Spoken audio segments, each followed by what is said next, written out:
on the show. It's the Miami Marlins and the Arizona Diamondbacks.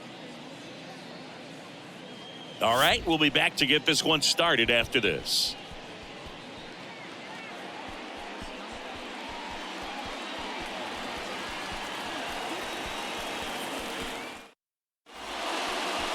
So almost ready to get underway.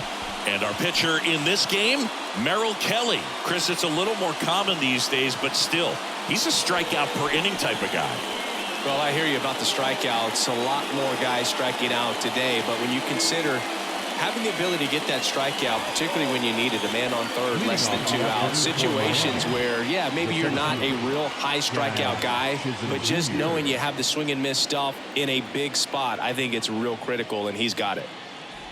Jazz Shazam Jr. stands in now and watches strike one.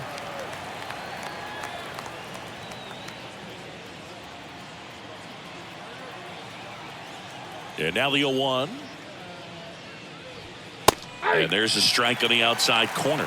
Let's see if he's willing to use the whole field right here. Definitely pounding him away.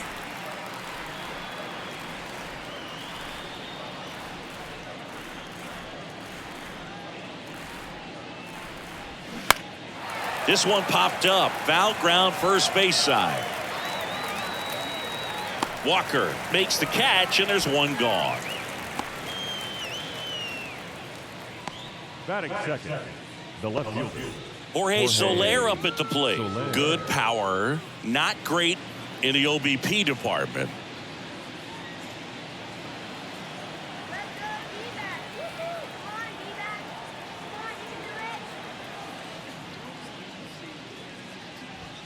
In there, and it's 0-1. 0-1's the count.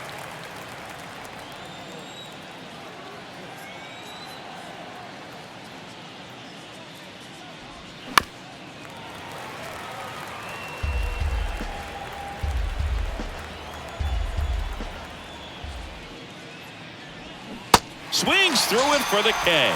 Pulled the string on the changeup. Well, you see him trying to pull that inside pitch right there, and that's not the kind of approach that you want to have. Even if you do get to it, it's going to be very difficult to keep it fair. You're just going to make it a long strike at best. You have to be able to stay within the baseball on the inside of that path to it, and that way, if you're a little quick, the ball gets hit hard somewhere, and it's not foul. 2 outs. Good eye right there.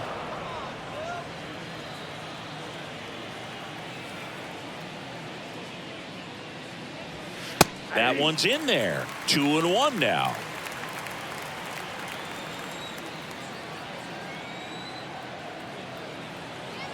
The line to kick the pitch. Ball. 3 balls, 1 strike.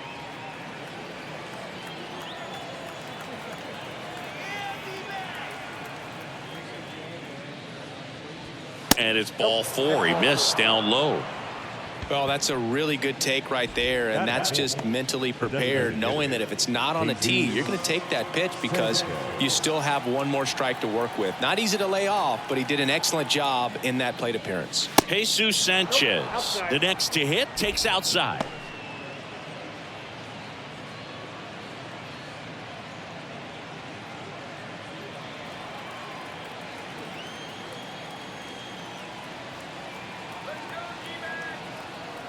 Kicks and fires.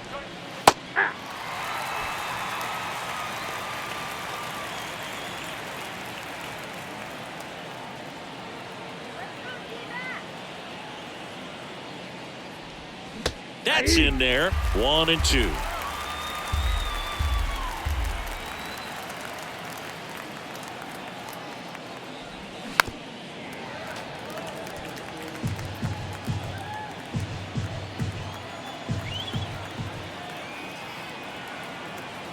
Left-hand hitter waits. Yeah, the 1-2 misses to even the count.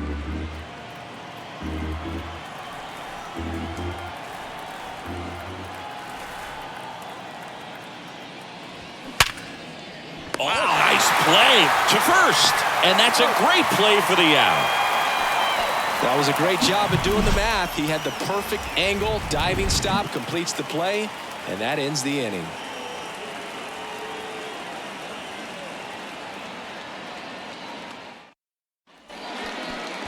Back here in the desert, and on the mound today, Edward Cabrera. What do you have on him? Well, this guy's just been filthy out there on the mound. Hitters batting under 200 against him, and they're just having a hard time squaring up anything, doing any type of damage. The only way he hurts himself is if he gives up the free passes and surrenders a rare home run. But outside of that, it's going to be a tough job for the opposing lineup today. We go to the bottom of the first. Here's the third baseman, Josh Rojas. And a foul ball. The 0-1. High fly ball, right field. Burdick settles underneath it and puts the squeeze on that. One away. Batting second, the second baseman. Here's Ketel Marte. Here's a guy who is one of the best in the business. You're talking about looking for a hit somewhere, and this is a guy you go to. First offering, and it just misses. Well, in this day of analytics, you have to be really good, and you've got to be consistent as well. Otherwise, you're going to be out of the lineup because of the matchup. But, yeah, it's amazing what he can do from both sides of the plate. Swing and a ground ball out to short. Wendell tosses across to first. And here this afternoon, two quickly away in the bottom of the first. 2 outs, base is empty. Now it's the rookie DH, Corbin Carroll. This guy has turned into a beast.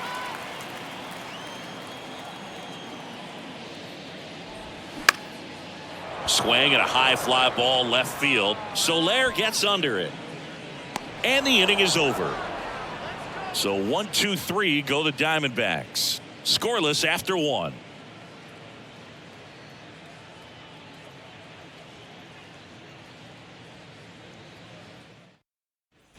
Back here at Chase Field, top of the second. John Birdie at the plate. Number 5, John Birdie. Kelly back to work. Swing and a base hit.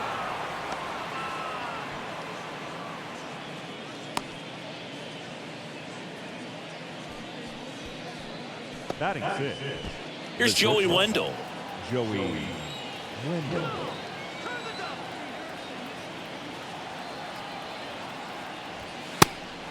Pitch out, but no action.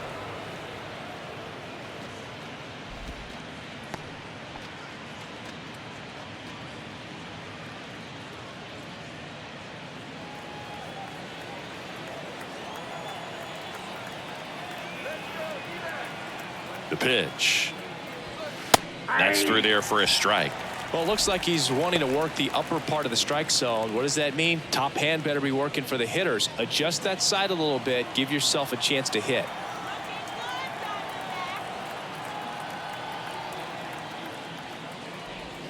That clips a corner. With 2 strikes. May see some movement over there at first base. Trying to stay out of a double play here.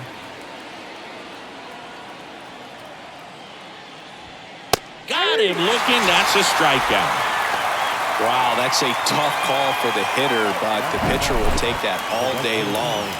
Not quite in the strike zone, but he found a spot that the umpire is going to, at least for now, allow him to get that call. So hitters are going to have to make an adjustment, but pitchers are going to learn from those things and really try to exploit them if they can. And now for the Marlins, Peyton Burdick. Here's the pitch. Runner goes. And first offering is fouled off. No score here in the second.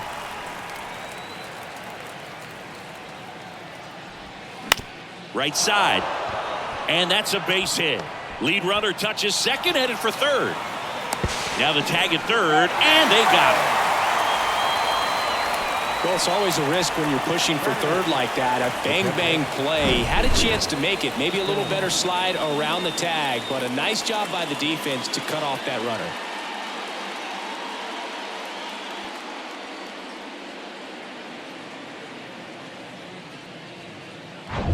Jacob Stallings now.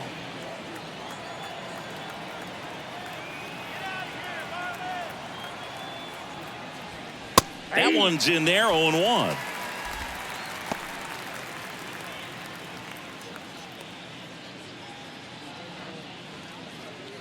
Burdick off of first with 2 away.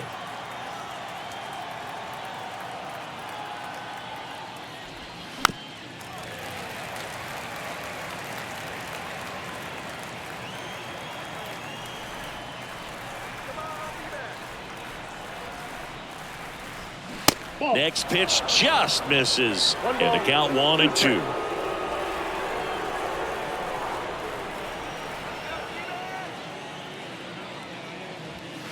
Just missed. He's really tightening up his hitting zone with 2 strikes here. I love it.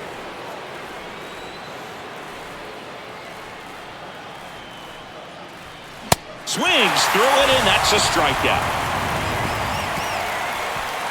1 left for Miami. We'll go to the bottom of the second. No score.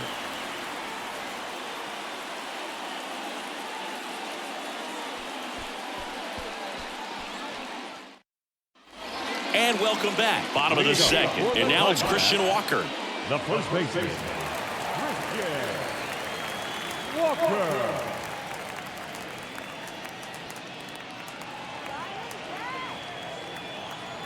Now the right-hander ready to go. Still no score. 1-0. Ball 1, no strikes.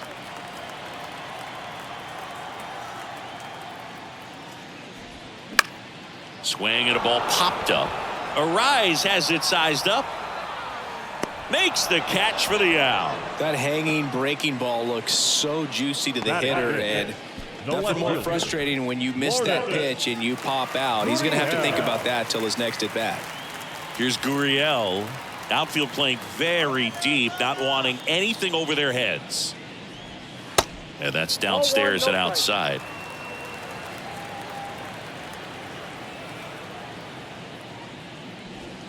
Next pitch inside. And now 2-0. 2-0 count, great hitter at the dish. If you're going to miss, you've got to miss outside the zone. You miss inside the strike zone, you'll be asking the umpire for a new baseball. That one finds the zone, and it's 2-1. In today's game, not that many fastball counts, but hitters still in the back of their minds, they're looking for one. 2-0 changeup call right there. Excellent pitch selection to go with. Edge of the zone, called a strike. 2-2. Looks like a really good fastball today. You can hear that catcher's mitt popping. Looking forward to hearing a lot of that one in this one. 2-2. Bounce to the right side. Oh, he gloves it on the money. Nice play. Batting fifth, the right field, Pavin. Now, Pavin Smith.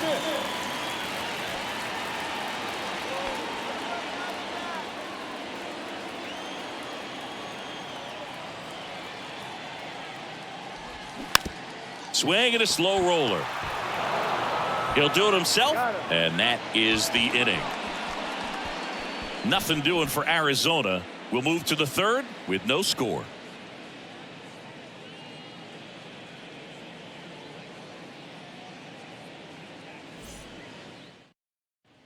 Welcome back. Here's Garrett Hampson. This is a guy you got to keep an eye on when he digs in. Definitely been known to drop a drag bunt from time to time, and he's pretty good at it, Chris. Yeah, and he creates a sense of urgency for the defense because of the speed, because of the ability to put down that bunt. Throws to first. Got him as he tried to bunt his way aboard. Well, I think the defense was anticipating something here because they were really ready to defend as that ball was put down. Nice little drag bunt, but they get the out, and way to go. Jazz Chisholm Jr. now.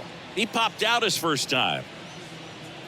Now you see even sluggers from time to time try and use the bunt really as a way to beat the shift. First pitch, not close.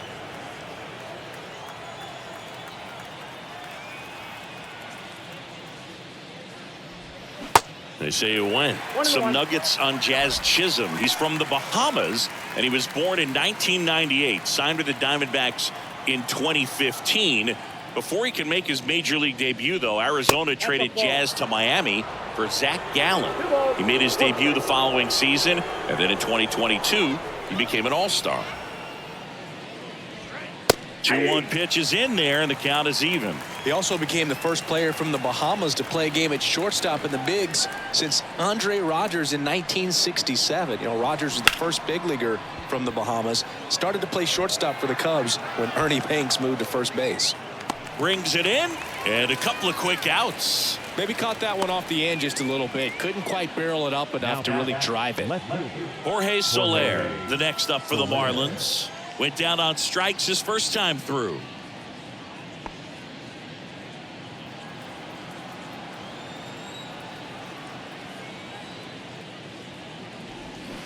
And first offering is fouled off. Soler measures 6 feet 4 inches. Batting second in today's lineup, and he was born in Cuba. Not close with that one, and 1-1.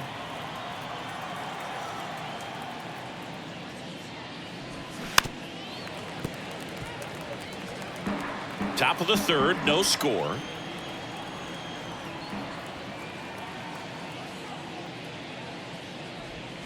Next pitch downstairs, and the count is even, 2-2.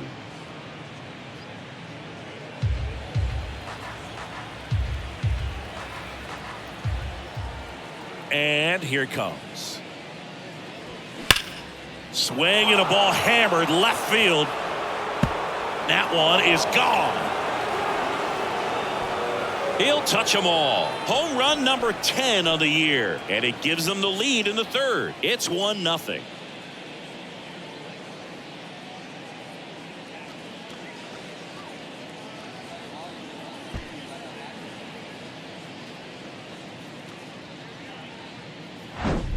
Knew what pitch he wanted to hit. Spent on some other pitches in this at bat. Was very patient, and it paid off.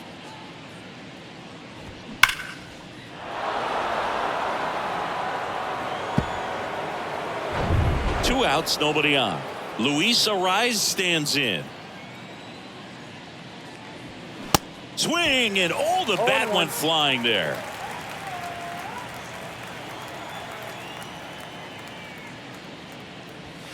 That one pushed to the left and foul.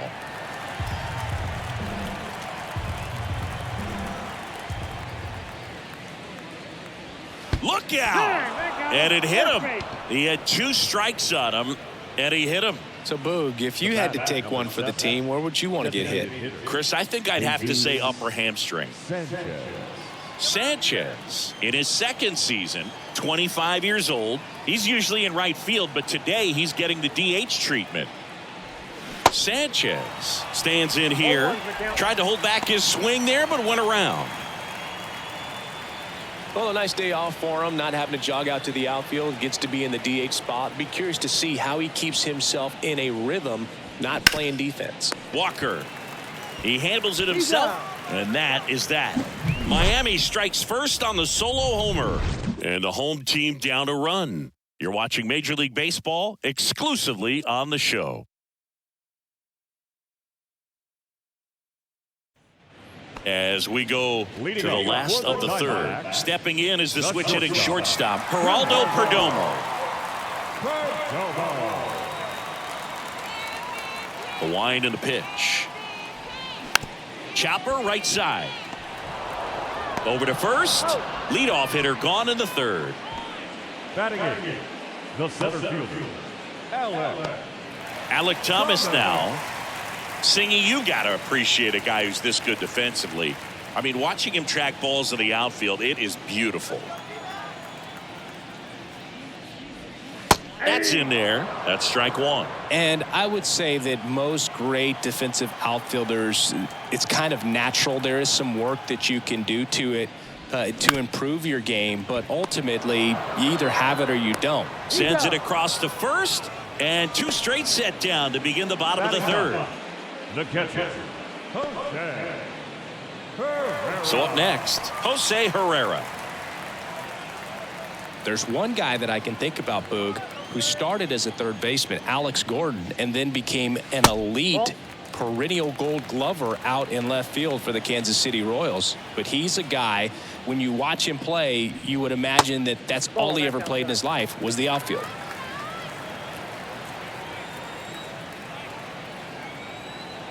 Two down, nobody on. Yeah, some guys just have instincts, right? I mean, that's the way it goes. We talk about Larry Walker, the Hall of Famer, and his instinct on the bases, despite the fact that he didn't play a ton of baseball as a kid. 3-1 is on the way. Towards first. He takes it on his own. And Arizona is set down 1-2-3. 9 straight retired here to start the game. 3 innings complete. It's the Marlins 1 and the Diamondbacks nothing.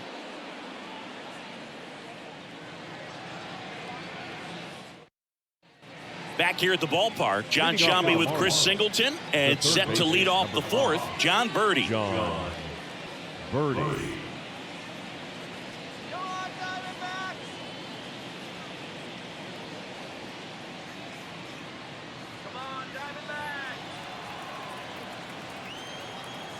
Here comes a pitch.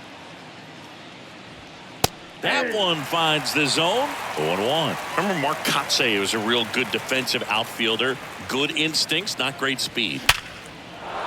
That's a hit. And the leadoff man aboard.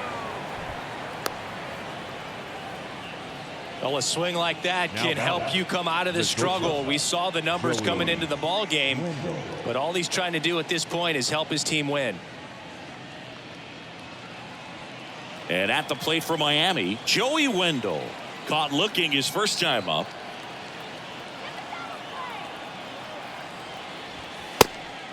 And a pitch out, but nothing going on. Yeah, and I figured you would get Kotsay into this because you had a free dinner at his house the other night. That is true.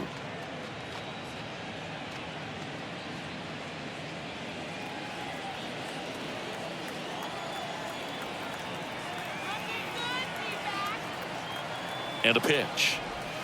So 2 balls and no strikes.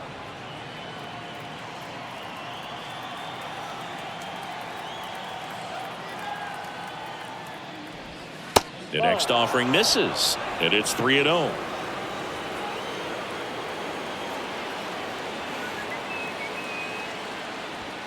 And a strike in there.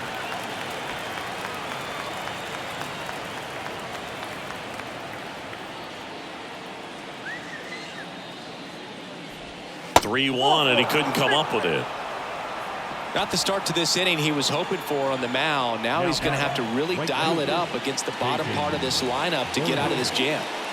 And up next for Miami, Peyton Burdick. Single to right in his first trip. Pitch misses inside. Ball 1.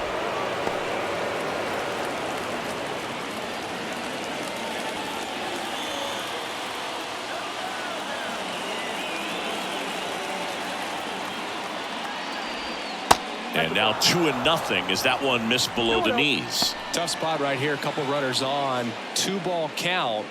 You can't nibble, but you have to execute and finish your pitch. If you leave something out over the plate, it's going to bring in some runs. Good hitters count the 2-0. And he gets that fastball by him upstairs. Well, baseball is coming out of his hand very well. He's been able to paint all 4 corners, but really good ride at the top of the zone. Hitters have to respect that. Very difficult pitch to hit.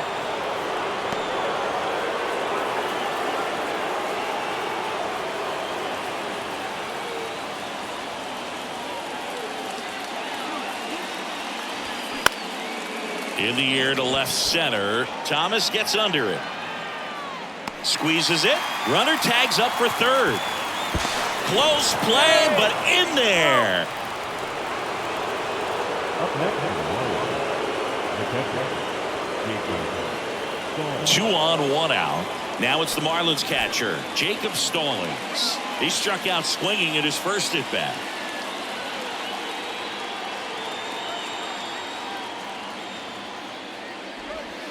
Outside. The last thing he wants is to hit the ball on the ground, but I wouldn't expect many pitches up in the zone. They'll be pitching for a double play in this spot.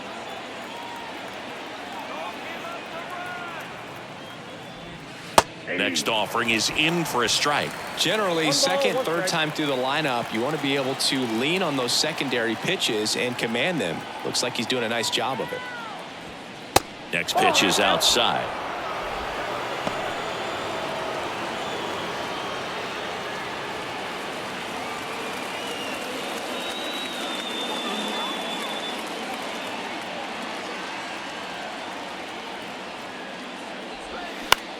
That's towards center. Thomas gets under it. Makes the catch. Runner tags for home.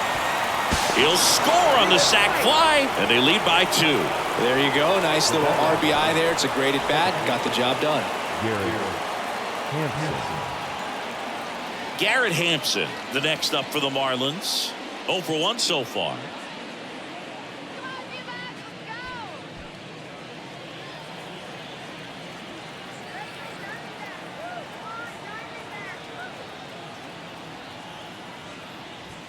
First pitch just misses. Ball 1, no strike.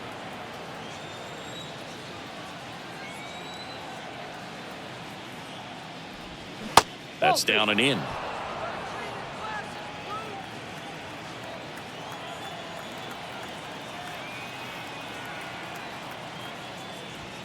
The 2-0 is in for a strike.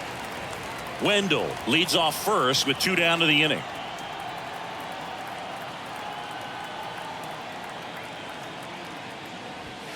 That one's in there. 2 balls, 2 strikes. 2 strikes.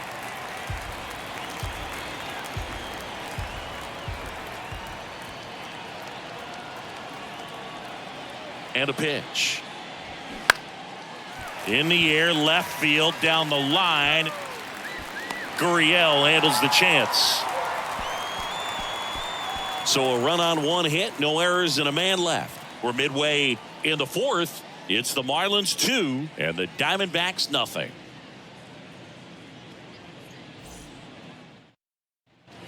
Ready to go, bottom 4. Here's Josh Rojas. The third baseman. The wind of the pitch.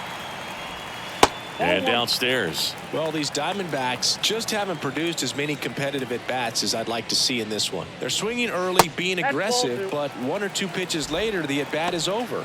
That's not going to cut it if it's not resulting in hits. So they might want to be a little more selective up there.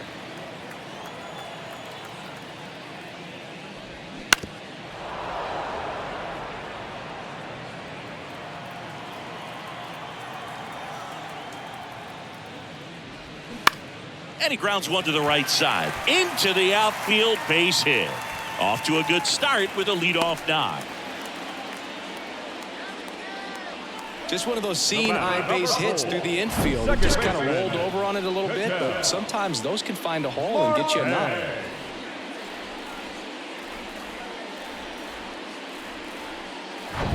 Ketel Marte up to the plate. And ball 1.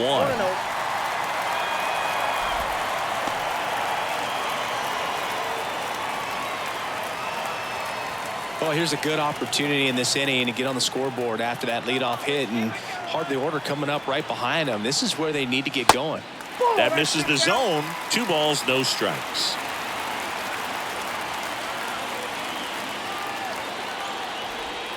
And that one missing low. Corbin Carroll on deck for Arizona.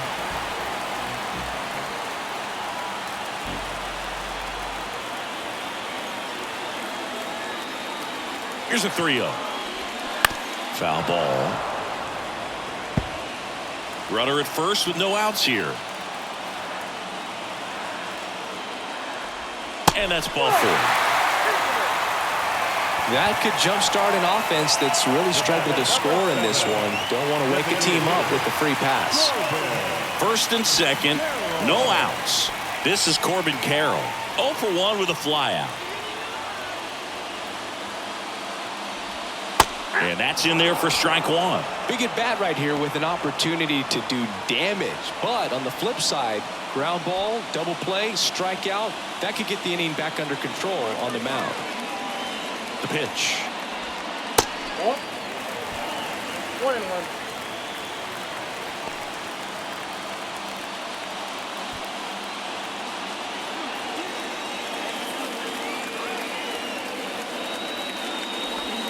That's in there. 1-2.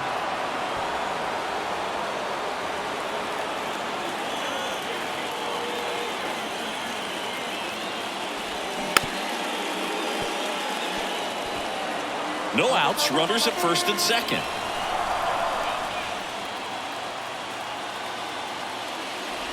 Oh, he hit him. First base. And that got him pretty flush. He had him 1-2, and he ends up hitting him with a pitch. Well, there's no hiding in this spot. Bases loaded now, and no more wiggle room for any more mistakes like that. Walker at the plate now, and that's inside. Well, this is a tough situation with the bases loaded, but the healthiest mindset is just try to get outs, one hitter at a time. And the righty deals. Pressure's on right here. 2-0 count, bases loaded. You don't want to fall to a 3-ball count and then walk in a run. He's got to challenge the hitter right here. Next offering is fouled back. Bases juiced, no outs. You need a strikeout, and you need a ball perhaps on the ground for a double play, or get yourself a pop-up, something, but you've got to make some pitches. But if he can battle and get through this, he can earn some points.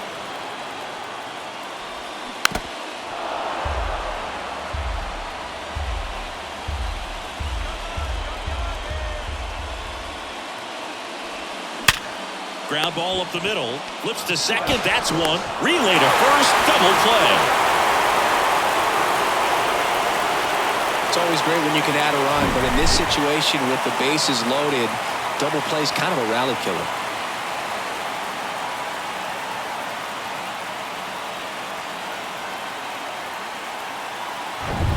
And it's Lourdes Gurriel Jr. Grounded out his first time up. Pitch misses inside, and it's 1-0. So after the double play, he's trying to pick up his teammate and tie this game. Runner at third, 2 away.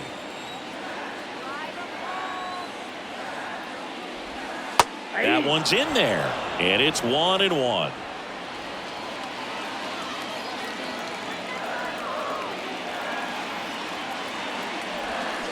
Comes up empty. That's strike 2.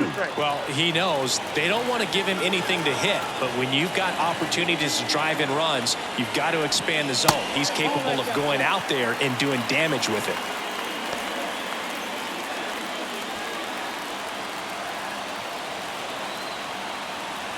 And the right-hander deals.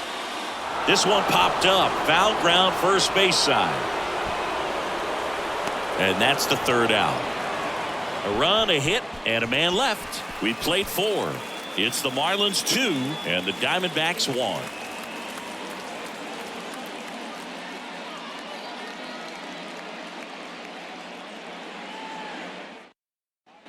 New inning getting started. Now it's the Marlins leadoff hitter, Jazz Chisholm Jr.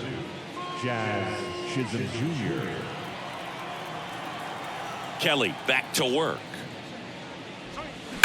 That one ripped. That's back there. Hits the fence. And that's a double. Well, here we are, third time through the order, and this is where we see the OPS jump up. Manager might have to go to the bullpen a little bit sooner than he anticipated.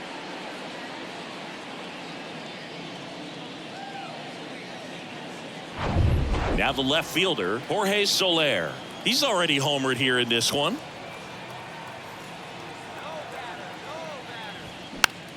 And a foul ball.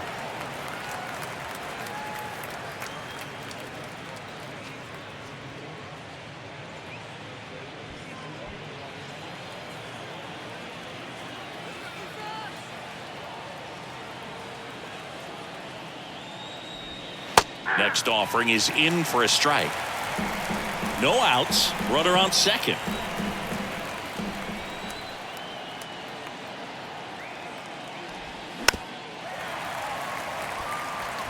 Well, this is a good time to step out of the box, take a deep breath, reset. A couple of change-ups. Probably won't see another one here. Man at second. Hacks and misses. It's a strikeout. Really nice job working both sides of the plate for that strikeout. Started him off inside, then away, back inside again, and that one set him up for that last pitch on the outside part of the plate that he just swung right through. Pretty smooth sequence right there. Now it's going to be Luis Arias.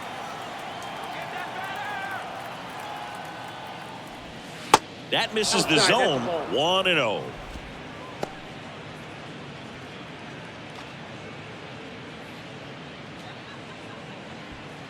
Shazam leads off second with 1 gone in the inning.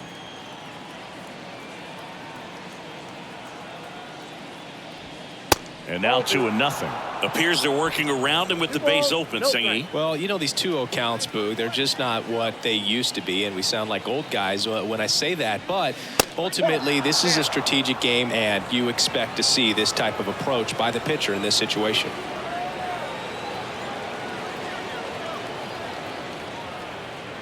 And a 4-pitch walk. Well, the bat pretty much taken out of his hands there. Yeah, he was patient. He didn't chase and go outside of his strike zone. So, you know, you have to tip your cap because you ultimately know that the guy behind you is going to have an opportunity to get it done. And that's what you got to do. Pass the baton sometimes and trust your teammates.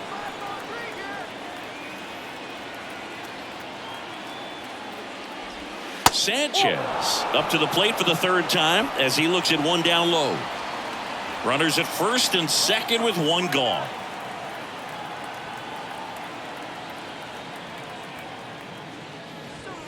That one not close. Ball 2.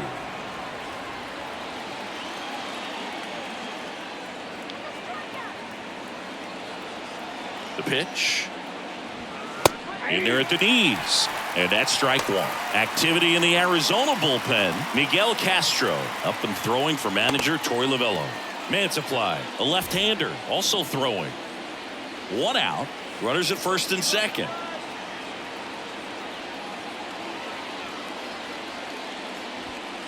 And delivers outside. Get ready for some action here. Good RBI guy at the plate. Runners in scoring position. And a hitter's count. John Birdie next to hit for the Marlins.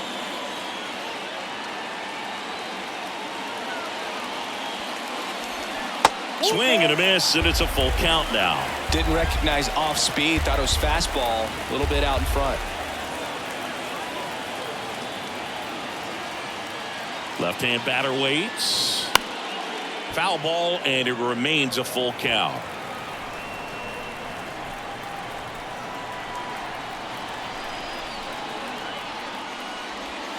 Swing and a miss, struck him out.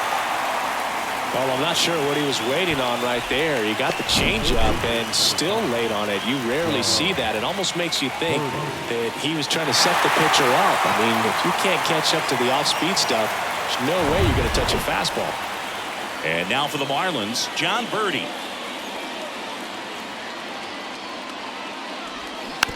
On the ground to third. Out number 3. Marlins strand a pair. They lead it 2-1.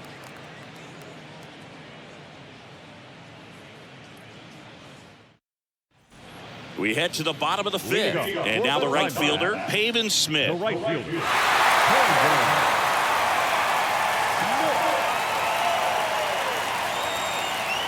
The pitch. And ball 1 to the right fielder. Just missed with a good breaking ball in. Looking for that hitter to chase and perhaps get some weak contact or a swing and miss. Good job on both sides. Next offering is in for a strike.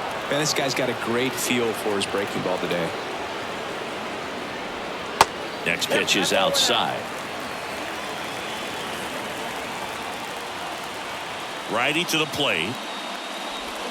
Fly ball down the right field line. If it's there, it's gone. And that is gone. That's got to feel good. And we are tied. It's 2-2.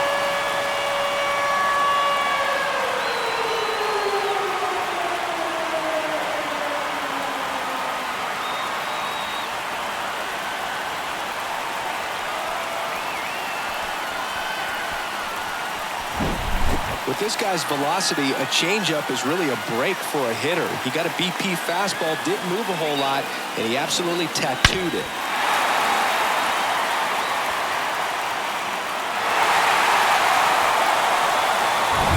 So it's all tied up thanks to the home run. Geraldo Perdomo stands in now for the Diamondbacks. Check swing.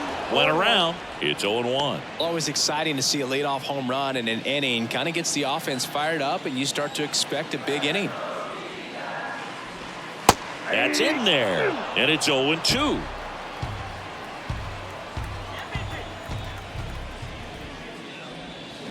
The other way. And that's a base hit.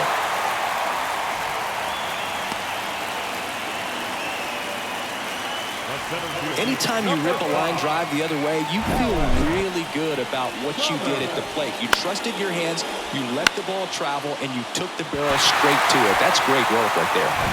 Alec Thomas stands in now for the Diamondbacks. Slap the other way, foul.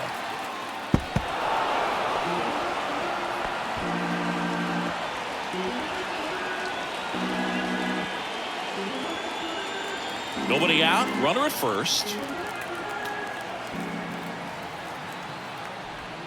And now it's even up.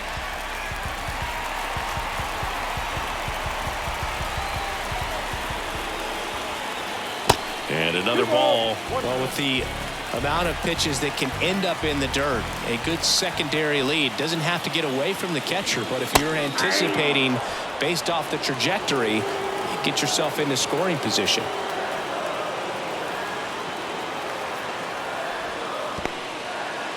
Squirts away a little bit, and an excellent job keeping it right there.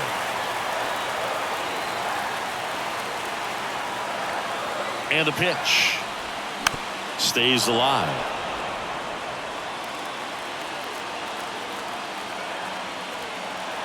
At the belt and fires. Fouled off again, and it remains 3-2. Good battle here, about to be the 8th pitch of the at-bat.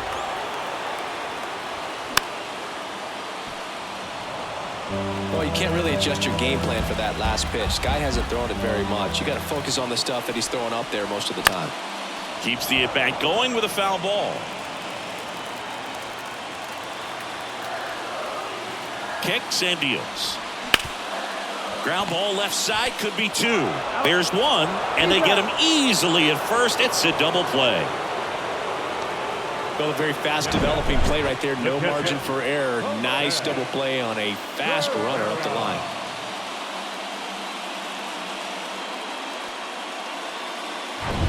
Jose Herrera stands in now for the Diamondbacks. In there at the knees. Strike 1. He's pitching well, but not throwing a ton of first pitch strikes. Usually doesn't work out for success, but you can never predict baseball. And he deals. Now a fly ball to right center. And makes the play, and that's out number 3. D-backs get 1 on the solo jack. 2-2 game. You're watching Major League Baseball on the show.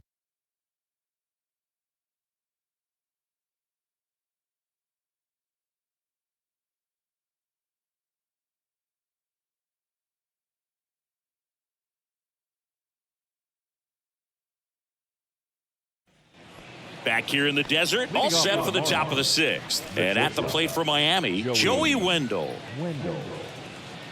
Wendell, 32 years old. He's one of the few Major League Baseball players born in the state of Delaware. That one misses, and that is ball 1.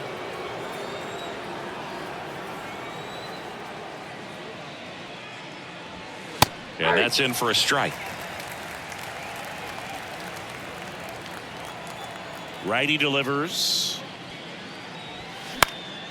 Popped up to the left. Into foul ground. Puts it away for the out.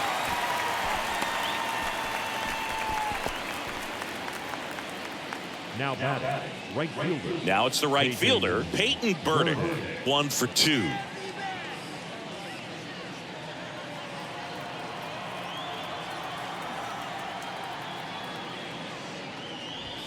Check swing. No appeal. Ball 1. No strike.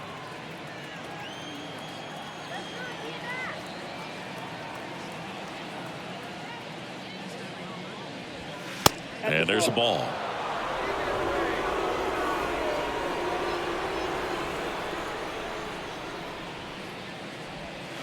And there's the strike. One down, base is empty. That one missed.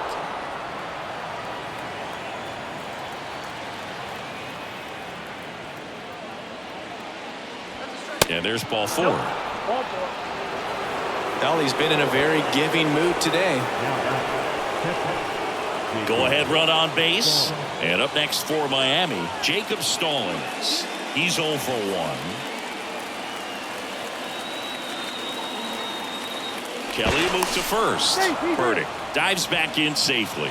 Stallings goes 6 feet 5 inches, 225 pounds, and he's a former National League Gold Glover. First pitch doesn't find the zone.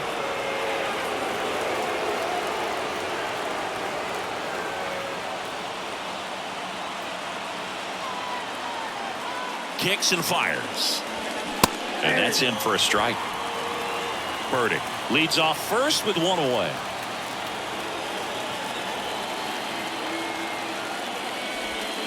Next pitch is outside.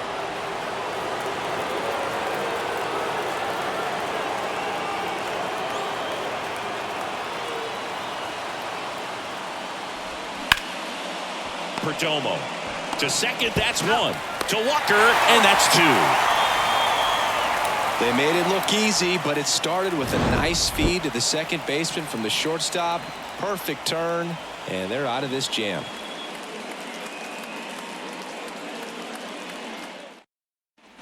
Well, we go bottom 6. Now the third baseman, Josh Rojas.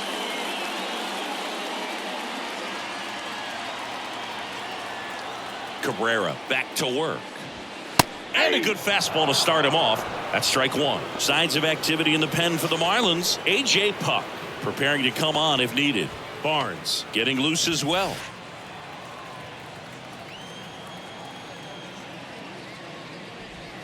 That one off the mark. 1 ball, 1 strike.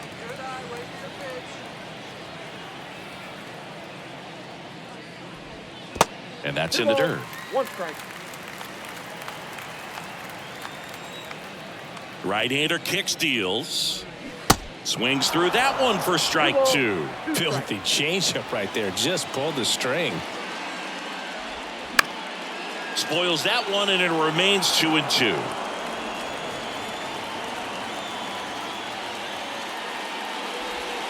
And now the count filled up 3-2.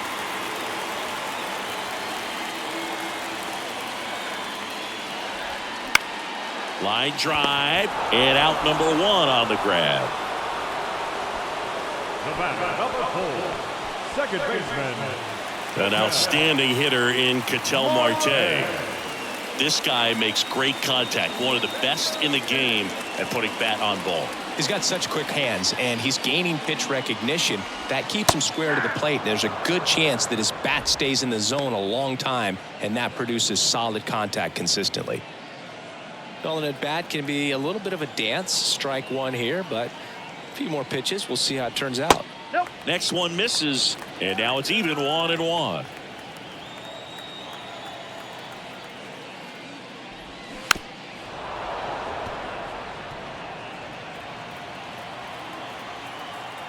The pitch. Swing and a ball hit out towards left center field. He's got it, and there are 2 down. The batter, number 7, designated hitter, Corbin. And next is the designated hitter, Corbin Carroll.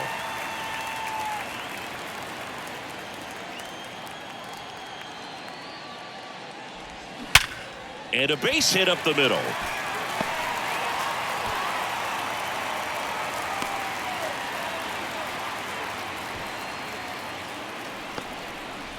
No waiting around right there. He was ready to swing it on the first pitch. Just kept it simple. Played pepper with the middle of the infield and took it back where it came from, and there was just no one there to knock it down. And now let's see if they force some action with good wheels on the bases.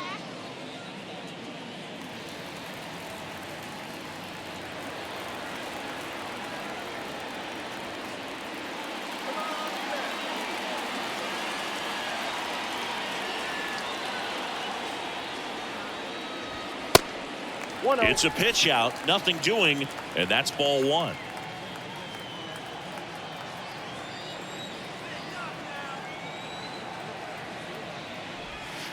That one finds the corner, and the count even at 1. That curveball's been a big pitch for him today. He's been able to get ahead in the count with it. He's also been able to use it to put guys away. Runner on the go. There's a ball.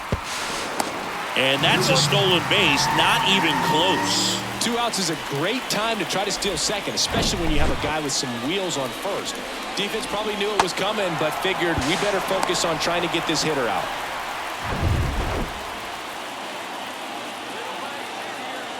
The 2-1. There's a strike. As a pitcher, you know the runner on second is ready to push things with his speed. A base hit's probably going to be a big run, so you really have to execute on the mound. That misses. Full count now. Lourdes Gurriel Jr. to bat next. 2 outs and 1 in scoring position.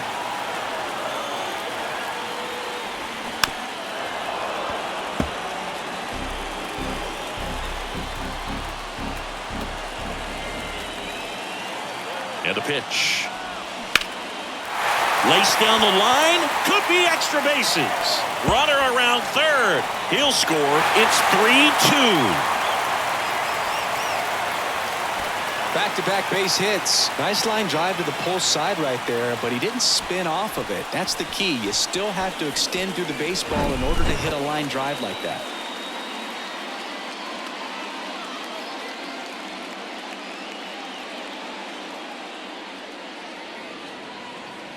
Manager out of the dugout now, and it looks like we'll see a change on the mound. Edward Cabrera is done, and he's responsible for the runner on second, so the book isn't closed on him yet. We'll be right back.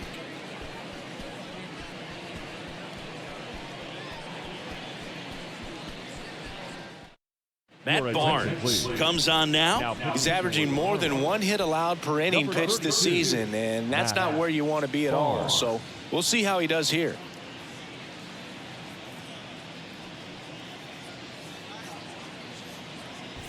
Here's Lourdes Gurriel Jr.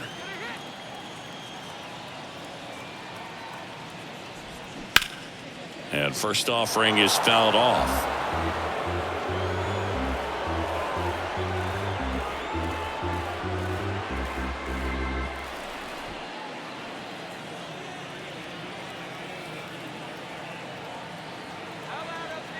Man on second, 2 down. Now 1-1.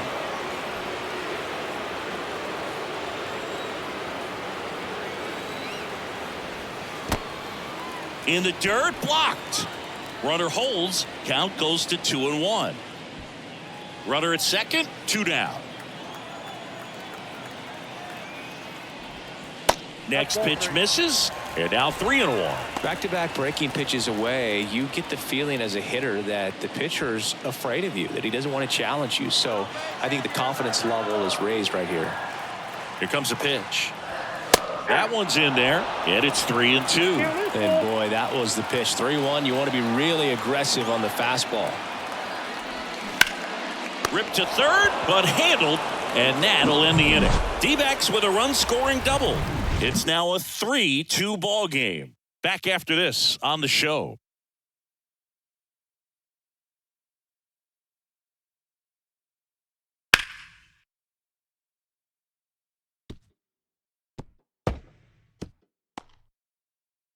Welcome back. We're in the 7th. We have a new pitcher on the mound, Miguel Castro.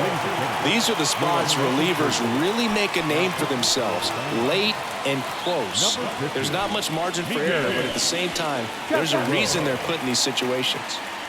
And now for the Marlins, Garrett Hampson. The pitch. Inside, just missed. Boog, he never moved because he never had time to. But that kind of velocity, you'd prefer that pitcher work away. They say it went. Trying to keep good speed off the bases.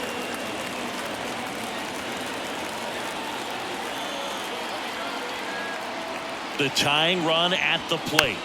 Hit slowly on the ground. in plenty of time to first, and they get the leadoff hitter in the 7th. Well, such a confidence boost for a reliever to come into the ball game and get the first hitter he faces. Just makes everything slow down a little bit, and then from there can really settle in.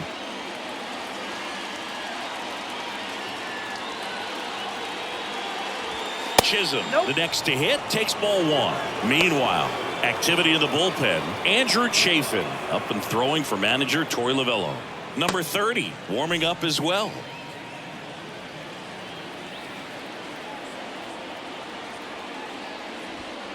Splits the plate, and that is strike 1. He must have been looking for something else because he gave up on that pitch a little early. It was right down Main Street. Probably not going to see a better pitch to hit in this at bat. Next offering is in for a strike.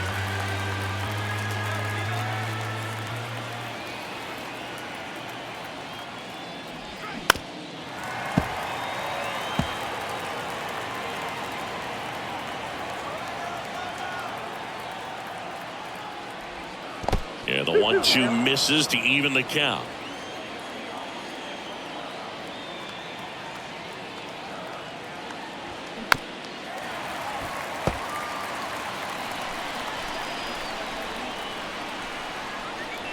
And here it comes. Still 2-2 after the foul ball. 8th pitch of the at-bat coming up. Foul ball, another 2-2 upcoming. Well, he's having a tough time getting a pitch by him. As a hitter, you feel pretty confident that you're seeing different pitches still able to make some type of contact.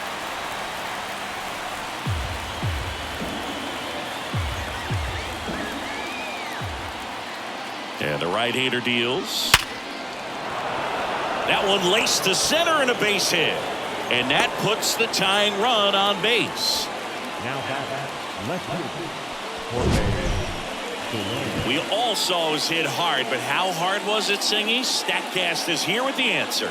Yeah, Boog, it says the exit velo was 113 miles per hour, and it looked every bit of it, didn't it? I mean, just an impressive swing of the bat, and clearly he saw it out of the pitcher's hand no problem.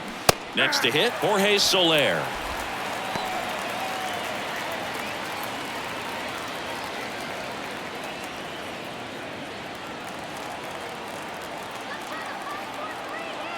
Pickoff move to first. If you're a base runner, you got to stay dialed in here. Look for anything in the dirt. Try your best to get into scoring position. Back over to first, and he's back in that time as well.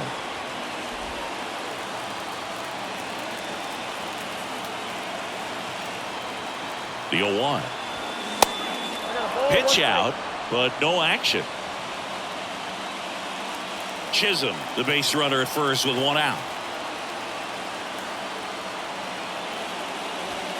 There's the strike. 1 ball, 2 strikes.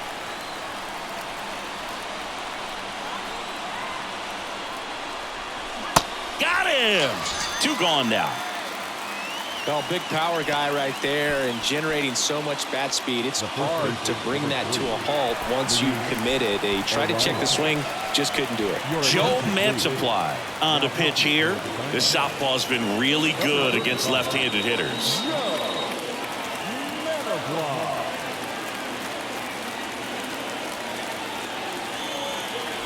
Luis Arias, the next up for the Marlins.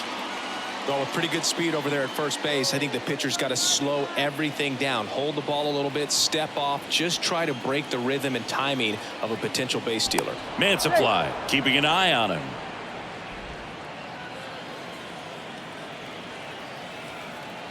Another move to first, and he's back again.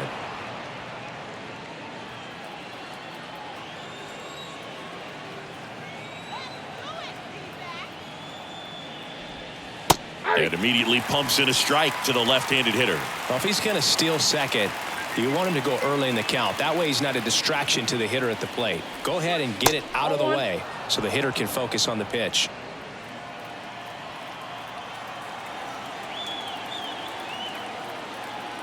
Left-hand batter waits.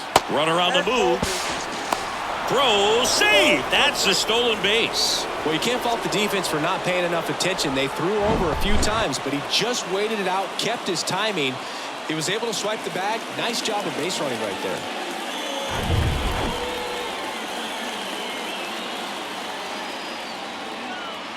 The 2-1. Runner goes again.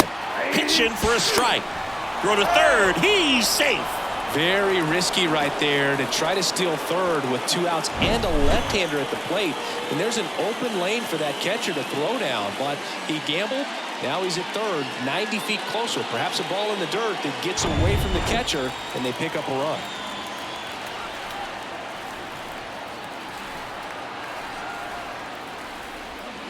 And now it's filled up. This is a really good feeling for a hitter. At this point in the ball game, you know that they don't want to walk you, so you're going to get a pitch to hit. You just better not miss it.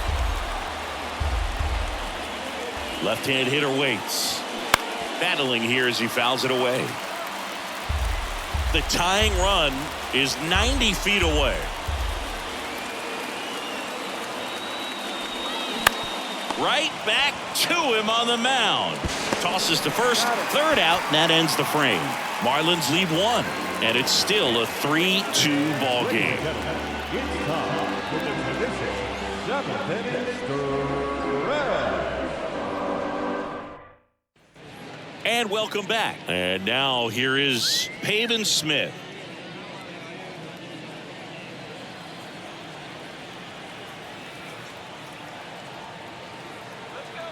And a pitch.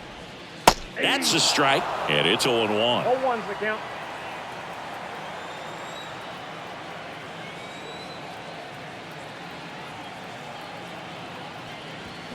They say it went. No ball, 2 strikes.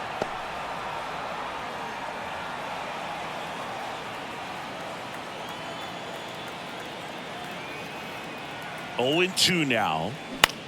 Puts it in the air out towards left center. Brings it in with a nice running grab. And there's 1 down. Shortstop, Geraldo. Now up next for Arizona, Geraldo Perdomo. Outfield playing pretty shallow.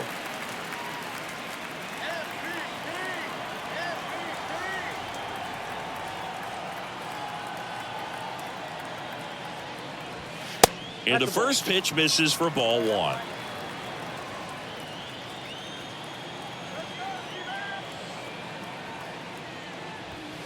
And that's outside.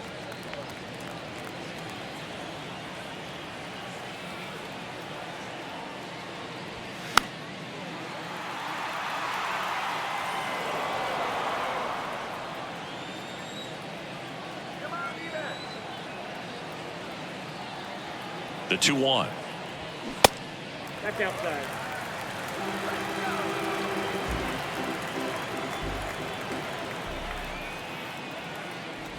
And he walked him. Maybe a little loss of focus on the mound right there. Pretty much gifted him first base with a quick free pass. Next to hit for Arizona, Alec Thomas.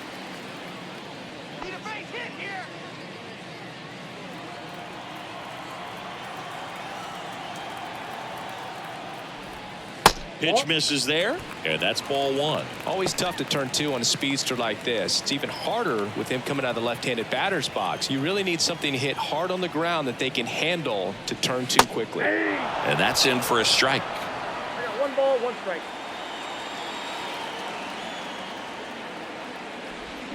Swings through that. 1 ball, 2 strikes.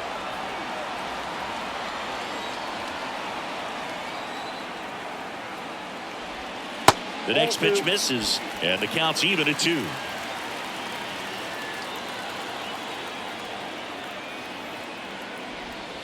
Way inside, gets out of the way.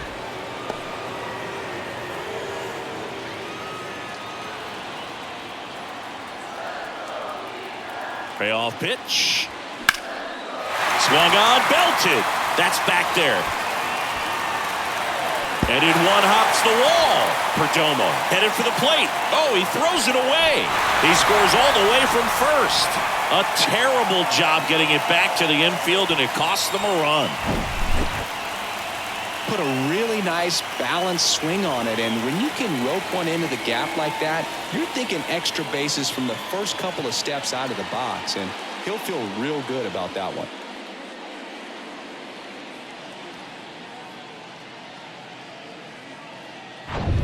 Runner at third with one gone. Digging in, Jose Herrera. That's a base hit as a run scores. Went up there looking to be aggressive and got something he could handle. Solid swing from start to end. On time with everything. Really good balance. Nice extension. And he met it out front for the line drive knock. Here's the third baseman, Josh Rojas. Let's go, base hit here. Laced down the line. This looks like extra bases. Herrera rounds second on his way to third. And he's got a double. First pitch swinging, went up there with a plan to be aggressive. He got a pitch he could get to out front, kept his bat through the ball, and didn't pull off or roll his hands over. And that allowed him to rip that ball down the line for the double. Pitching change here, A.J. Puck. He's pitching on 2 days rest.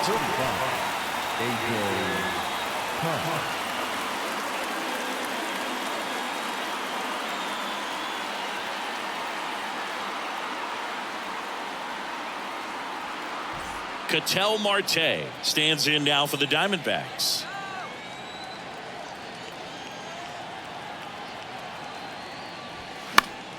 Fought off foul. Oh, he's so good about trying to drive the ball to the opposite field gap in these situations. If he takes that approach, he could bust this game wide open.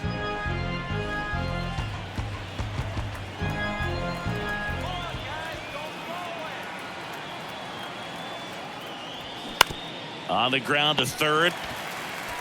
Birdie fires over to first. They get the out on Marte. Number 7, designated hitter, Corbin Carroll. Next is the designated hitter, Corbin Carroll. And this is a big opportunity for him to pick up his teammate right here.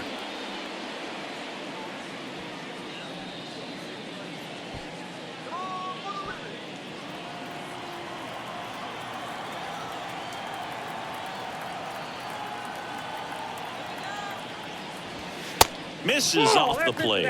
And that's ball one.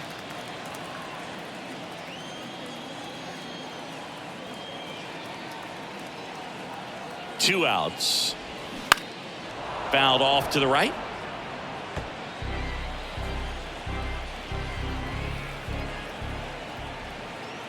The 1-1. Now a bullet to second base, but he's got it to end the inning. So 2 runs, 3 hits, no errors, but 2 are left stranded. 8th inning coming up. It's the Diamondbacks 5 and the Marlins 2.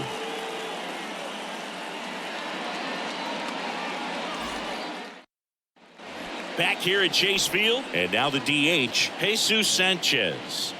The Marlins in striking distance, but have some work to do. Boog, it starts with the leadoff man. I need a good at bat out of him right here. And a pitch. Fouled back our way, and that's out of play.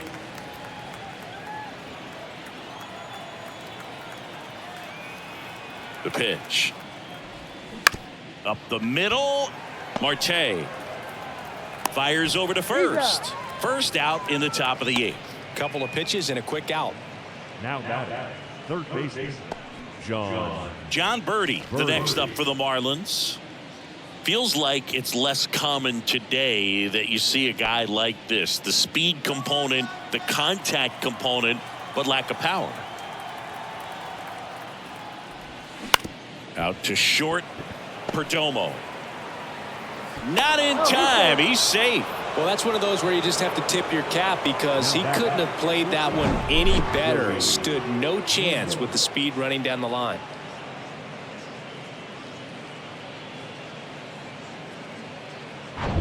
Man at first with one gone. Joey Wendell, the next to hit. Step off throw to first, and he's back in there.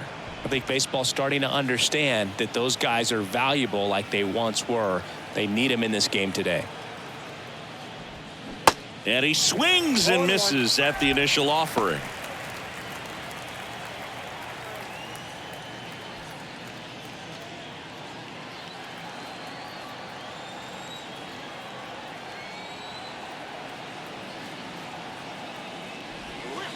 That hits the One dirt, ball, one strike. and 1-1.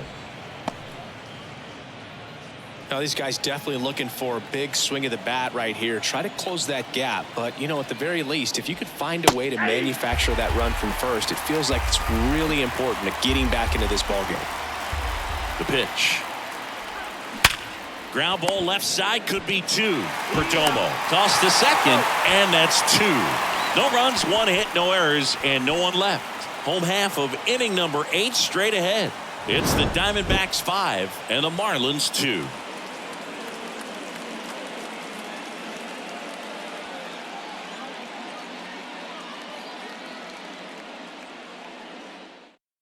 New pitcher on here, Dylan Floro. He pitched yesterday, and we'll see him once again. Number 58, Dylan Floro.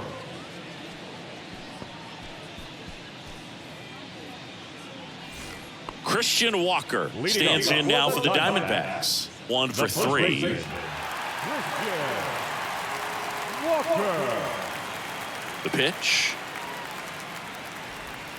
Edge of the zone for a strike. 0-1. Well, that's really the money spot. Down and away. If you can locate that consistently, it's going to be real tough for guys to square that up. That's what you love to see relievers do coming out of that bullpen. Off the mark there. And it's a ball and a strike.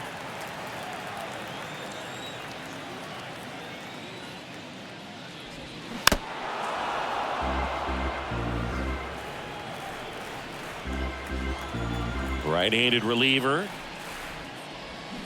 Fights that one away. Still 1-2. The wind of the pitch. Foul ball, still a 1-2 count.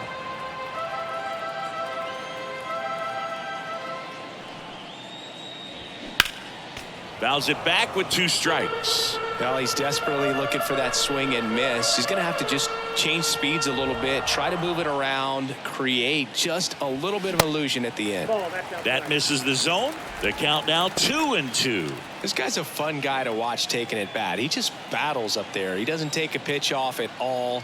Makes it so difficult on the pitchers out there. You can tell they get frustrated with how long it takes to put him away.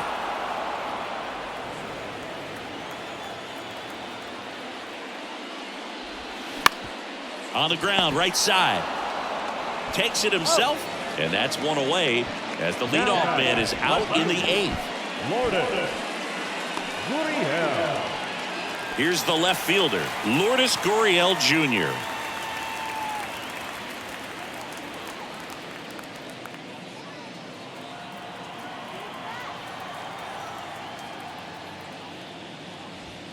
Good eye right there. Activity in the bullpen. Steven Okert appears to be getting loose.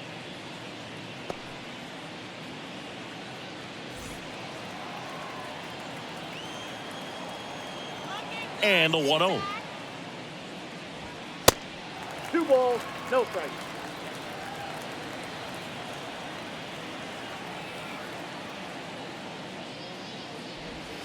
Good eye right there.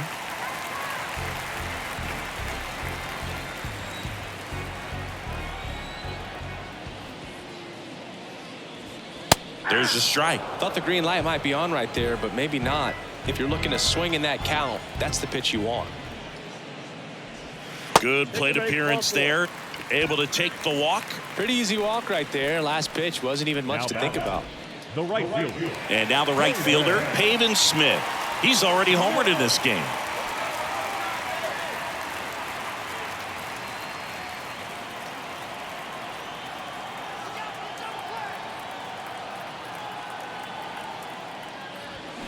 There's a strike.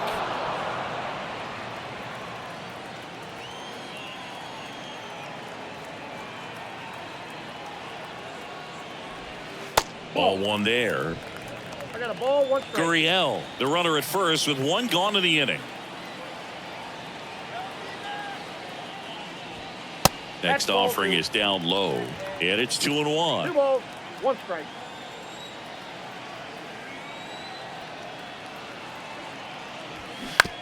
It's to the right, and that's just foul. At the belt and fires. A little bit high, and that's ball 3.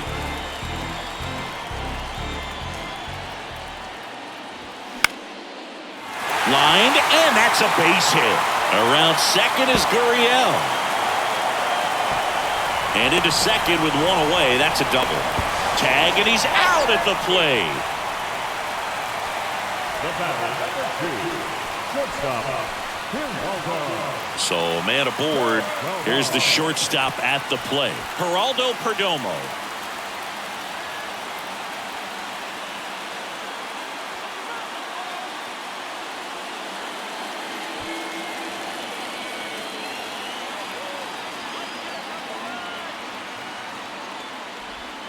First offering misses the mark.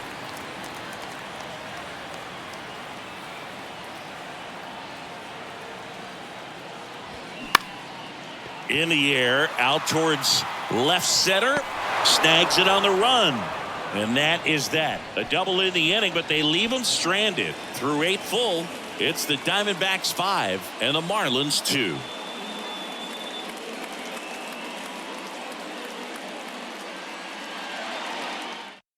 Now on the mound for the Diamondbacks, Eric Tanaka. A chance at his first save of the year.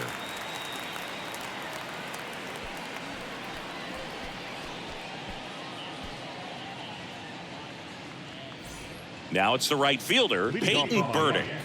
The right fielder, number 6.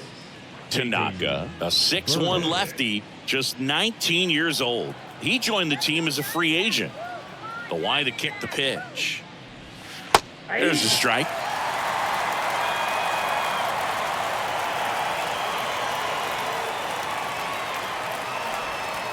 Misses inside, and it's 1-1.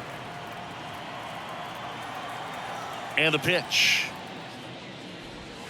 And that one missing low. 2 balls, 1 strike.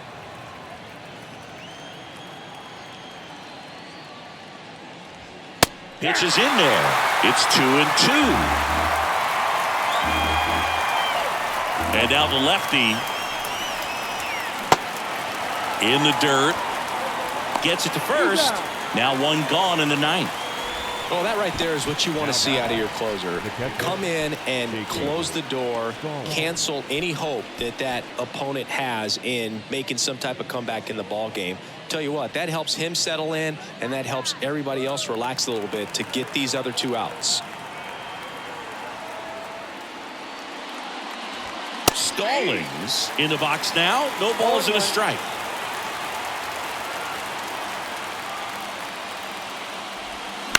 Right field down the line, and that one slices foul.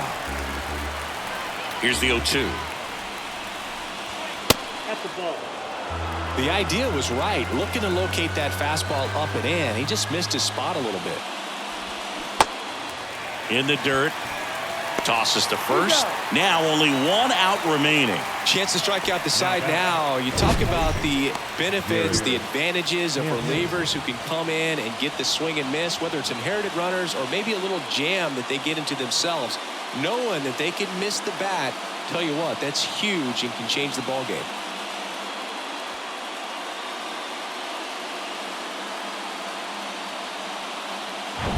Garrett Hampson, the next up for the Marlins. And there's a strike.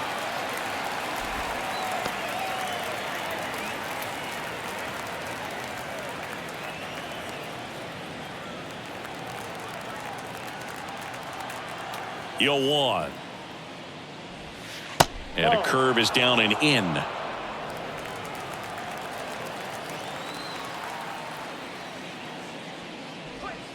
And that's downstairs and outside. And a 2-1 on the way. Ripped on a line. And that is the ball game. The ball for his first career save deserves to be on display at his house. I mean, it's kind of like when a restaurant frames its first dollar bill somewhere on a wall. You just can't forget your first save. And your final score, 5-2. For Chris Singleton and our entire crew here at MLB The Show, thanks for stopping by. I'm John Shambi. Talk to you soon.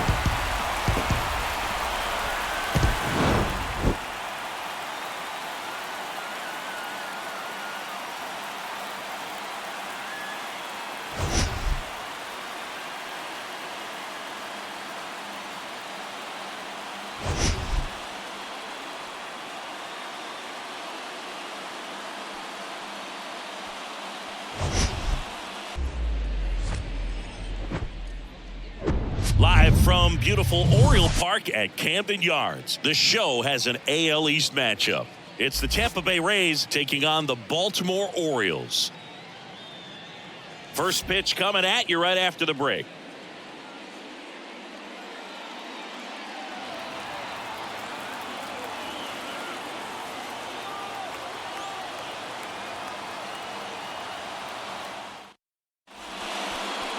All right, just about ready for baseball. Today's starting pitcher, Dean Kremer. What's the scouting report on him? Yeah, he's definitely had a struggle so far this year, as evidenced by that inflated whip. But he's going to have to find a way to limit the base runners, put his team in a position to win a ball game. So we know he's prepared. We know this guy is a competitor, and we'll watch how he works in this one. Down to third baseman, Yandy Diaz. Here's a 2-2. Swing and a miss, struck him out, and one away. Well, he didn't get the call on the mound the pitch before. Felt like he should have had him looking, I think. But, you know, that's good composure right there. He found a way to come back with another good pitch to get him to swing and miss. Now batting Wander Franco. In the air, center field. He's got it, and there's two away. Batting third, the left fielder, number 8, Brandon. And now it's Brandon Lau.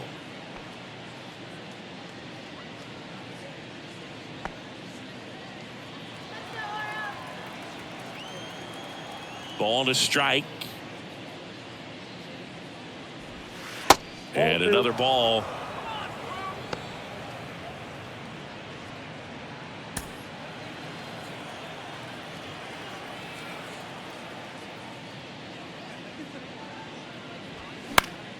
Foul back our way, and that's out of play.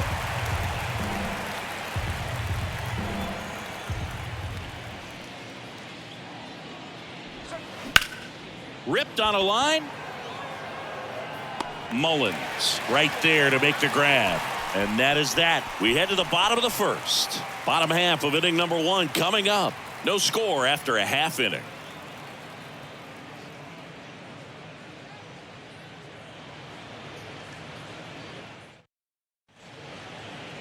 Back here in Baltimore, and towing the slab in this one, Yonny Chirinos. Base runners are tough to come by with him out there, Chris. Well, one thing for me that's a little alarming is that this guy is walking more than he's striking out. And when you've got traffic on the base paths, one mistake can put your team behind the 8 ball early in a ball game. So we'll see today if somehow he's able to reverse that trend, fill up the strike zone, get some soft contact, and perhaps move through this ball game without too much damage. The 2-1. That one down the line, and it stays fair. Around first, digging for 2. And he's there with a leadoff double.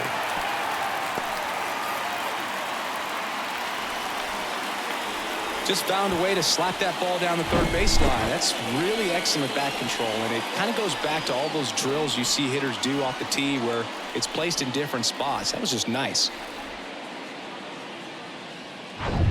Here's Adley Rutschman. Let's send this guy to the shower.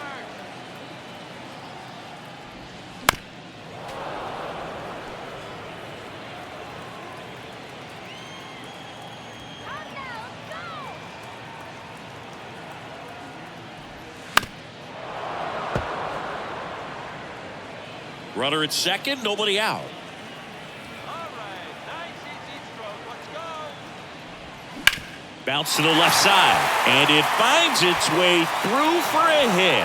Lau fires it to the plate. Run scores easily, and the Orioles strike first.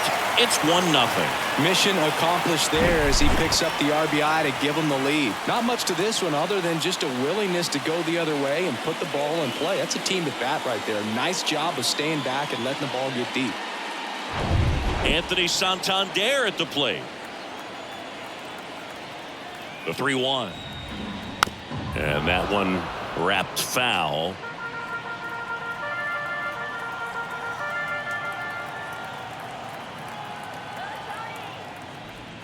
Swings and misses. Couldn't hit the fastball at the knees. Batting fourth. Here's Ryan Mountcastle. Here comes the pitch. There goes the runner from first. Swing and a miss. Throw to second. Tag, and they got him. Usually when you see a team try to steal a base in the early innings, it tells you they want to be aggressive on offense. Try to force the defense to make plays and slow them down. That's exactly what they did right there. So we'll see if that caught stealing changes the offensive approach moving forward.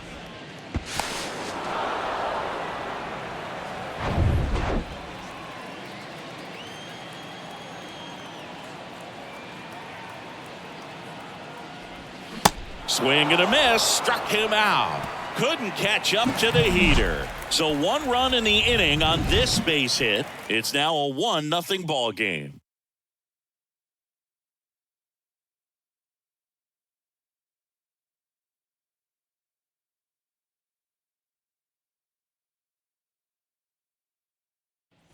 Top of the second, Harold Ramirez at the dish. The designated hitter, Harold Ramirez. The pitch. Line to right, and that'll be a base hit. Man aboard on the leadoff single.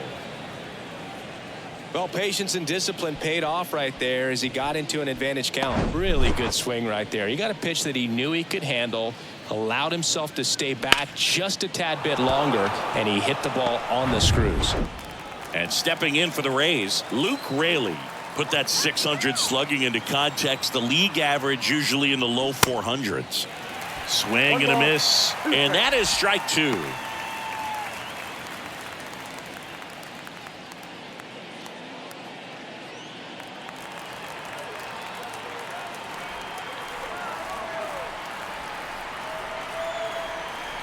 Right-hander kick steals. And a swing and a miss. 1 away. Very frustrating right there as a speedy potential base runner when with 2 strikes you just struggle to put the ball in play. You don't even have to get a hit at that point. You can help your team just by reaching on an error, but some way you got to find a way to shorten up the swing and put the ball in play next time. Isaac Paredes now. Next pitch is outside.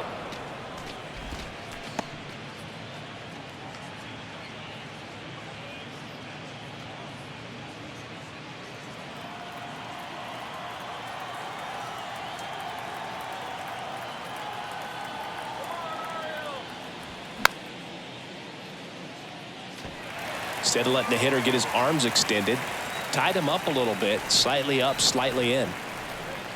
2-2 on the way. Stays alive.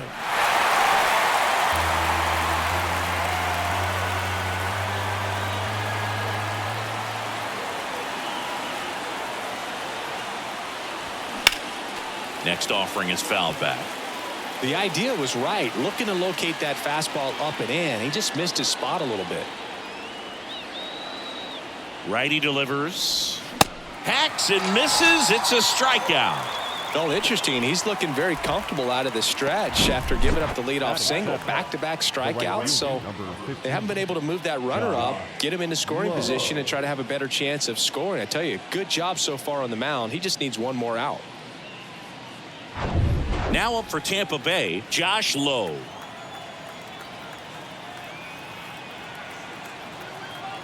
The 1-1.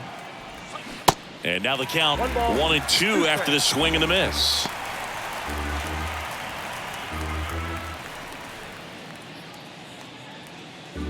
Ramirez leads off first with 2 down to the inning.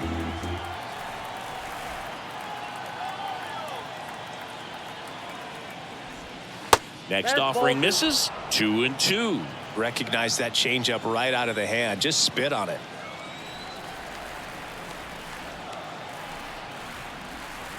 Next pitch is downstairs. Great RBI spot here. Just got to stay focused on the pitch. The runner will be in motion, so something in the gap should definitely score it. Ripped to third, but handled, and that'll end the inning. 1 left for Tampa, and it remains 1-0.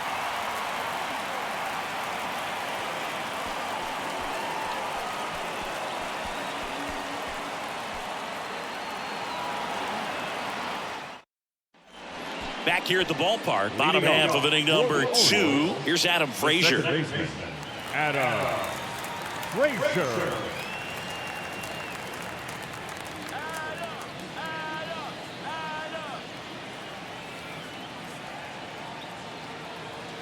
And the pitch. And a swing and a miss. And now one away. Well, that's the effect of the splitter that you're looking for on the mound. Really nice pitch right there and had him out in front over the top. I'm sure the batter was thinking he was getting something else, perhaps a fastball with a little more straight and velo to it. Next one just misses. 2-2.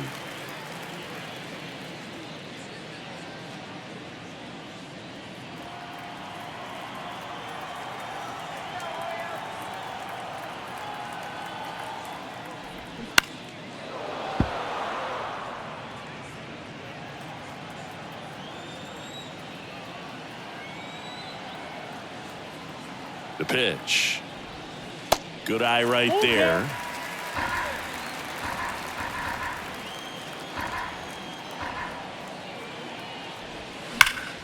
Fouled off again, and it remains 3-2.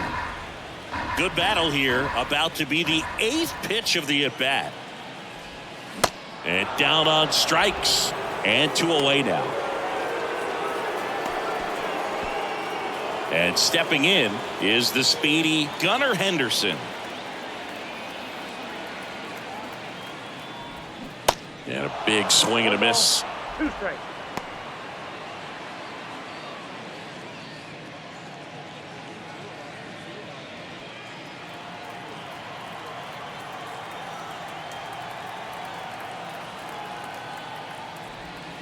Off the mark there. 2 balls, 2 strikes.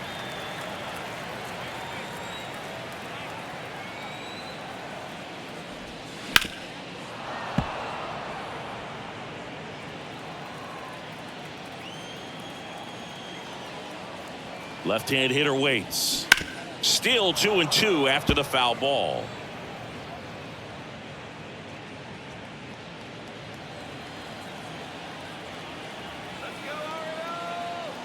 And the right-hander deals. That misses the zone. Full count, 3-2. 8th pitch of the at-bat coming up.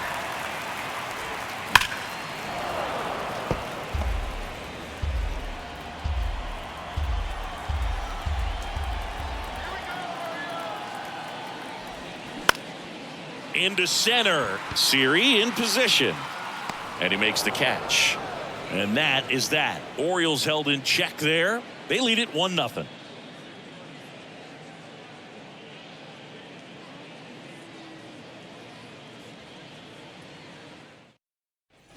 Back now at Oriole Park. New inning getting started. Here's the speedy catcher, Christian Bethancourt.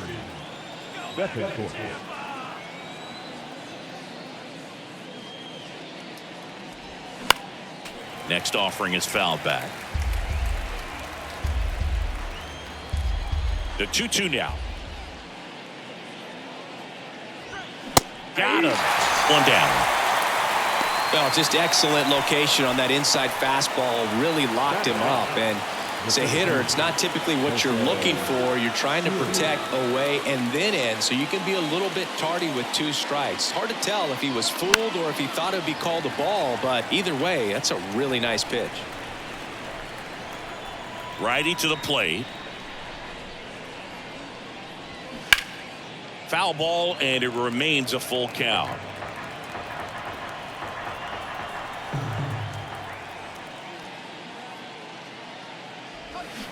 Next offering is fouled back.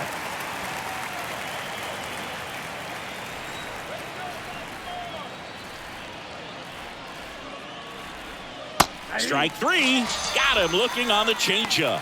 This guy will throw any pitch at any count. 3-2. He goes off speed, gets the out. Yandy Diaz.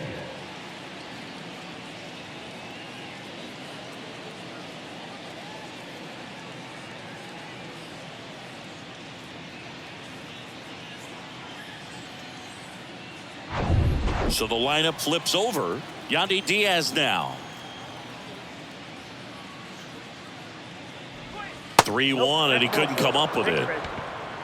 Well, that's a really good take right there, and that's just mentally prepared, knowing that if it's not on a tee, you're going to take that pitch because You still have one more strike to work with. Not easy to lay off, but he did an excellent job in that plate appearance.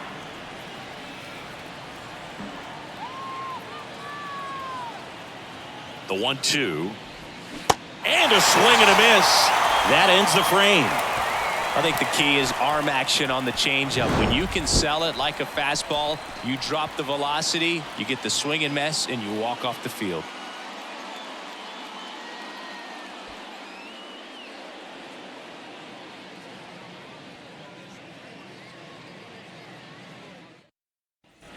Welcome back. Here's the shortstop at the plate, Jorge Mateo. The shortstop, Jorge Mateo.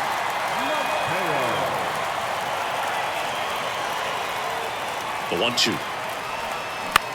That to right. Low has it sized up. He makes the grab, and there's one away. Ryan O'Hearn comes up to hit. The first baseman, Ryan O'Hearn.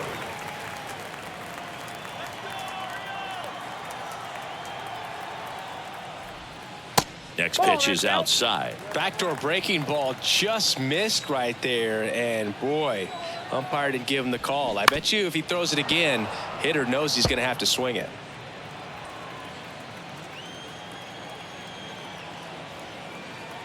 The 2-2.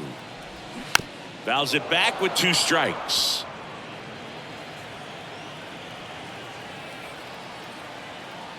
One down, base is empty.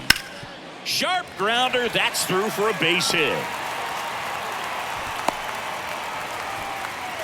Gotta love the resiliency he showed in that at bat, battling with 2 strikes. Got the top of the ball a little bit, but not much. That was hit pretty hard through the infield, so I think he'll be happy with that swing. Definitely generated some good bat speed.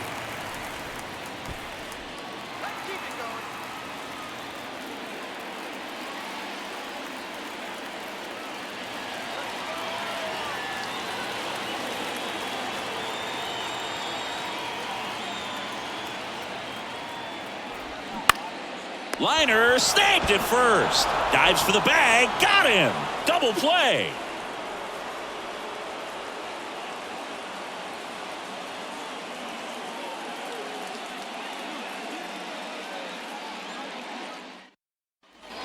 On to the 4th. Lau at the plate. The left fielder, number 8, Brandon Lau.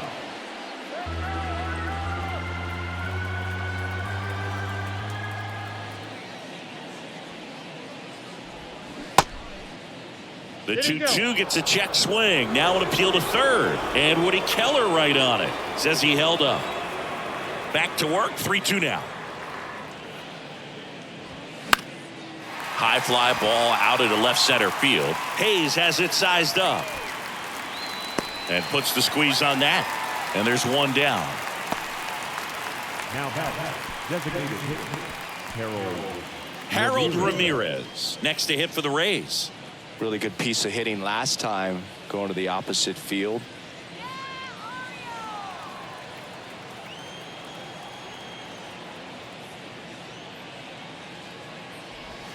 Next pitch misses inside. And that's ball 2.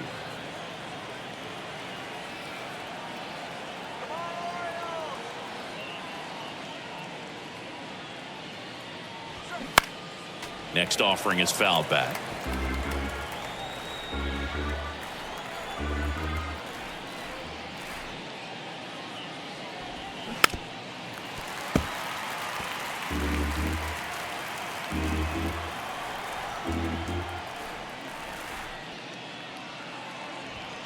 Three-two now. Well, he's so great about hitting the ball the other way. He gets those arms extended. So right there, just trying to straighten him up a little bit so he doesn't have as much outside plate coverage. Good battle here. About to be the 8th pitch of the at-bat. Got him swinging. He swung over top of the curveball. Quite the start to this game on the mound. Looking very dangerous to these hitters. 7 punch-outs already. So this lineup hasn't had much success trying to figure him out. I'm impressed with what we're seeing here.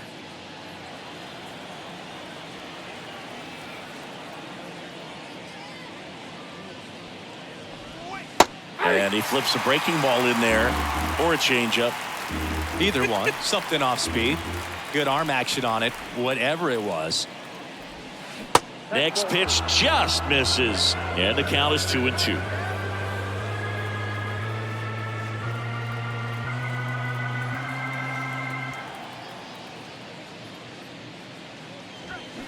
Caught him looking for the K. Down in order go the Rays. They still trail 1-0.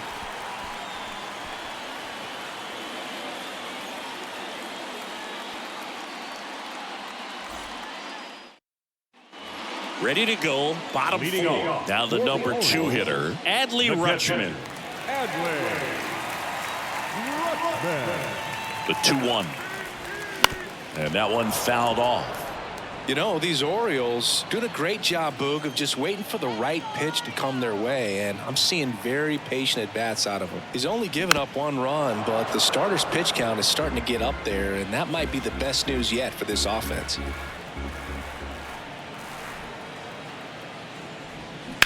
On the ground, Paredes sends it to first. 1 out in the bottom of the 4th. You know, sometimes all it takes is getting to the next arm before an offense does any damage, and that might be the case today. Anthony Santander digs in now. 0 for 1. He struck out swinging last time. Singing, you can't ask for anything more. This guy checks all the boxes offensively. He's the ultimate professional, and it doesn't just start at game time. It starts in the afternoon, the way he prepares and gets ready for the ball game. I tell you what, his teammates feed off of the leadership that he shows on and off the field. Breaking ball in there for a strike. 2-2 count.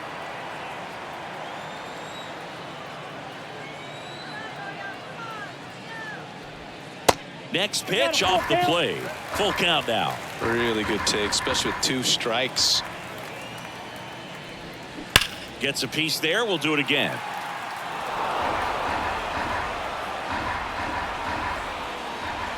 Three-two.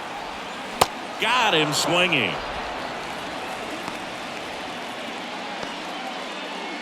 The batter, number 6. And next for the Orioles, Ryan Mountcastle. Castle.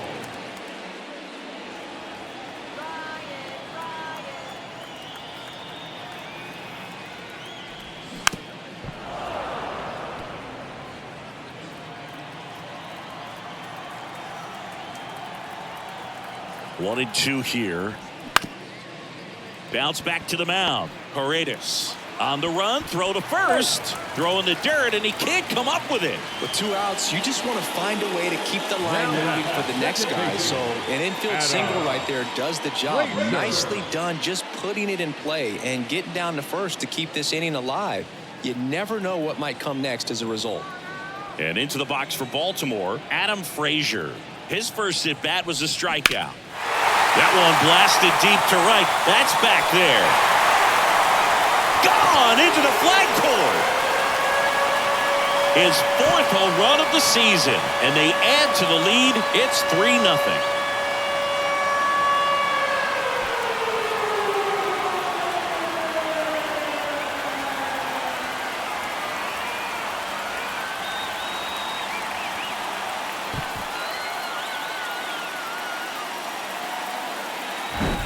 So impressive. You have to have such a clear and direct path to the baseball on a split finger, that location inside part of the plate. Did a tremendous job of staying inside of it and keeping that ball fair.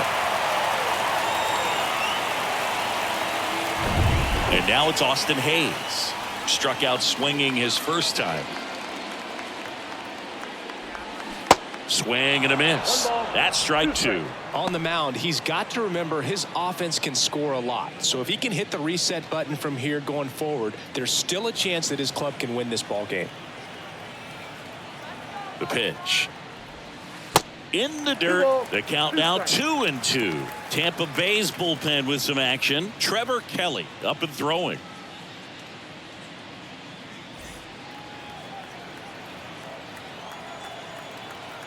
Two now. Swing and a miss, and he struck him out. And he's down on strikes for the 2nd time today. Baltimore with a 2-run shot this inning. It's now 3-0. Major League Baseball is on the show.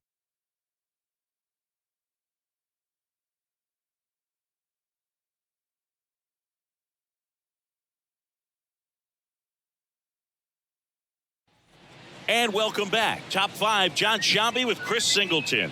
And leading it off, Isaac Paredes.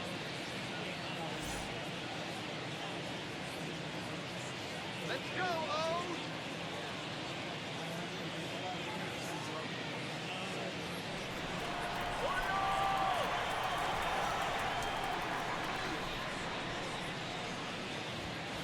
Next one misses, and the count is even 2-2. Well, after scoring runs, this is where you're looking for that shutdown inning. Get that hot team back in there to swing the bats.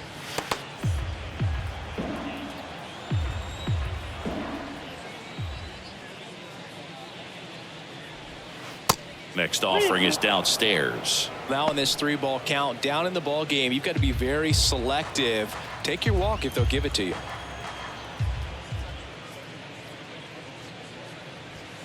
Foul. We'll see another payoff pitch.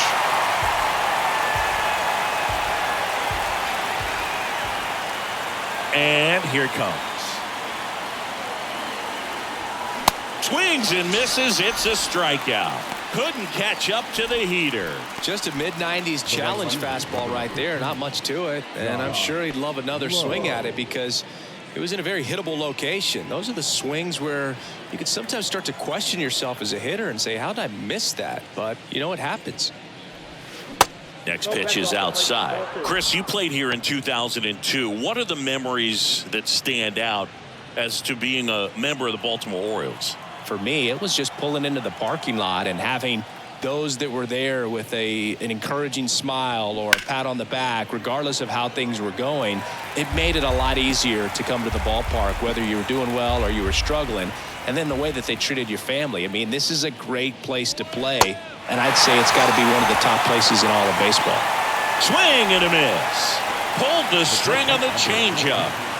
Christian Bethancourt next to hit for the Rays. Caught looking his first time up. And you had a cameo in the movie Moneyball as an Orioles player in a highlight clip.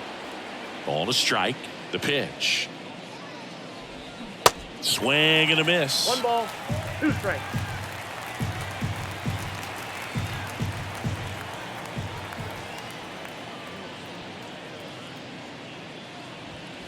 And down on strikes he goes.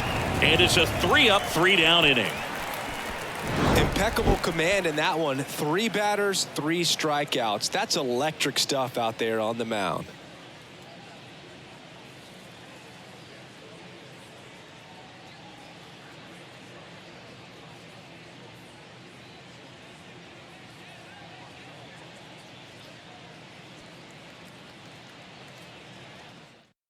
So they turn things over to the righty, Trevor Kelly. He's making his second appearance of the season. Your attention, please. Now pitching for the Rays, number 44, Trevor Kelly. Here's the third baseman, Gunnar Henderson. Hit it well, but flied out to the deepest part of the outfield his first time.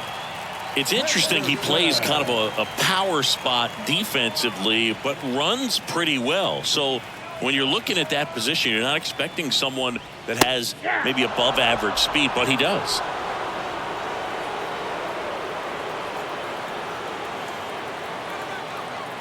Left-hand batter waits.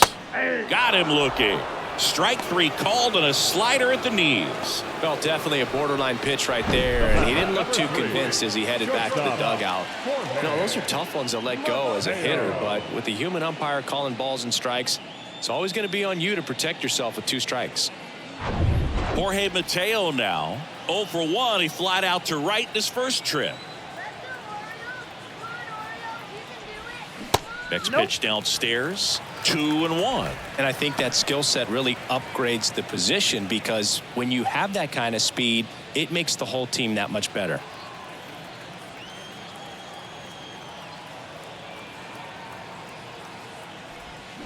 Swing and a miss. It's 2-2. What about him playing another position on defense, one that would require a little more range? Absolutely. And I think if push came to shove where they had to make a move during a game, could surprise a lot of people. You might even be able to put him in center field. Chance to strike out the side now. You talk about the benefits, the advantages of relievers who can come in and get the swing and miss, whether it's inherited runners or maybe a little jam that they get into themselves. Knowing that they can miss the bat, tell you what, that's huge and can change the ball game. And a 1-1. Swing and a miss as he chases that one darting out of the zone.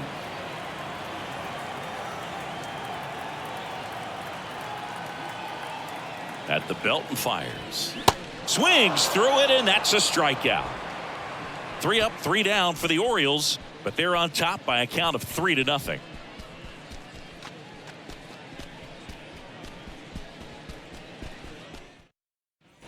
Top of the 6th inning. Here's the center fielder, Jose Siri. Jose Siri. The count 2-1. Well, these Rays showing great discipline at the plate, and patience definitely seems to be the name of their game in this one. The starter's pitch count is high because they've worked. Oh, this is deep to left center. Way back there. On its way. Gone.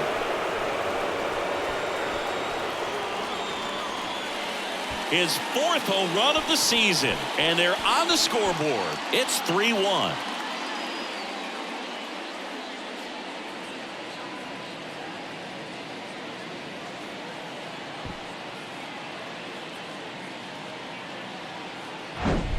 Oh, that one got in the jet stream on a line drive. We saw the numbers on the backs of the jerseys of the outfielders, which is usually bad news, and all of a sudden they're back in this ball game.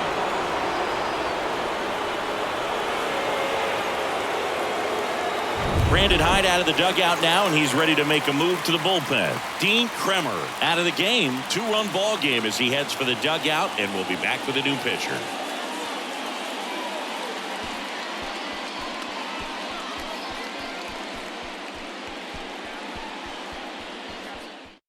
Coming on for the Orioles, Tyler Wells.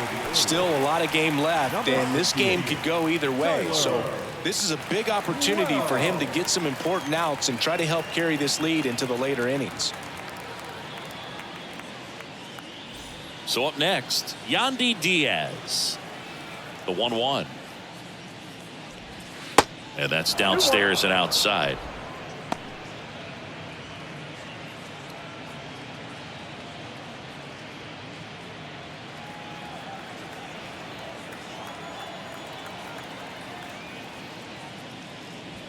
That one in for a strike, 2-2. Always exciting to see a leadoff home run in an inning. Kind of gets the offense fired up, and you start to expect a big inning.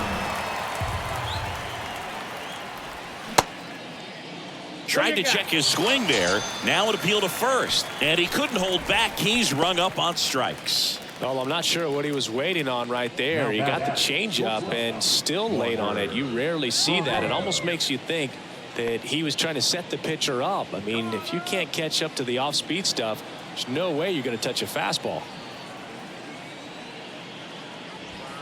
The 1-1 is fouled off.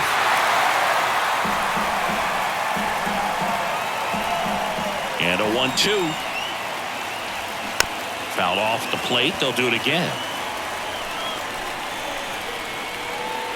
The 1-2.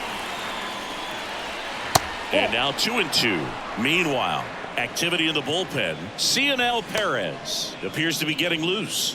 Bauman getting loose as well.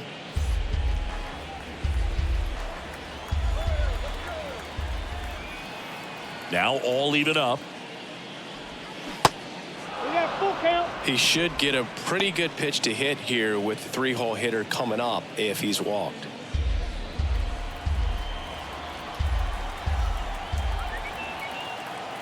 Kicks and deals. Right through there. Got him. Down on strikes.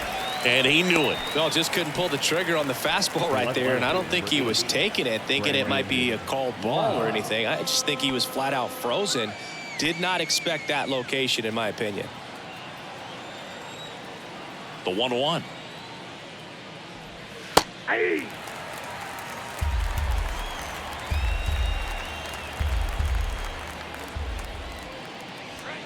And a swing and a miss. And that's that. The Rays creep closer thanks to the homer. It's now a 3-1 ball game. You're dialed into the show.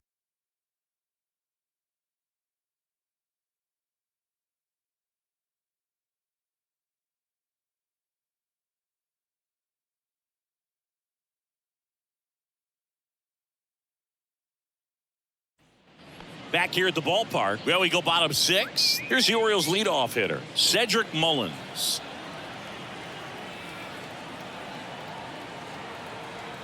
The 1-1. Swing and a tapper that rolls foul. You know, these Orioles putting together some really good at-bats in this game. There's been a lot to like with how they're approaching their chances at the plate. They really made that opposing starter work in this one. Ran his pitch count up, and now they've got an opportunity to continue making things difficult on the bullpen. Adley Rutschman, the next to hit for the Orioles. His home and away splits there.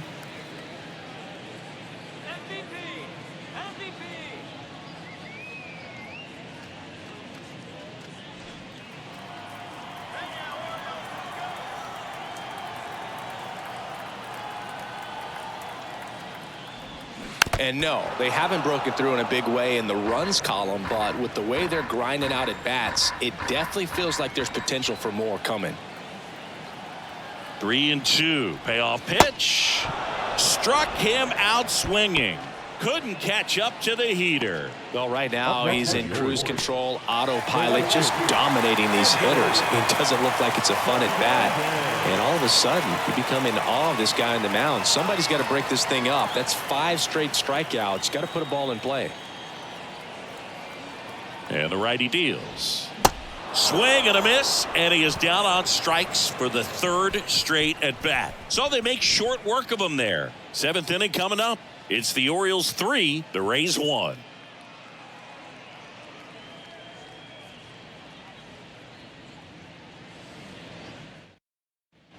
Back now at Oriole Park. All set for the start of the inning. At the plate now for the Rays is the DH, Harold Ramirez.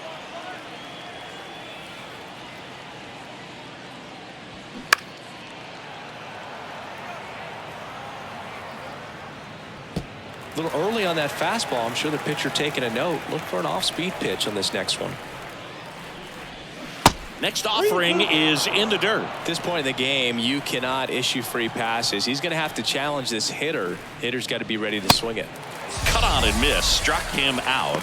Looks like he's picked up right where he left off. A big first out here in the 7th via the punch out. Yeah, it just does so much to change the outlook of an important inning like this. When you got the leadoff hitter, so critical in setting the table when you got a tight game like this. So a strikeout really puts them on their heels. Nice grab. The throw, and very nicely done for the out. Well, that ball off the bat, ticketed for the outfield and a base hit for the hitter, but just taken away by the diving stop. Nice job.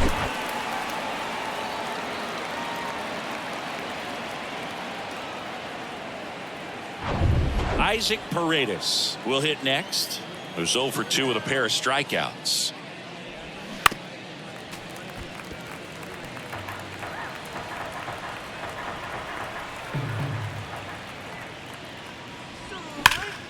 Hard on the ground to first. He takes it himself to the bag, and that'll do it. Nothing doing for Tampa. Score holds. It's 3-1. Ladies and gentlemen, it's time for the traditional 7th inning stretch. Bottom of the inning. Here's the designated hitter for the Orioles, Ryan Mountcastle. The designated hitter, When you get to this part of the order, yeah, there's some pop there, but more likely there's some base hits. So very important to be patient. Let the pitcher walk you, if he will. Slice down the right side.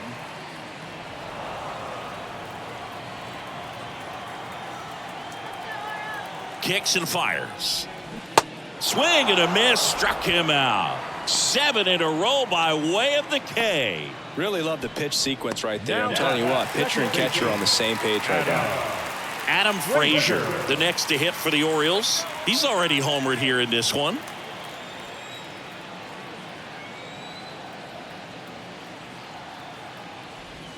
Cuts on it and misses. That's a strikeout.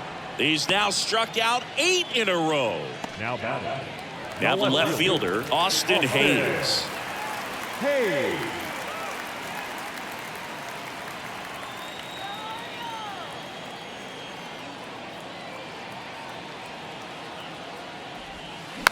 Hit weakly on the ground. Paredes. And it's a 1-2-3 inning.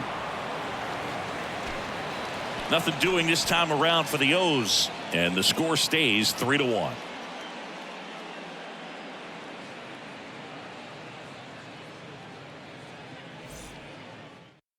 Ryan Baker gets handed the rock out of the pen.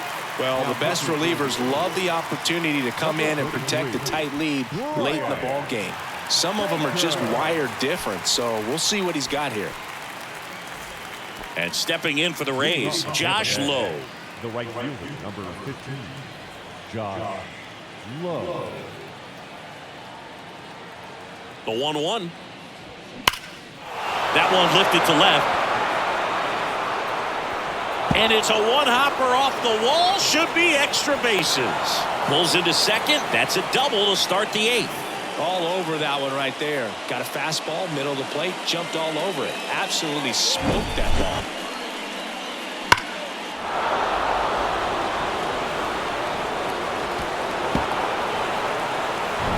Christian Bethancourt next to hit for the Rays. The pitch.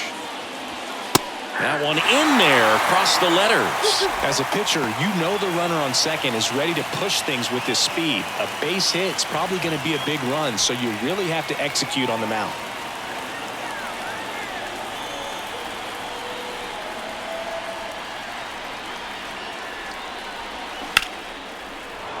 Hard hit, base hit. Runner around third on his way to the plate. He will score, and it's a one-run game. Big time at bat right there. Comes through, and they're back within a run. You'll often hear the phrase short to it, long through it, and that's a great example of it right there. Got the barrel in the hitting zone early, squared it up with the well-timed swing, and came away with a beautiful line drive in the center field. No outs, runner at first. So next to the plate for Tampa Bay. On the ground right side. Down the line, and it's foul. With a single base runner because of all the power, they are dangerous to tie this thing up or take the lead. And the pitch. And a pop-up right side, foul territory. Rutschman takes it in for the out. And there's one down. Up next for Tampa Bay, the third baseman, Yandy.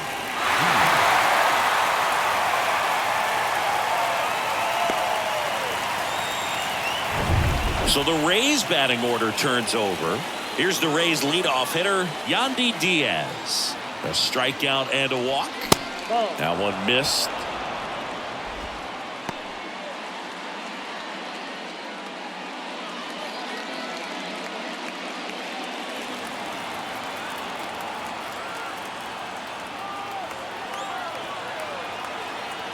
Now move to first. And he dives back in safely.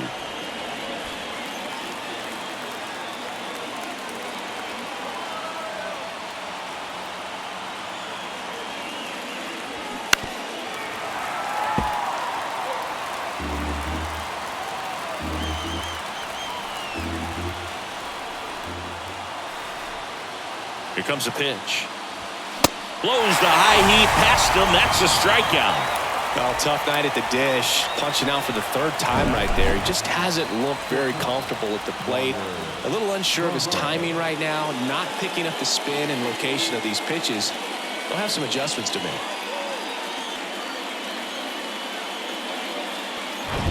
Here's Wander Franco. Here's a 1-1. There's a swing and a miss. Typically, the outfield defense will play a little bit deeper just to keep the ball in front, make sure that runner on first doesn't come all the way around to score and tie this ball game up.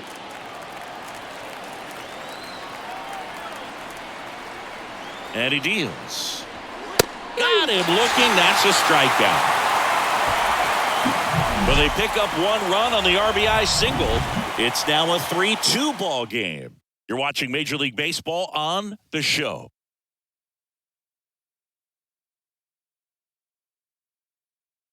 Back now, new pitcher on the mound as we roll into the bottom of the 8th, Colin Poche.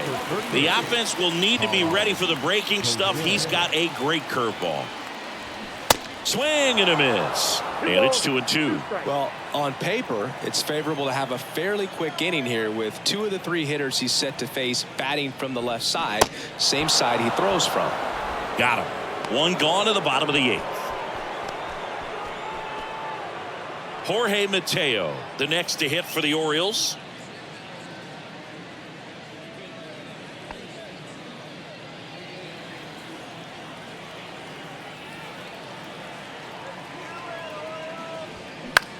Out towards right center field, and that'll fall for a base hit.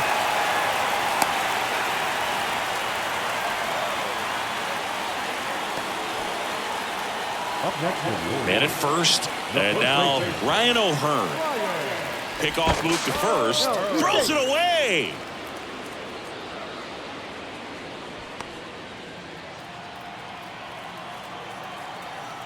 Back over to first, and he's back in that time as well.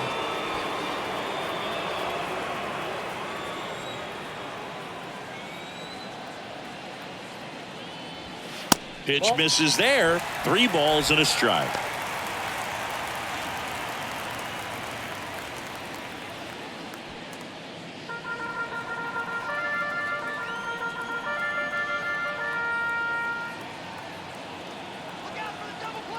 And Poche ready to work. And that's ball 4. now batting the center fielder, Cedric Mullins getting ready to hit. Looking for some insurance, or as our friends down in the South would say, Insurance. no matter how you say it, we know what you mean. And that one in the air center field. Siri hauls it in, and there's 2 away. Up next is the catcher, Adley Rutschman, the next to hit for the Orioles.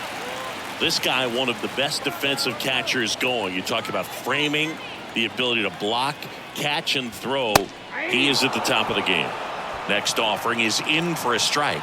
Really good athlete, and many times we talk about the feet of infielders. This catcher as well, really quick feet. He's able to recognize the pitch, see the trajectory, and get into a spot where he can block those balls and keep them from going to the backstop. And down on strikes. That's out number 3. Orioles strand a couple, and it remains a 3-2 ball game.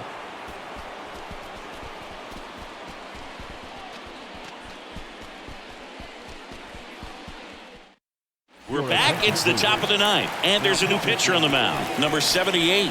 And this guy can bring it velocity-wise.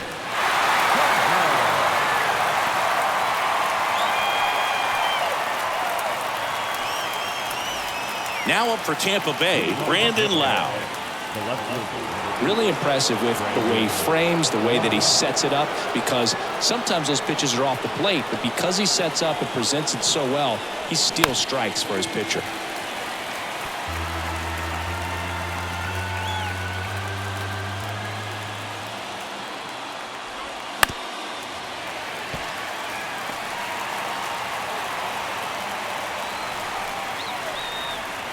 Right-handed reliever.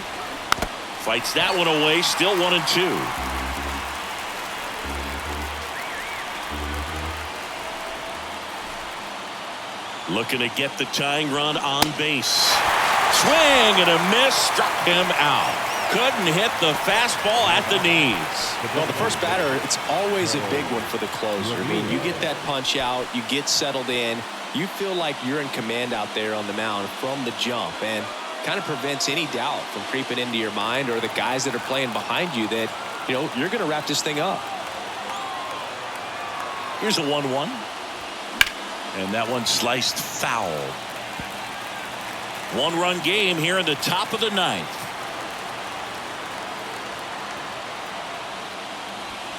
Got him swinging for the strikeout. Couldn't catch up to the heater. Well, it's kind of tough right here. Closer comes in and he strikes out the first 2 hitters. It's hard not to feel defeated, and then this is going to go quickly. But you got to go up there, maybe try to find a way to choke up on the bat, spread out, put the ball in play, and maybe you can extend this inning. So 2 down now, and here is Luke Raley. Next pitch misses way outside. Big pitch coming right here. Last thing he wants to do is put the tying run on base, but he can't groove one either. Left-hand hitter waits. That's a strike across the top of the zone.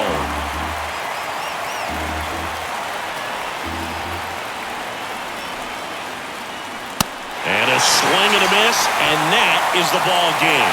Well, this was a tightly played game. Got a little of everything. Some timely hitting, runs on the board, key pitching and defense in certain spots. Definitely a fun one to watch. A 3-2 final score in this one. They hang on to win it by a run. For Chris Singleton and our entire outstanding crew here at MLB The Show, I'm John Shambi. We'll see you soon.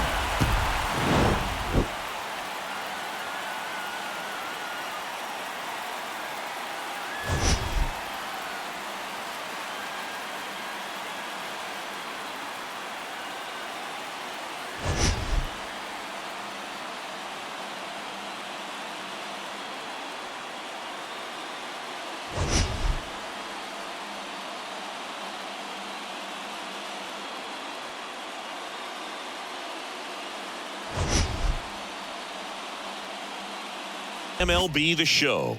It's the Boston Red Sox going up against the Atlanta Braves. Alongside Chris Singleton, I'm John Shambi. And Chris, we've got an opportunity to watch one of the true superstars in the sport. Ronald Acuna Jr. Always exciting to see him in action, and it seems like he consistently finds a way to impact the game. Yeah, Boog, it's offensively at the defensively when he's on the bases.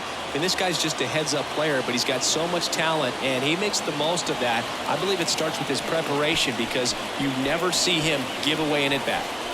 He's had his ups and downs in his career as his ERA is just over 4, but this is a guy that's not afraid. He's going to take the ball, he's going to go out there and give it his best. And now the right fielder, Alex Verdugo. That missed inside, and this one is off and running.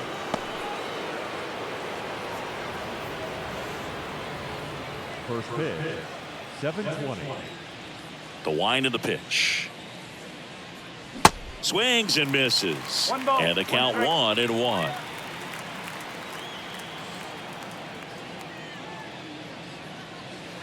That's down and in. Yeah, Morton originally was drafted by the Atlanta Braves in 2002. He was a third-round pick. Their first-round pick that year was Jeff Francoeur. Their second-round pick that year was Brian McCann. Left-hand hitter waits.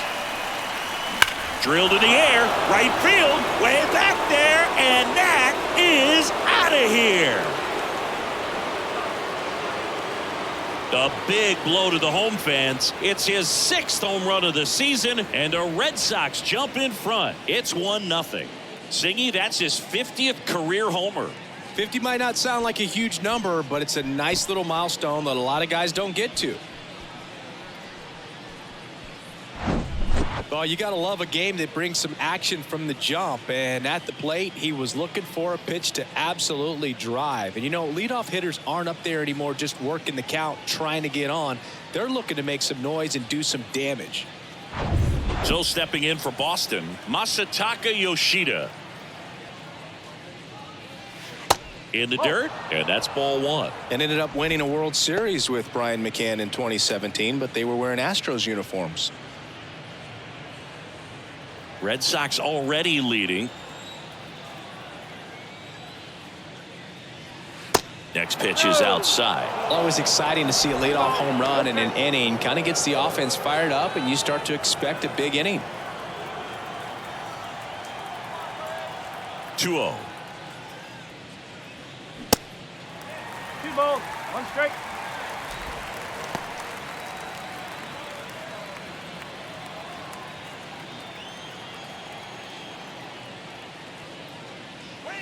And there's a ball. 3-1.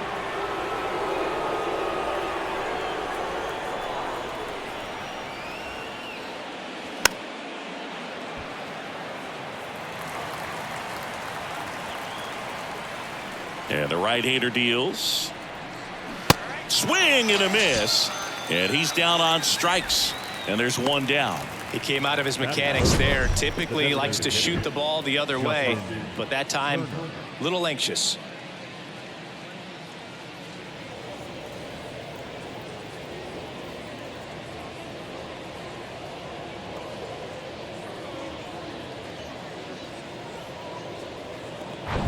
Justin Turner now.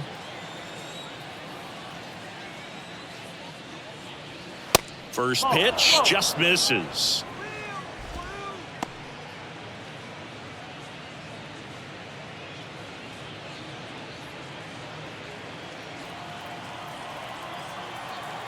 One down, base is empty.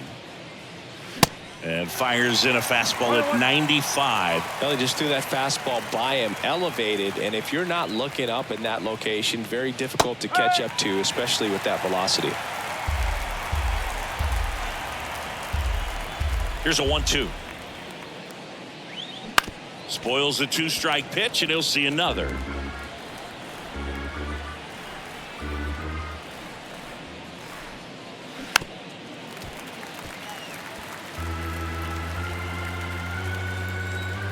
The 1-2.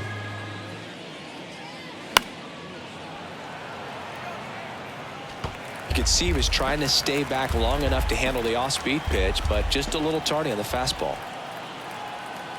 1-2 now. Ripped on a line to center. And he'll play it on a bounce. Good 2-strike hitting right there, Boog. A bit of a lost start for some, so that was nicely done to beat the odds. That pretty much split the zone down the middle, and those are the ones where you got to make them pay. Man aboard, and here is Devers. Ball one low. Rafael Devers, part of that 2018 team that won it all, but over the past couple of years, he has really turned into one of the top hitters, certainly one of the top left-handed hitters in the American League. The 1-0. And that one a little bit high. Yeah, and his ability to handle pitches as well outside the zone on the fringes, just impressive. I know we'll never forget the night that he hit a home run off of Aroldis Chapman slightly above the top of the strike zone and just clobbered it to left center field. Yeah, that pitch was over 100 miles an hour from Chapman, and he raked it out of the ballpark.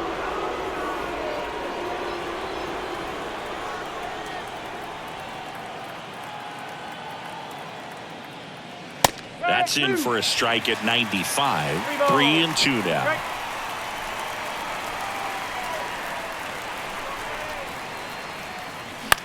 Rolled to short, possible 2-ball. Feeds to second, out there. And that's 2. Solo shot opens the scoring for Boston. And the home team down a run. You're watching Major League Baseball exclusively on the show.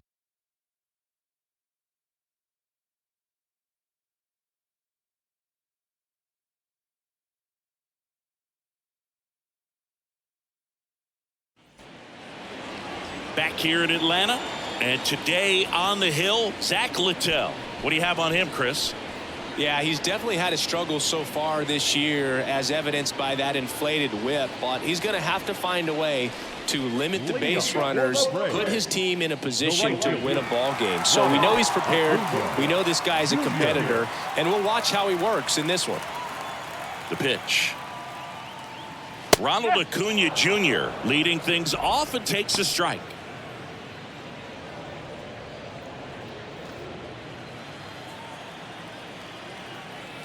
Oh, 1 down. Swing and a miss as he was out front that time.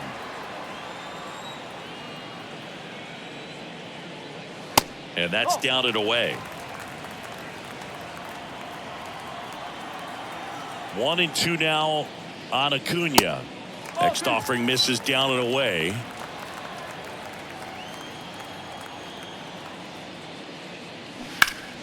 Foul ball left side. He'll see another.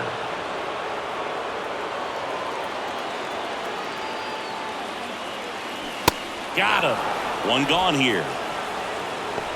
Well, big power guy right there and generating so much bat speed. It's hard to bring that to a halt once you've committed. They tried to check the swing, just couldn't do it.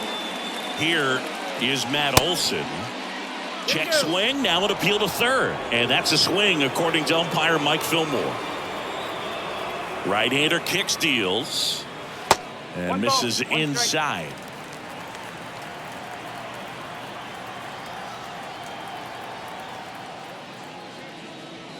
That's outside.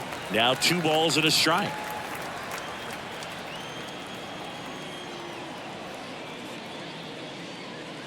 And another ball.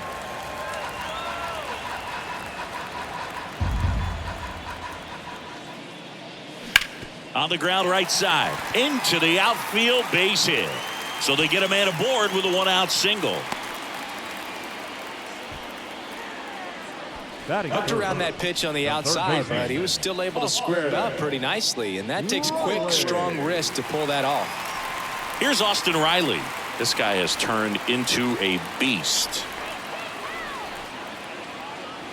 First pitch, and he just misses.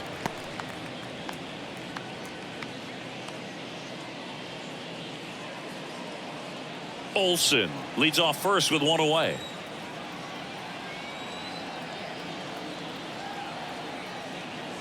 Next offering is in for a strike.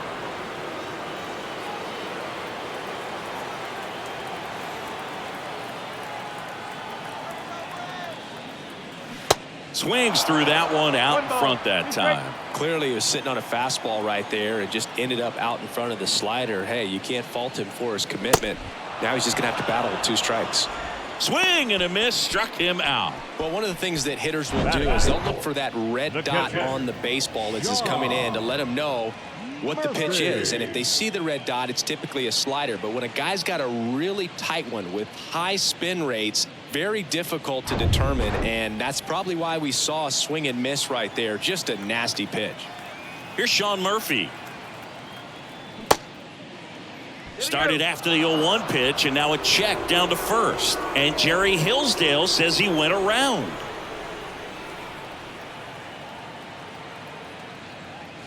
That one off the mark. And 1-1. 1-1.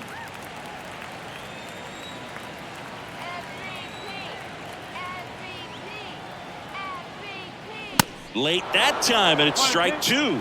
Well, he looks to have some quality stuff on the hill today. Start this outing out, pepper in the zone, arm is loose, and firing him in there. Chopped out in front of the plate. Sends it to first, and that is the inning. 1 left for Atlanta, still behind by a count of 1-0.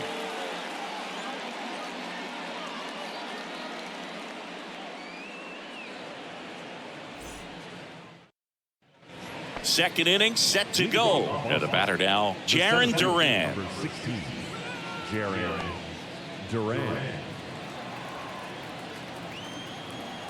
Morton back to work. And the pitch is outside, ball 1. 1 ball. No strike.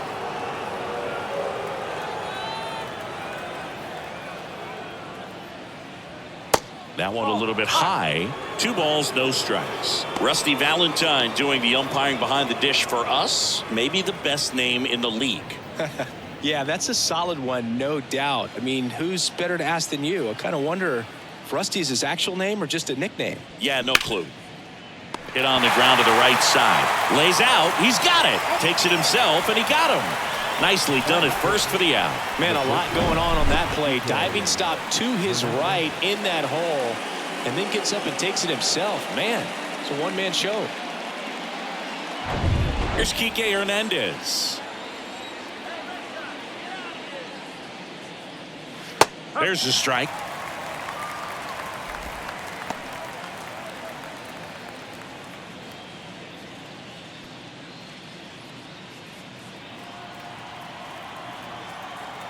And a pitch. There's a strike.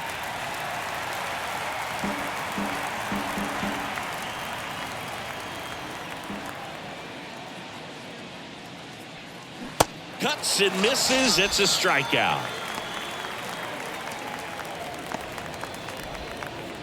Now batting Tristan Casas. Tristan Casas. That's a strike. Going 1.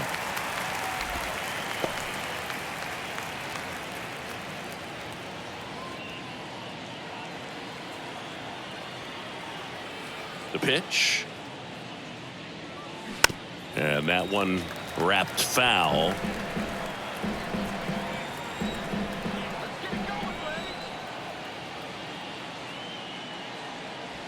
Next pitch misses, and it's 1-2.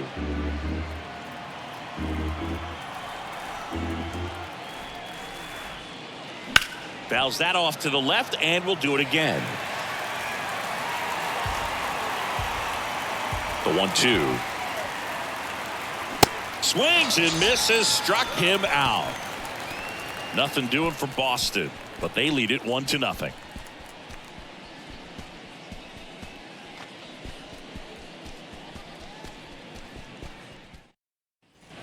Welcome back. Here's Eddie Rosario. The designated hitter, Eddie Rosario. Yeah, the right-hander back to work. That one is upstairs.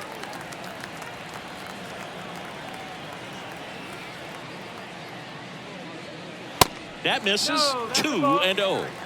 2-0. The pitch. That one finds the corner. Strike one.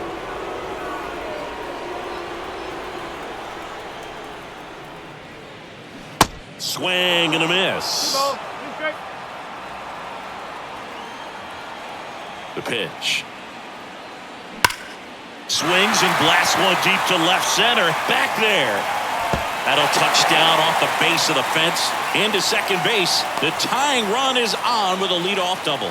Man, those are the types of hits where you don't feel any vibration in your hands whatsoever. Such a good feeling. When you connect and it jumps off your bat like that, you're thinking double at the very least. Put a great swing on it, and man, he wasn't fooled at all.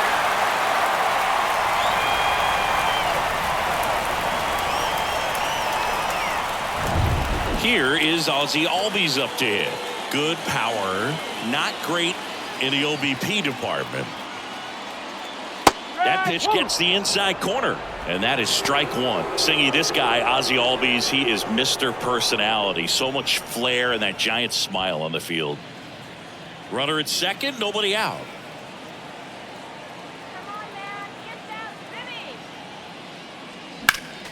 Next offering is fouled back. For me, one of the things I really enjoy is just the banter that he has with third base coach Ron Washington, who's helped him tremendously defensively at second base. Got him looking. Not sure about that call. Pitcher might have gotten a friendly strike three. So he gets the call and picks up the strikeout looking. Sometimes with a good hitter at the plate, he'll be the one to get the benefit of the doubt if he lays off on a close pitch like that, but just not right there. Strike zone definitely expanded a little bit with 2 strikes. Here's Marcell Ozuna.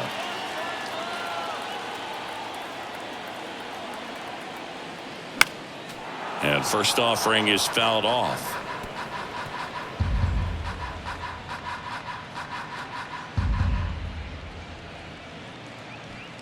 One out and a runner at second.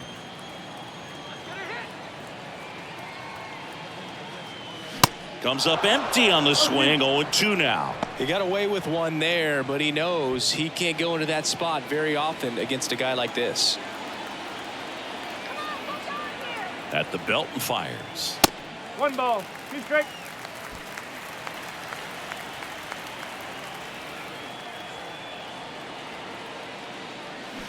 Battling here as he fouls it away.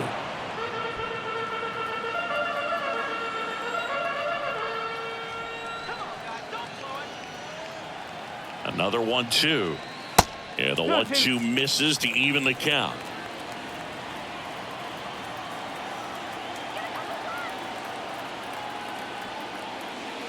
Got him. Now 2 away.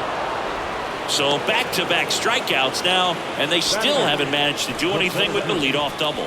Yeah, Boog, and you just don't want to get careless here. You've done a really good job to get 2 outs after that leadoff double, as you mentioned, and just got to execute your pitches, and it's a non-issue.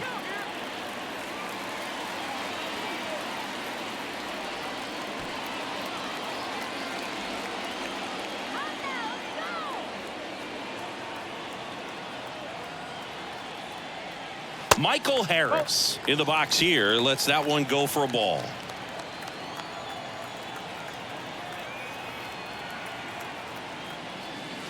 Next pitch is outside.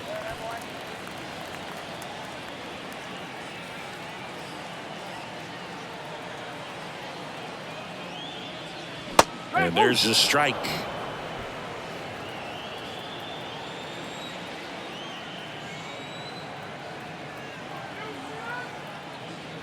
Swing and a miss. It's 2-2. Just not able to catch up to that velocity.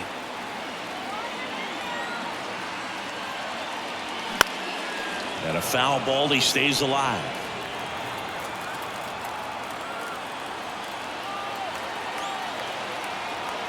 The 2-2 now.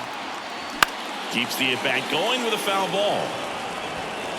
Rosario at second with 2 down. Next offering is down low, and it's 3-2. Good slider down and in can be so hard to get on plane with. You're better off taking that pitch. And that's ball 4. Well, that's a nice job of grinding out that at bat. Saw a lot of pitches and ends up drawing the wall. Very gritty. Here's Orlando Arcia.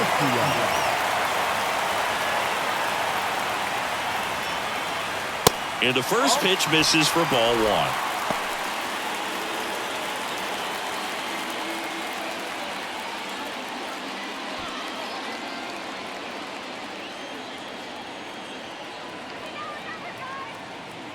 Two on, 2 outs.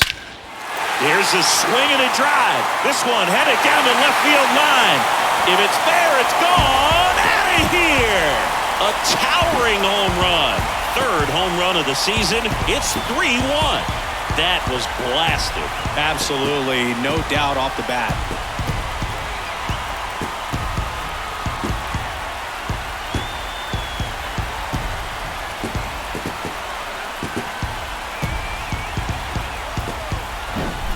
Well, I'm sure there's a big grin on his face right now, Boog. He's probably had some of those that didn't stay fair, but off the bat, it looked like he was going to bend foul. Was able to keep it in there, tucked it nicely, and he gets the jog around the bases. Good for him. And here is Ronald Acuna Jr.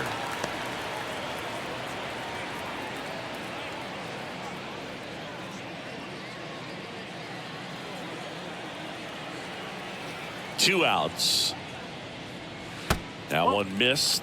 Littell maybe a little less aggressive on the mound right now after that home run, Chris. Yeah, it seems that way. You know, guys, they can come out, feel good, but then all of a sudden get touched up a little bit, and they start trying to throw instead of pitch. They're not trusting their stuff.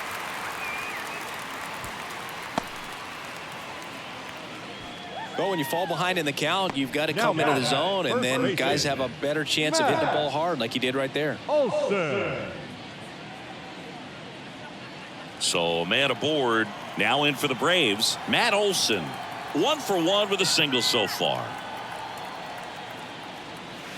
Ball 1, no strikes. Well, he's been good for the most part. Is it going to take someone going out to the mound to maybe refocus him a bit? Well, partner, every pitcher's a little different. I liken it to you. Sometimes you come in and you're not as focused, and I kind of do what it takes to get you on track, and then you have a great show. So perhaps it's the same with him. Nobody really wants their rhythm broken up, but sometimes they need a little pick-me-up. Littell over to first. Acuna dives back in.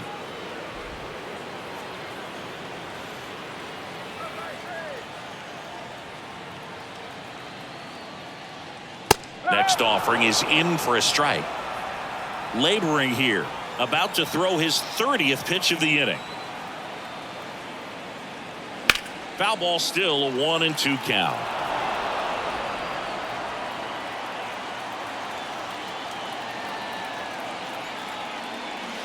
And delivers outside. 2-2.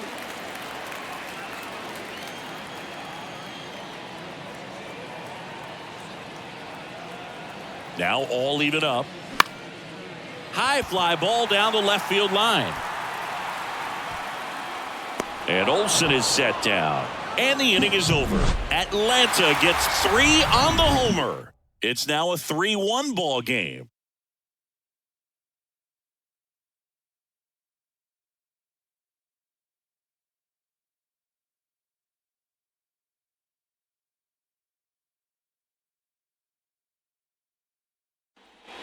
Back here at the ballpark, on to the 3rd inning, and stepping in for Boston, number 47. Well, after scoring runs, this is where you're looking for that shutdown inning. Get that hot team back in there to swing the bats. That's in for a strike. Well, we call that keyholing. Even though it's right there and looks pretty good, if he doesn't love it, he's not going to swing that early in the count. And fouled off. The pitch. Going to count 1-2.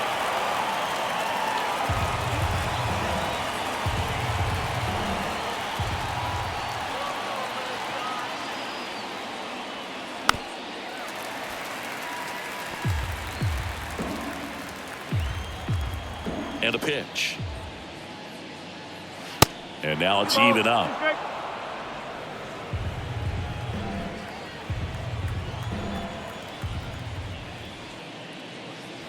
Just misses the mark outside the zone. Really good take, especially with 2 strikes. Foul. We'll see another payoff pitch.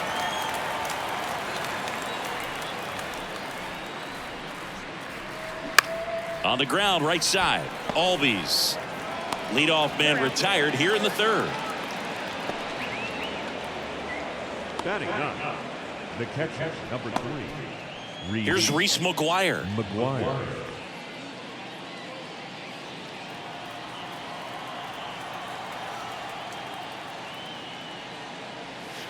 There's a strike.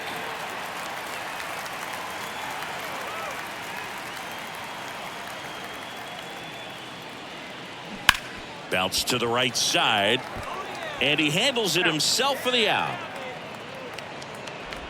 The right fielder, number 99, Alex Verdugo. Here's Alex Verdugo, homered to lead off the ball game.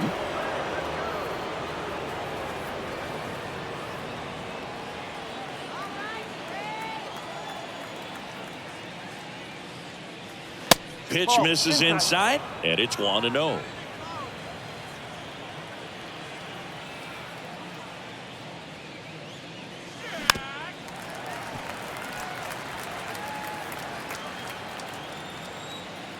Kicks and deals.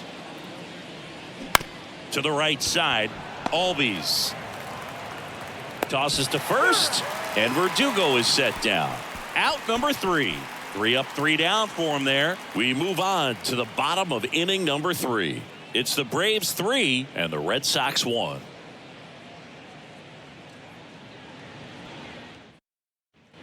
Bottom of the inning, so now to the plate for Atlanta, Austin Riley. Third baseman, Austin Riley, a guy that's turned into one of the young stars in the National League. Chris, he's got big-time power. Misses off the plate, and that is ball 1.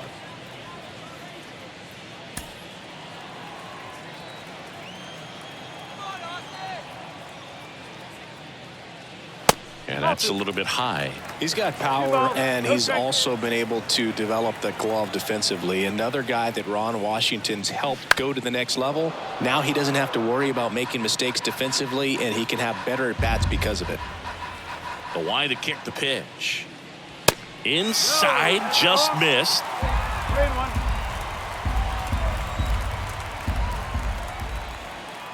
That one misses, so a leadoff walk.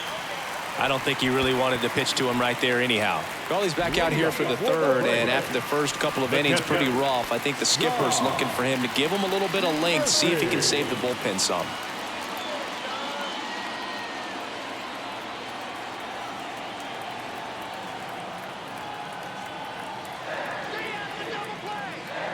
Murphy batting for the 2nd time, and that's strike 1.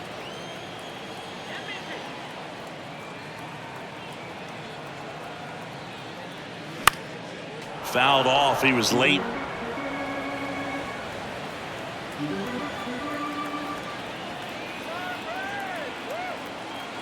And a pitch. And ball 1. Riley gets his lead at first with nobody out.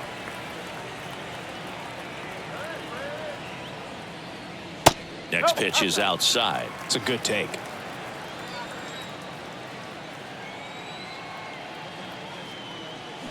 Knocks that one away, and we'll do it again.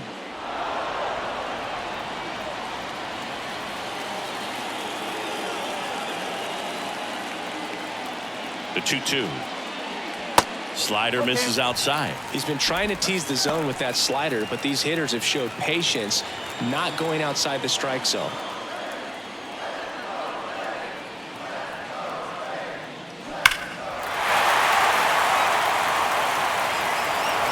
Good battle here. About to be the 8th pitch of the at-bat.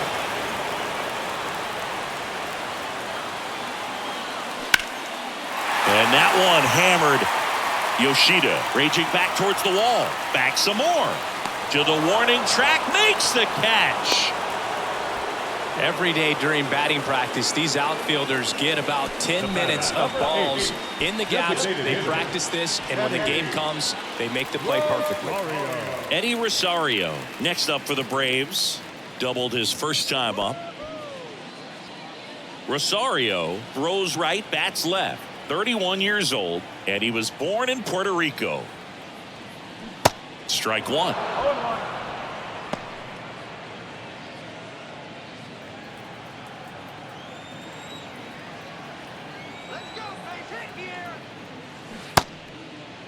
Tried to hold up on the 0-2. Now a look down to third, and he won around.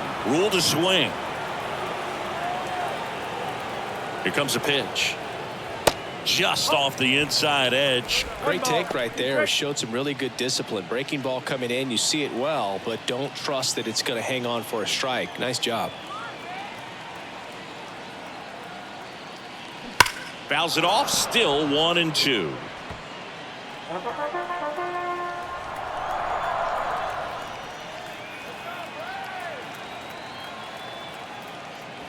Swings and misses. Out. Number 2. Thought it was a pretty good pitch. Top of the strike zone. We're seeing more fastballs in that location. Hitters, especially with 2 strikes, have to be ready to pull the trigger.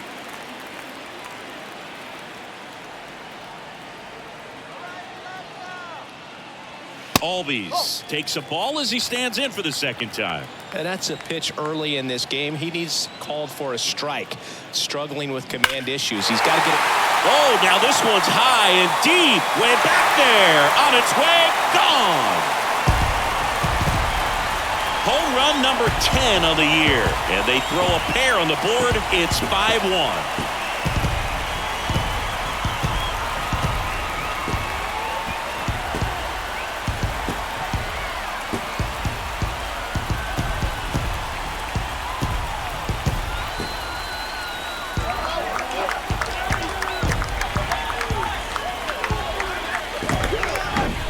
Well, he put a really nice swing on that one, and everything was on time. Took a direct path to the ball. Excellent extension, and just drove it out of here. Nothing better than when the ball jumps off your bat like that. So 2 away with nobody on. Here's some real power at the plate. Marcell Ozuna.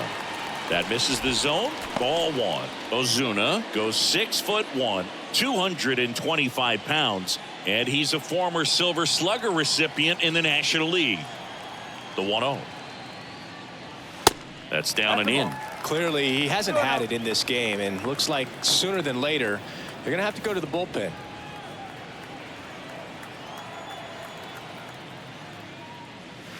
There's a strike, and it's 2-1 now.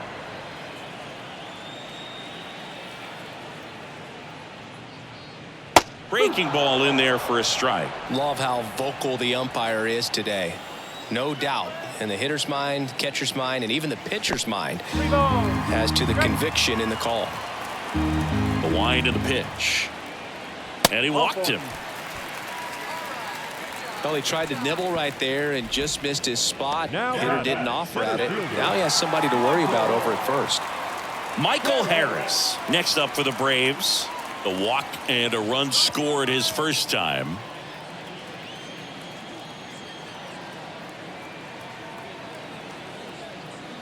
They say it went. No ball. 1 strike.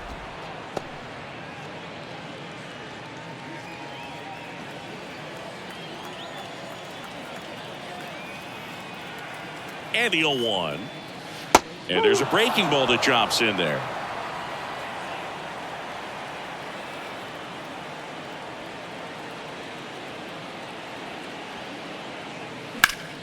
Foul ball. It stays 0-2.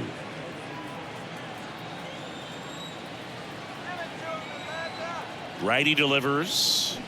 Hacks and misses. It's a strikeout. Braves pick up 2 on the long ball.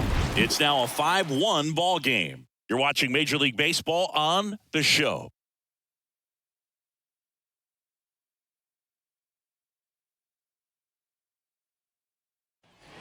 And welcome back. On to the fourth. So stepping in for Boston, Masataka Yoshida.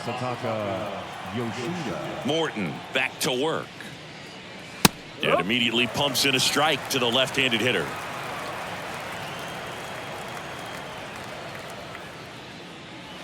Good eye right there.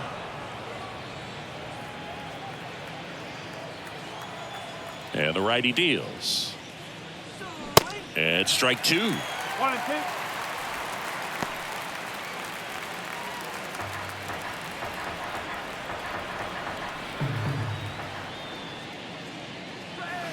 2. Way inside, gets out of the way.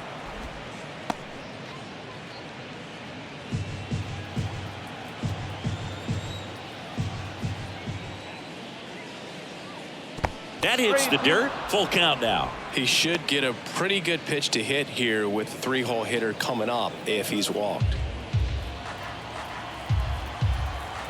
Kicks and fires. Swings and misses. It's a strikeout. The high heat, too much on that one. Great location with that 2-strike fastball. I'll tell you what, as a hitter, you're looking to protect the outside part of the plate, stay back on something off speed. So many times that location with 2 strikes, you just can't get around on it, and that's a tough one to compete with. Turner stands in here, leaves that one off the inside.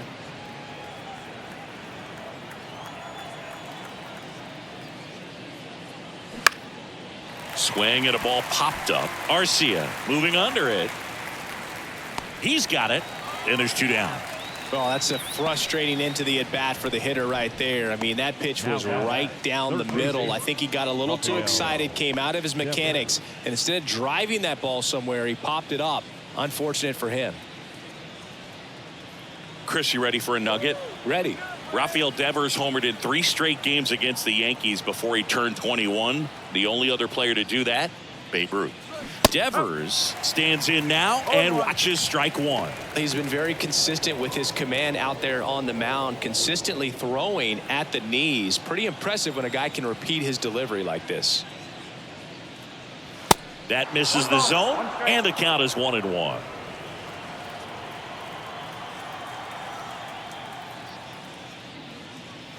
Next offering is outside.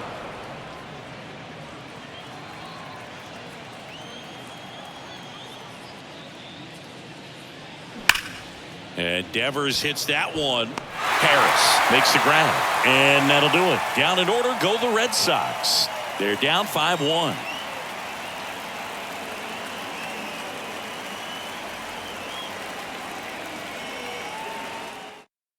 Righty reliever out of the pen, Josh Winkowski. He last pitched 2 days ago. Josh Winkowski.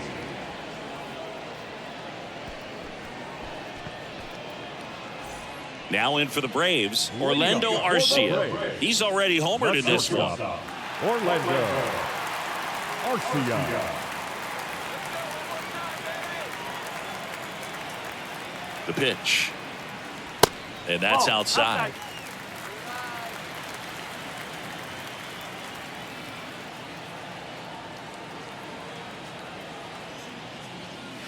Just missed. Well, usually a high level of confidence when you're facing a young pitcher out there on the mound.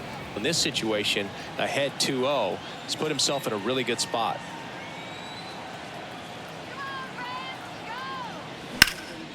In the air, right field. Verdugo makes the catch for the out. And there's one away. The right fielder, number 13.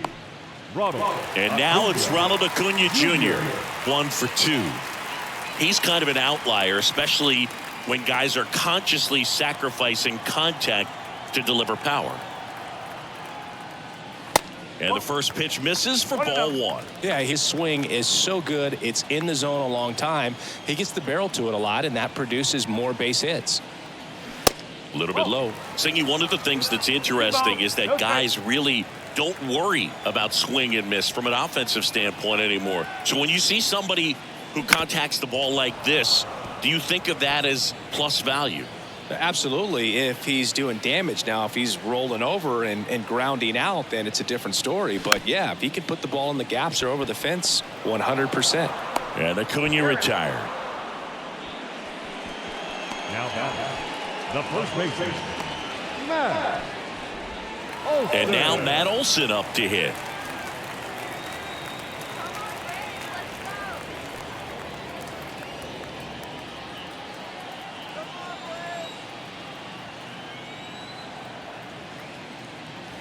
First offering, and it just misses. 1 ball, no strike. And that one is inside. 2-0.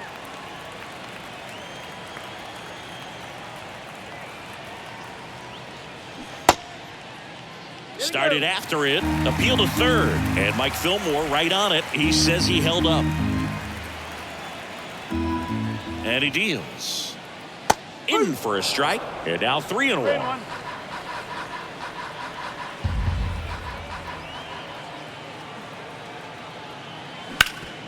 Up the middle. Oh, he gloves it. Fires to first. It's there, and that's a great play. Down in order go the Braves. They're up 5-1.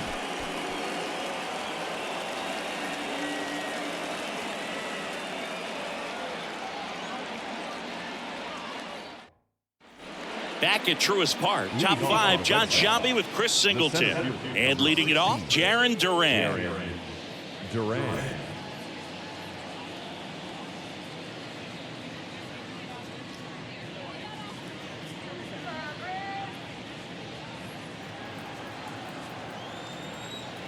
And the pitch. Bunting for a hit. Bare hand has to hurry. And safe. Bang, bang play, but speed wins on a great effort there. His speed was just clearly the difference on this play, Boog. I mean, he laid down the bunt as far away from first as possible and flew down the line.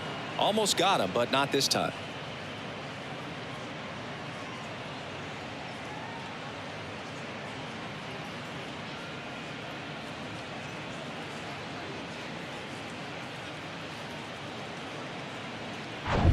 Man at first, and the batter will be the shortstop, Enrique Hernandez. 0 for 1. He struck out swinging last time.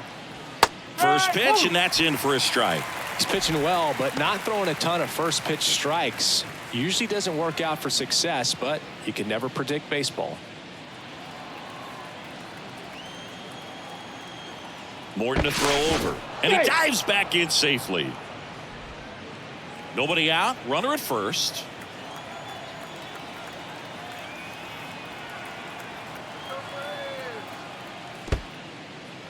Now he can't squeeze it behind the plate, and it's a ball and a strike as the runner holds. And a pitch. Edge of the zone for a strike, and it's 1-2.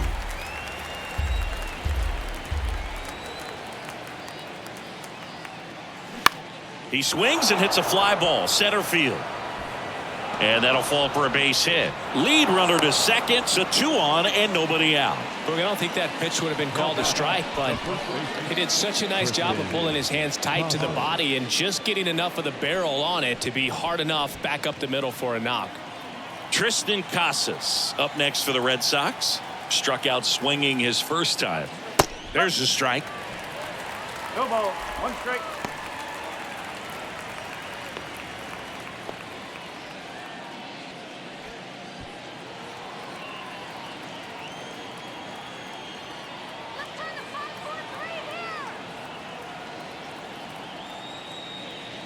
Foul ball there. First and second here, no outs.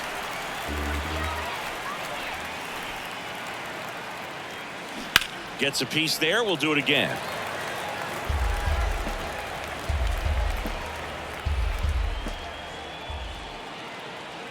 The 0-2. That one the other way. Fair ball. Duran around third, and that rolls into the corner. One run is in. Hernandez around third. Throw cut off. Now to the plate, and he's in there as 2 runs score on the play.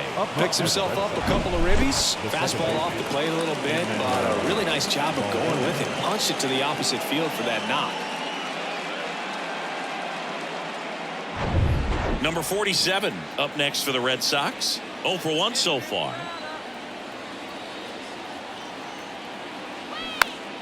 Swinging a foul over the screen and back out of play.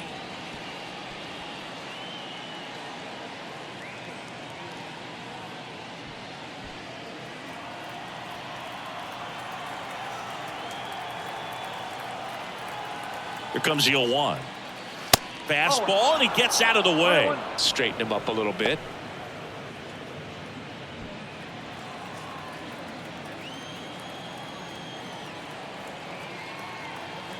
Runner leads away at second.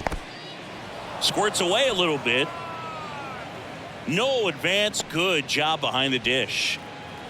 Casas at second with nobody out.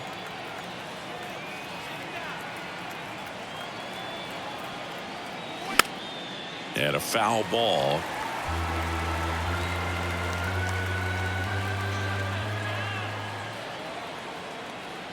Man at second. Now a fly ball to right center. That one opts against the fence. The run comes in from second, and it's a 1-run game.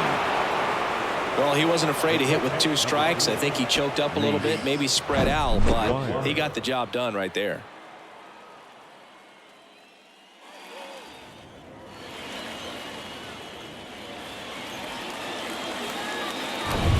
And next for the Red Sox, Reese McGuire. He's 0 for 1. That one's in there, and it's 0-1.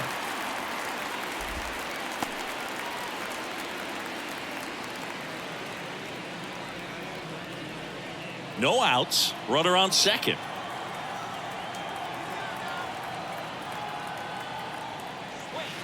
Next one is off the play, and the count even 1-1. Double-barreled action in the bullpen. Dylan Lee getting ready to go. Jimenez, the right-hander, also getting loose.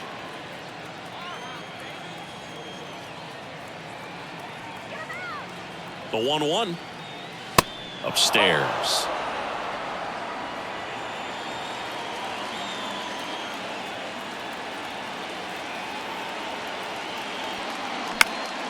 Popped up to the left into foul ground, and there's one down.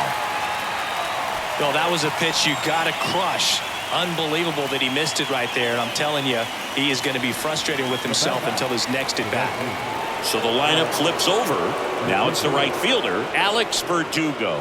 1 for 2 with a solo home run back in the first inning. And takes low for ball 1. 1-0.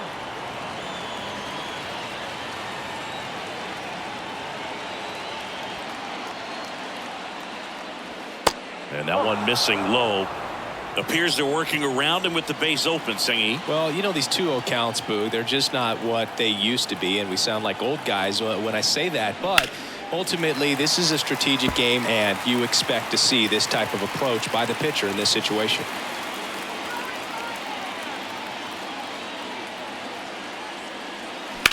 On a line out towards center. And Verdugo is set down. That's out number 2. Now back left field, Masataka Yoshida.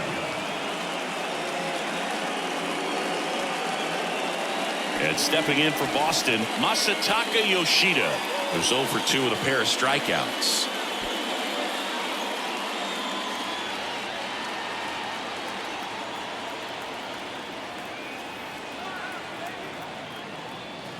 Down and in, moved his feet.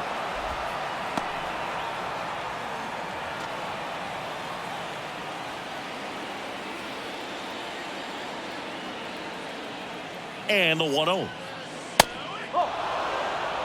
ball. Struggled a No little strike. bit in this one. Couple of strikeouts earlier, but doing a much better job in this at bat to get ahead and find a good hitter's count at 2-0. The 2-0 is in for a strike. One strike.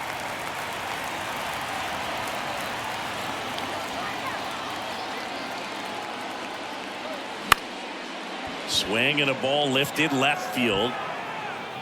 Ozuna brings it in with a nice running grab. 3 runs on 4 hits, no errors, and 1 left on. Last half of the 5th coming up. It's the Braves 5 and the Red Sox 4.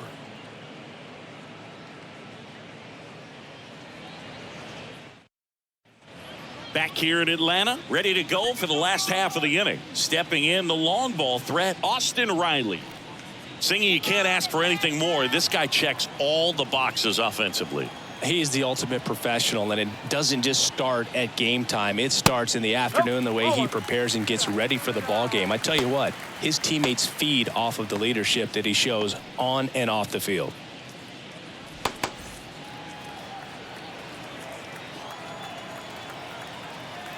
Right-hander kicks, deals. That misses. 2 balls, no strikes to count. 2-0 count to a guy like this at the plate. You've got to throw a pitcher's pitch. Don't just try to get a strike. He could make you pay. And the right-hander deals. Well struck left field. And caught on the warning track. Not quite enough behind that one. Man, that's one of those at-bats where you have to remind yourself it's about the process. He did everything right there. Nothing to show for it. But in your mind, you have to convince yourself that it was a very good at-bat. Murphy in the box again. Takes a strike.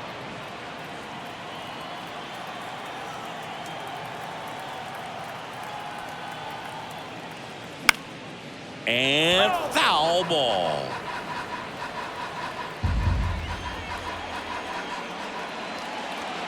The pitch. Ball. 1 ball. 2 strike.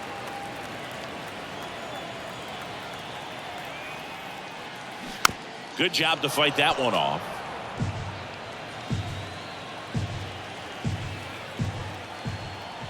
The 1-2.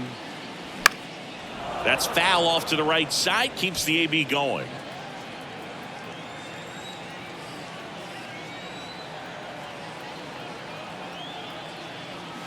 Caught him looking for the K.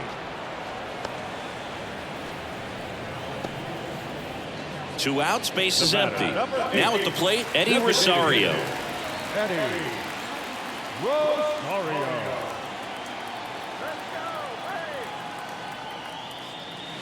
And first offering is fouled off.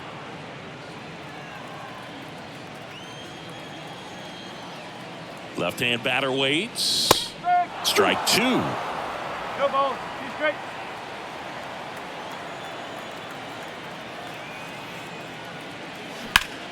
That one ripped right center field. That's back there. And it bangs off the top of the wall. He's in with a double, and that's his second double of the night. He has had such a good day today. I don't think he's going to want to leave when it's over. Couple of doubles today for the DH.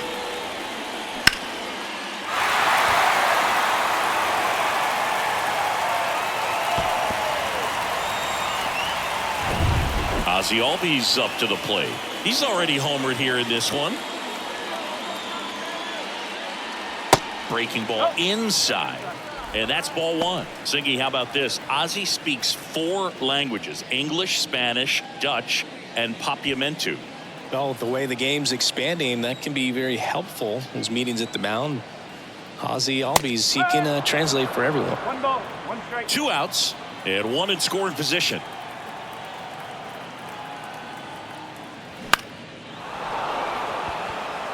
Devers drifts towards it.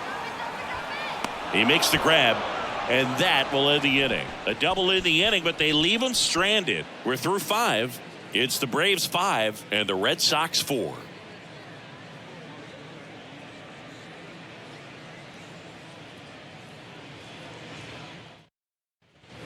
Back here at the ballpark, and now Justin Turner.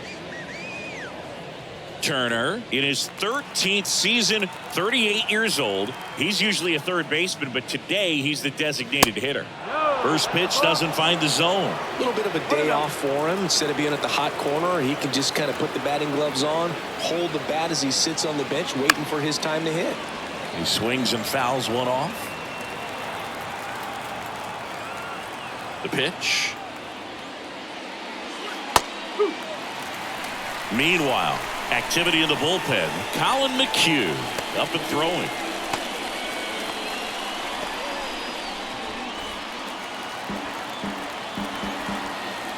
One-two now. Fastball almost got him there. Well, he's so great about hitting the ball the other way. He gets those arms extended. So right there, just trying to straighten him up a little bit so he doesn't have as much outside plate coverage. Next offering misses, and the count's full. Rafael Devers to bat next.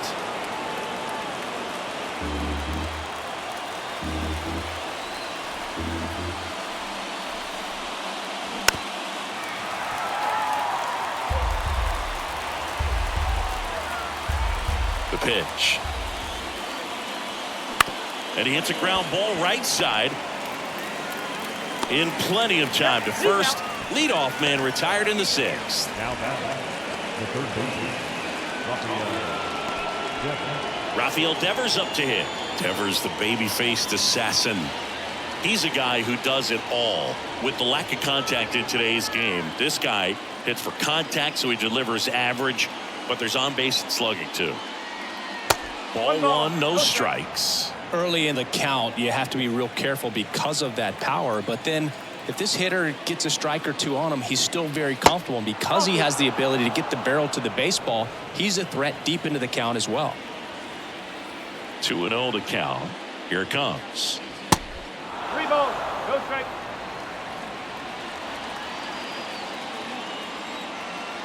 Righty to the plate. And there's ball 4. How big a deal is that walk? I don't think it's a big deal because if you pitch to the previous hitter with the power he has, you can hit a home run. I think it was a calculated walk. We'll see how it pays off here. Here comes a new arm for the Braves, Dylan Lee. These are the spots relievers really make a name for themselves. Late and close. There's not much margin for error, but at the same time, there's a reason they're put in these situations. Now batting Jarren Duran.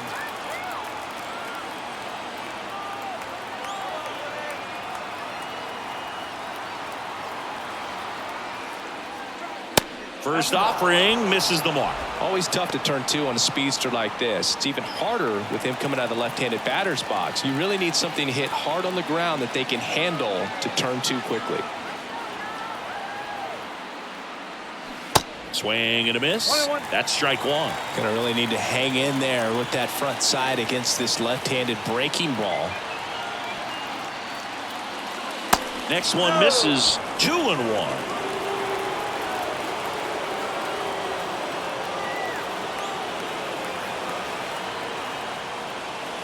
Swings through the fastball up in the zone.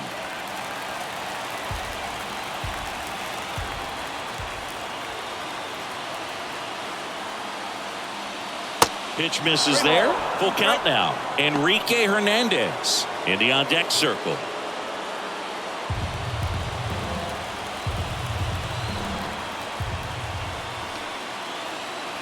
Payoff pitch. Popped up right side. Olsen makes the play, and there are 2 outs.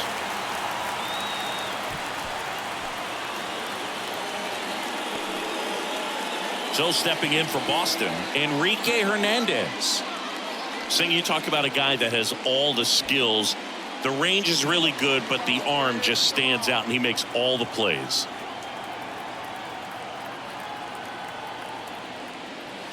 In there for strike 1. And because of that big power arm, he's able to play a little bit deeper, make throws from the outfield grass all the way across the diamond, and still get a pretty good runner. That's impressive.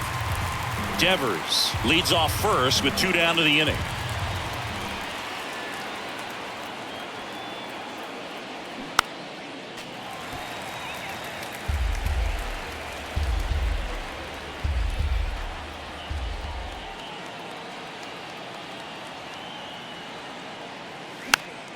Gets a piece and stays alive.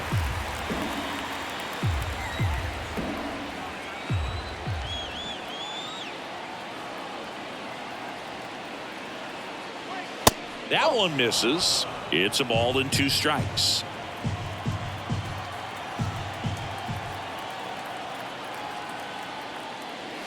And now 2-2.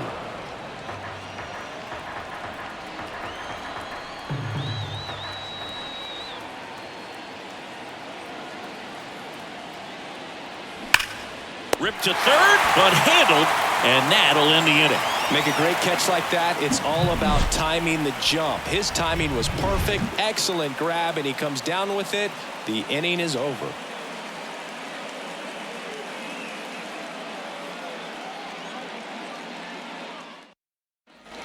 Welcome back. Bottom of the 6th. So now to the plate for Atlanta. Marcell Ozuna. He's not going to get cheated up there. No, he's not. He's looking to do damage with every swing he takes. Winkowski back to work. That one ran inside, almost got him.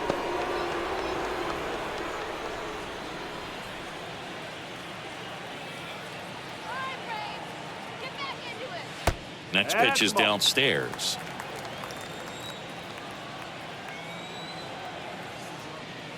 Just missed.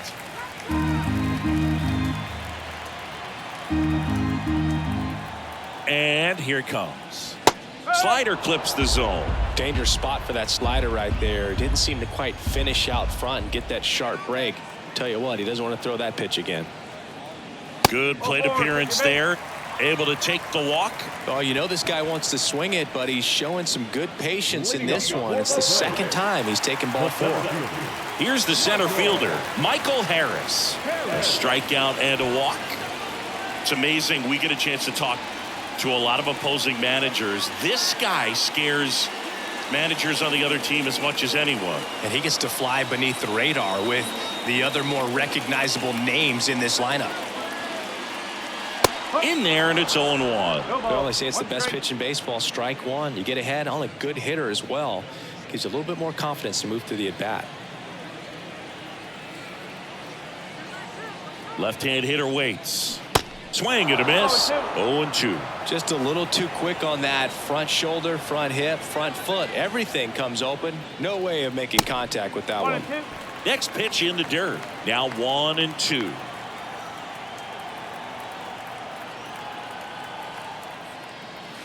And another ball. Runner at first with no outs here.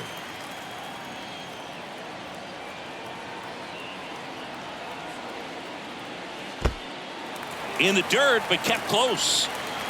The tag, and he's out at second. You know, Boog, this is the part of the game that oftentimes is overlooked. This is the grunt work. Great job of the catcher using his body to deaden that pitch, keeps it close, and then throws a strike down to second. Hats off.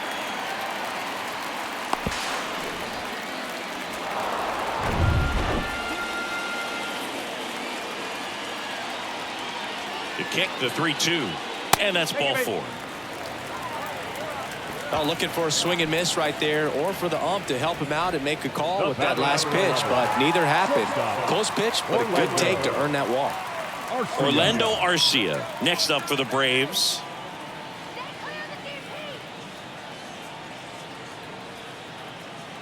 Runner on the go. Pitch in for a strike. Throw to second. Great jump, and that is a stolen base. It wasn't even close. 1-run game, 1 out, 1 on.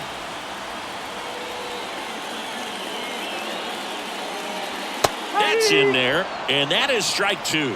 Well, he's gotten ahead with 2 pitches down in the zone. He has plenty of options right here. He can go up, he can go away, he can act. And base hit. Harris headed for the plate.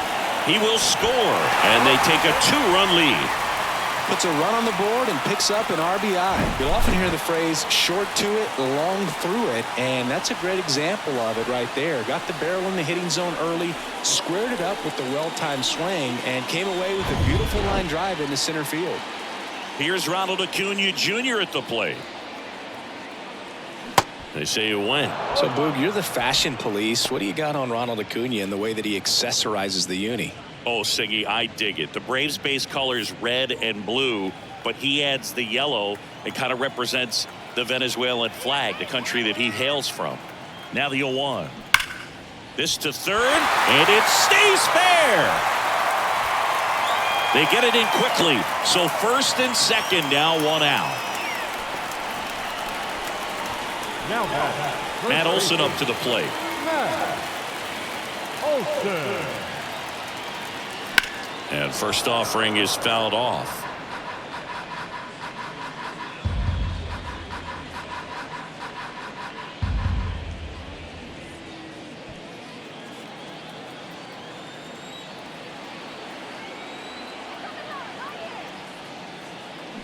Called strike right there.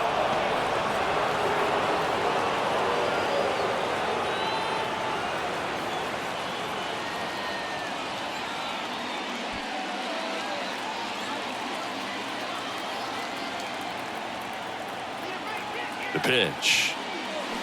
Fouls it back with 2 strikes. 1 out. Runners at first and second.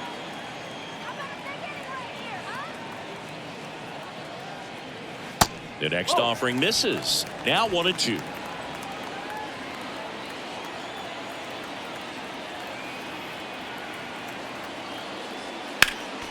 Fights it off. You'll see another.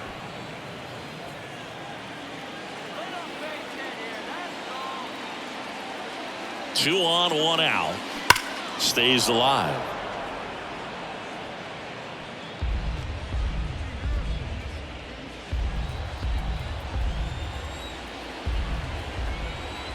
Here's a 1-2. Off the outside edge, and now the count is 2-2.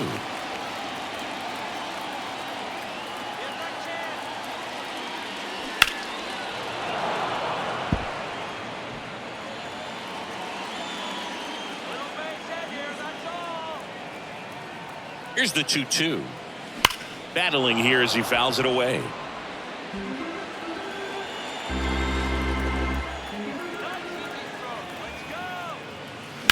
Ground ball left side, could be 2. There's 1, and that's 2. So 1 run in the inning on this base hit. It's now a 6-4 ball game. You're dialed into the show.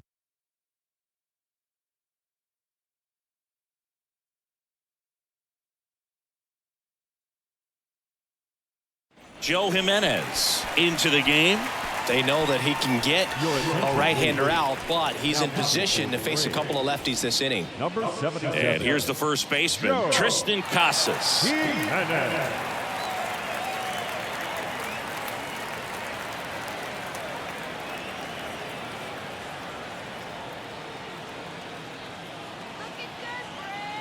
And a pitch. That one drifts inside. 1 ball, no strike.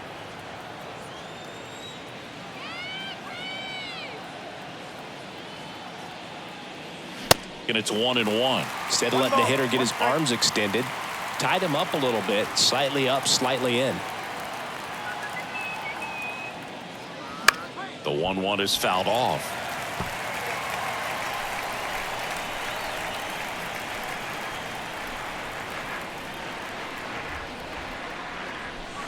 Got him looking. That's a strikeout. Well, definitely a borderline pitch right there, and he didn't look too convinced as he headed back to the dugout. You know, those are tough ones to let go as a hitter, but with the human umpire calling balls and strikes, it's always going to be on you to protect yourself with 2 strikes. Here's the second baseman, number 47. And that's in there for strike 1. No ball, 1 strike.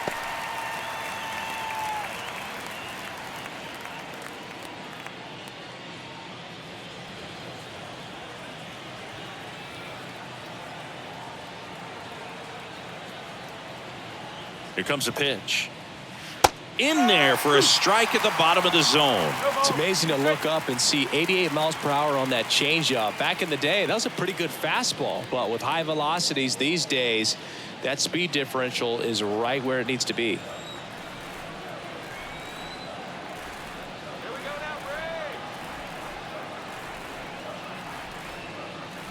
And down on strikes he goes.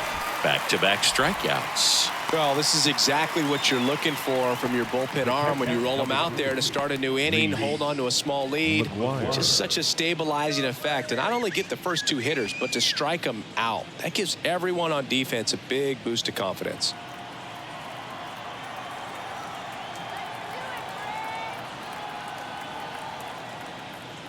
McGuire up for the 3rd time here. Watches that one miss. If you're the pitcher, you've got to go right at this guy. It's the number 9 hitter in the lineup. You can't be afraid of contact in this situation. Next offering is in for a strike. 1-1.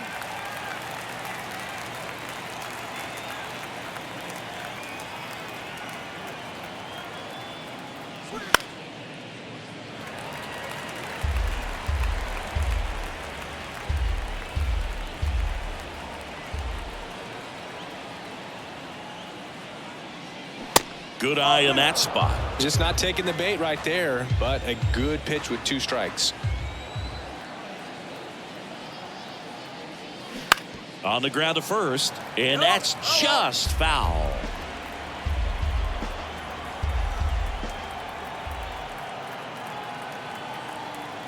Two. Fouls that off to the left, and we'll do it again.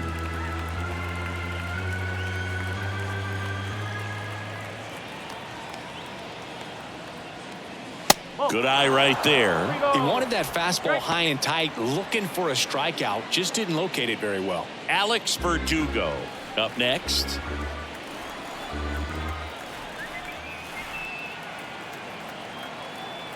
Kicks and deals. Spoils a 2-strike pitch, and he'll see another. Well, he's having a tough time getting a pitch by him. As a hitter, you feel pretty confident that you're seeing different pitches still able to make some type of contact. Foul ball, and it remains a full count. 5 foul balls in this at bat so far, and these guys are going head to head. You can see the crowd. They're starting to get into it a little bit more, even though there hasn't been a ball in play yet. The right-hander gives up the 2-out walk.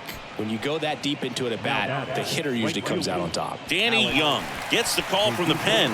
This southpaw's been really good against left-handed hitters.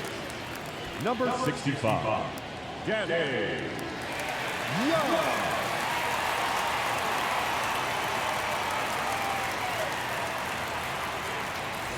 So the Red Sox lineup turns over, and now the right fielder, Alex Verdugo.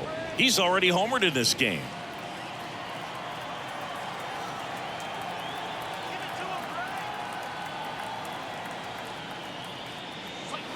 That one's in there, 0-1.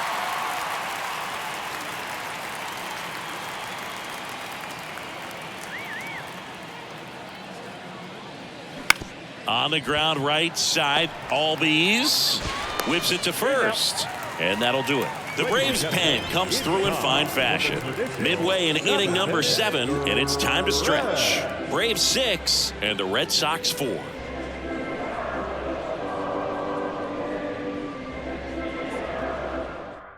New pitcher coming on, the veteran Chris Martin. He's pitching on 2 days rest. Number 55, Chris Martin.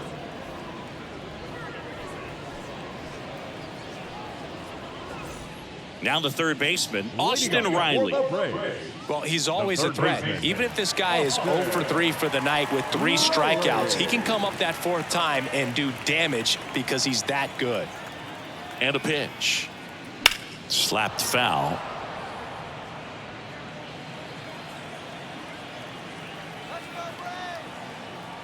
The 0-1. And it's fouled away.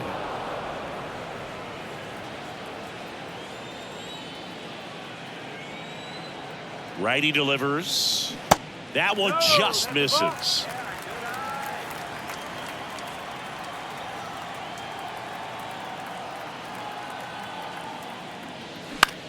Hit in the air, right field. Verdugo gets under it. One down. Now batting, the catcher, Shaw. So here's Murphy now. This is a guy who is very highly regarded defensively. Fun to watch him control stuff behind the plate. Good game caller, good at framing, but it's that big arm that really stands out. And that one just misses. A ball and no strikes.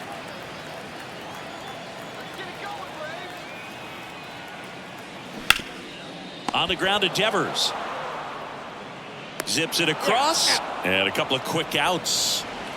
The batter, number 8, designated hitter, Eddie.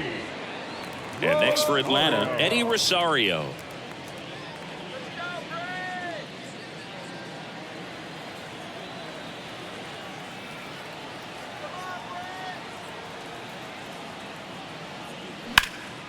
Swing and a ball hit out towards left center field. Puts the squeeze on that one, and that is that. And the Braves go down quietly. They still lead it, though, 6-4.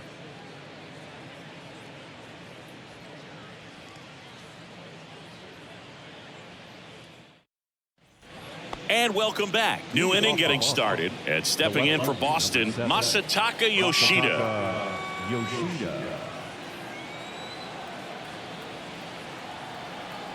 And a pitch. Sinker gets the bottom of the zone, and that's a strike.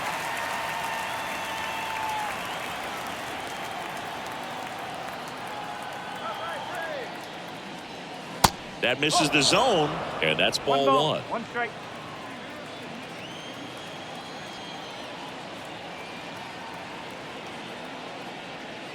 Change up on the corner, and that's a strike.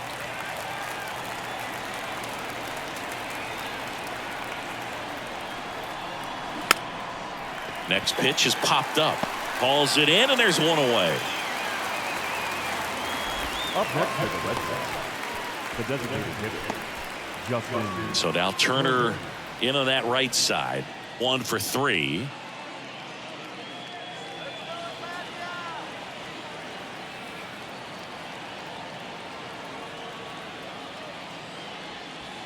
And the first pitch misses for ball 1. 1-0.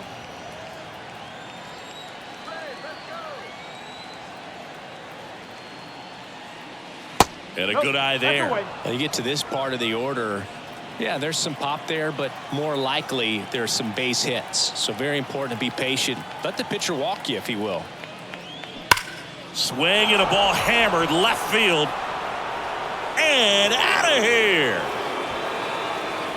Justin Turner takes in deep. His 4th home run of the season. And they cut into the lead. It's 6-5. Just relentless. This team will not quit.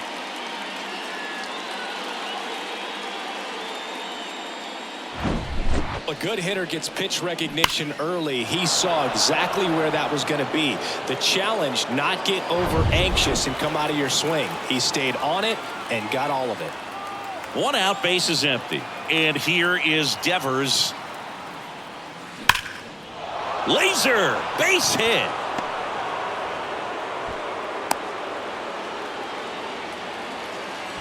Well, clearly he was ready to hit right there. He obviously put a very nice swing on that pitch and really drove it towards the gap. But I'm pretty surprised he only ended up on first right there. And it's kind of hard to say if there was some hesitation or if they just decided to play it safe. Making a move at first on a pinch run, Connor Wong. 1 down, runner at first. And next for the Red Sox, Jarren Duran. And takes low for ball 1.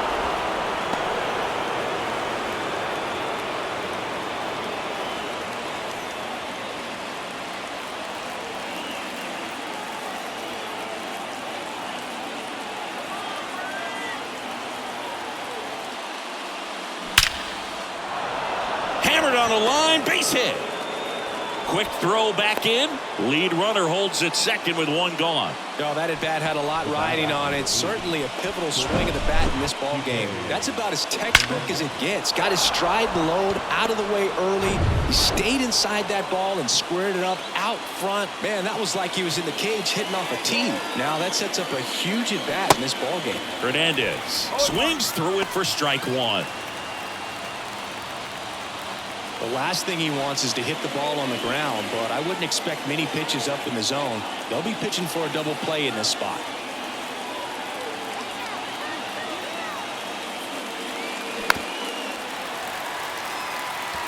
Pretty good pitch there to take a rip at. He wants to get his arms extended. He likes the ball away from him a little bit, just not able to square it up.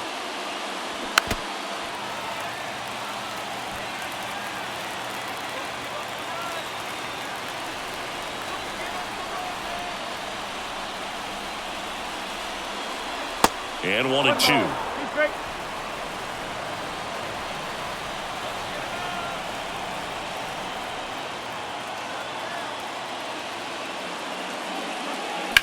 And a foul ball. He stays alive. 1 out.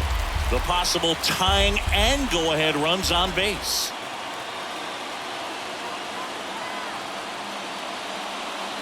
Got him. And he's down on strikes for the second time today. Pinch hitter coming on. Rob Refsnyder. Big at bat for him with the tying run in scoring position.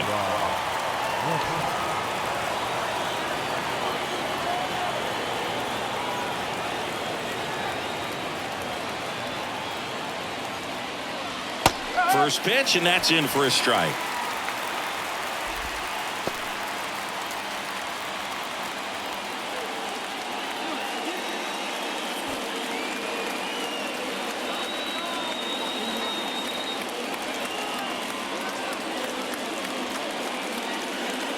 Now 1-1.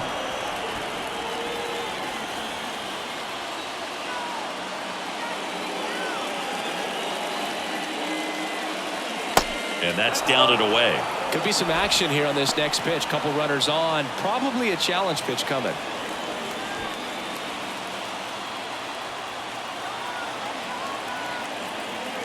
And now the lefty. And that one lifted in the air, center field.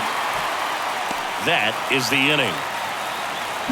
The Red Sox pick up a run on the homer. It's now 6-5. Back after this on the show.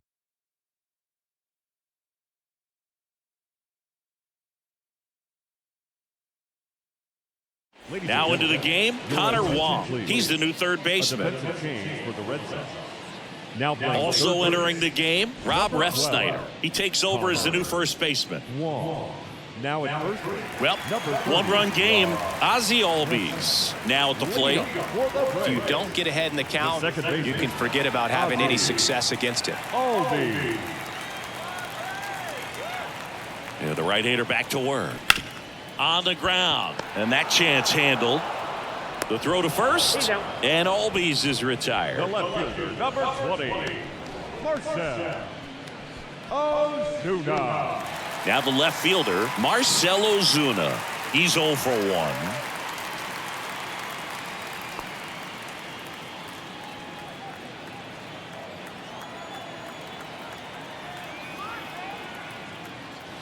In there for strike 1.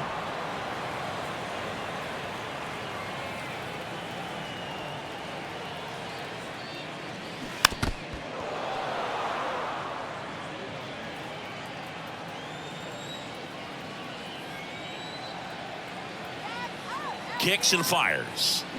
Swings through it, and that's a strikeout. 2 outs, base is empty. Michael Harris next up for the Braves.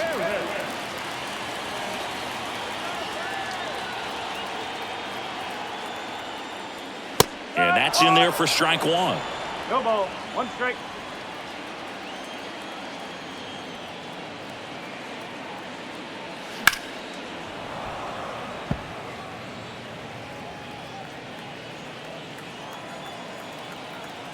At the belt and fires.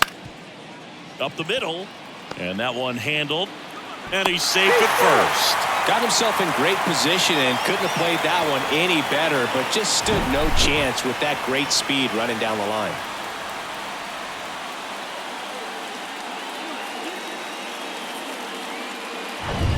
Orlando Arcia next up for the Braves.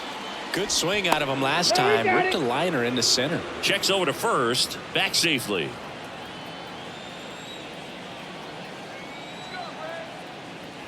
In there, and it's 0-1.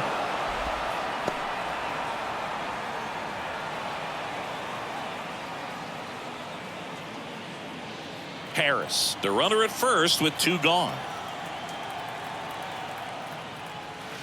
in for a strike, and it's 0-2. And a bat like this is almost over as it begins. In this situation, you have no idea what the next pitch is going to be. You just got to hope that you can make contact. Next one misses, and it's 1-2. Martin checks on first, and he's back in safely.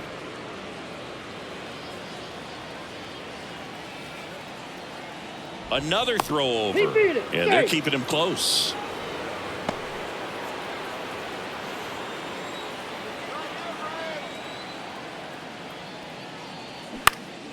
Fouled off the plate. They'll do it again.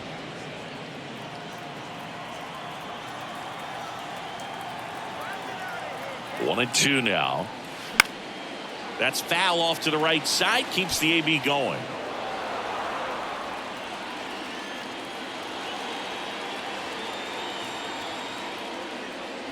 Struck him out looking.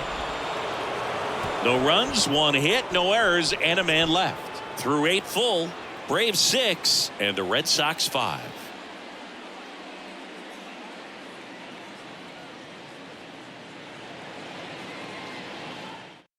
A new arm into the game, the righty Raisel Iglesias.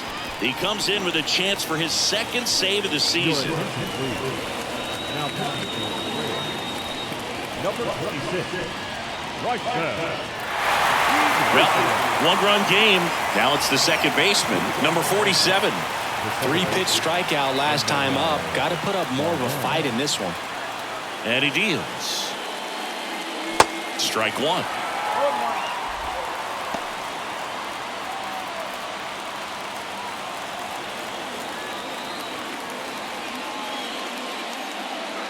And that's in the dirt. And it's a ball and a strike.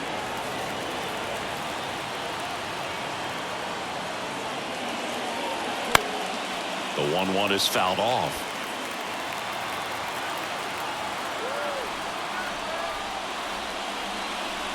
Next pitch way upstairs.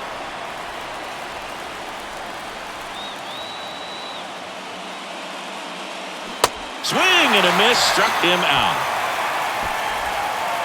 Well, the first batter, it's always a big one for the closer. I mean, you get that punch out, you get settled in, you feel like you're in command out there on the mound from the jump, and kind of prevents any doubt from creeping into your mind or the guys that are playing behind you that, you know, you're going to wrap this thing up. And that one fouled off.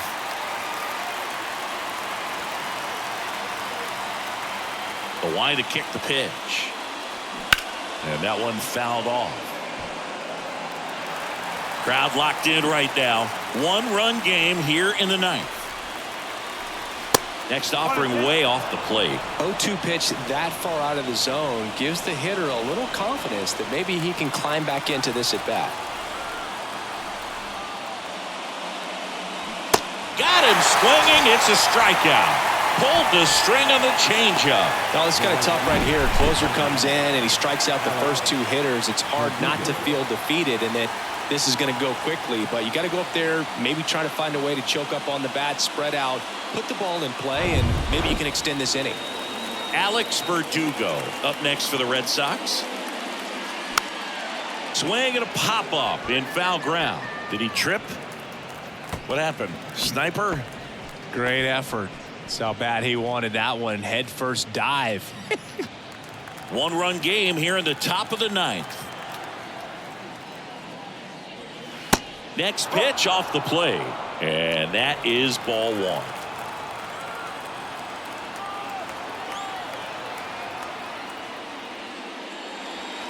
And that's outside.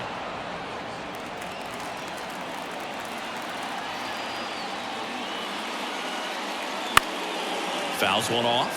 2-2. A little tardy on that fastball. He's going to have to get it going a little quicker. Get that front foot down. Looking to get the tying run on base. And now the count filled up 3-2. Big pitch coming right here. Last thing he wants to do is put the tying run on base, but he can't groove one either. And there's ball 4. One of the things about that two-out walk, the base runner over at first base is going to have a very aggressive secondary lead. So a ball down the line or into the gap will produce a two-out RBI, and those are the best. That is if you are the offensive side of it. So stepping in for Boston, Masataka Yoshida. Iglesias throw over. Tapia back in on a dive. Well, at least you got the pitcher thinking a little bit. You don't want to run yourself out of the ball game. You get thrown out or picked off, it's over. And a good fastball to start him off. That's strike one. Typically, the outfield defense will play a little bit deeper just to keep the ball in front, make sure that runner on first doesn't come all the way around to score and tie this ball game up.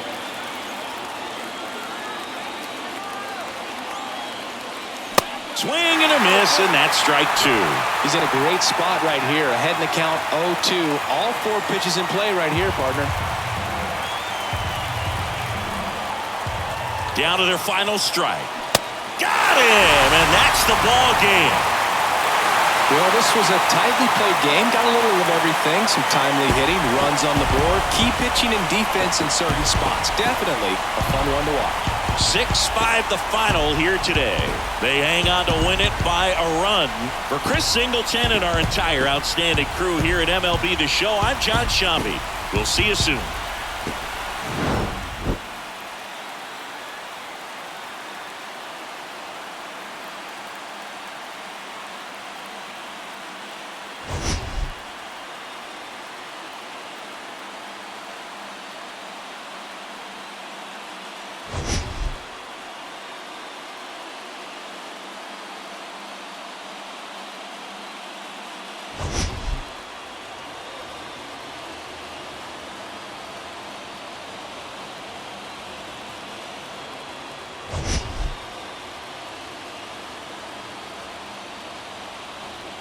It's the Chicago White Sox going up against the Kansas City Royals.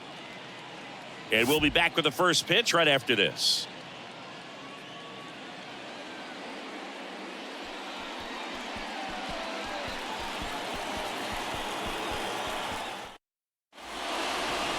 All right, just about set to go. And pitching in this game, Jordan Lyles. Well, it's no secret he's had his struggles at the big league level. Career ERA over 5. But today's a new day. He's going to take the baseball, go out there and compete. I can't wait to watch. All right, ready to go here. And here's the veteran outfielder, Andrew Benintendi. Andrew Benintendi.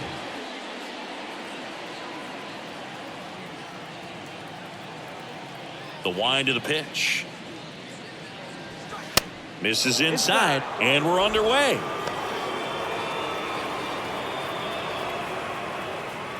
First pitch, 640.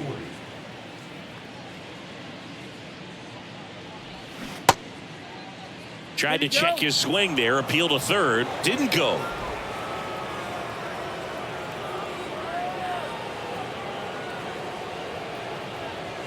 Next pitch is outside. Benintendi, the former first-round pick, Golden Spikes Award winner. And he walked him. Runner, take your base. It all just came apart right there. 4-pitch walk, and guy at the plate was not going to help him out by swinging at something out of the zone. Andrew Vaughn now. Lyles checks the runner. Benintendi back on a dive.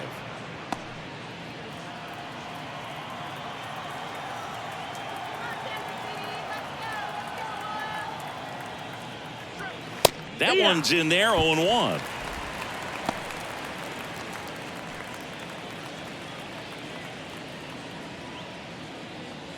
Nobody out, runner at first.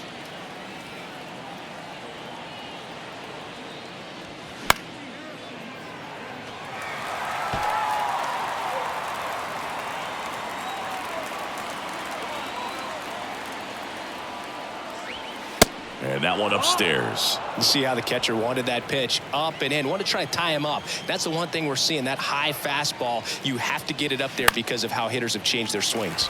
In the air, right side. And there's one down. Batting third, the center fielder, Luis Robert.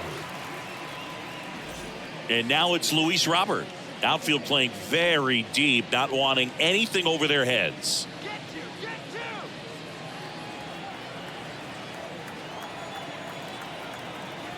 Move to first. Benintendi back on a dive.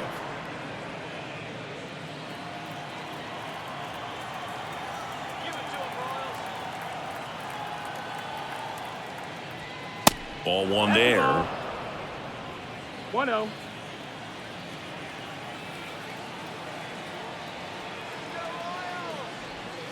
In there at the knees. And the count even at 1. That's a great take right there. Even though it's a strike, with the situation, runner on first base, you want to keep the ball off the ground. Yeah. And you swing at that pitch, most likely you roll into a double play. Benintendi leads off first with 1 away. Just off the inside corner. Now 2-2.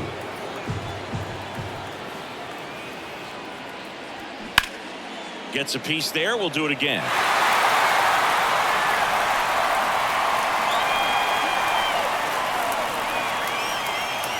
The 2-2. And there's a ball. Count is full.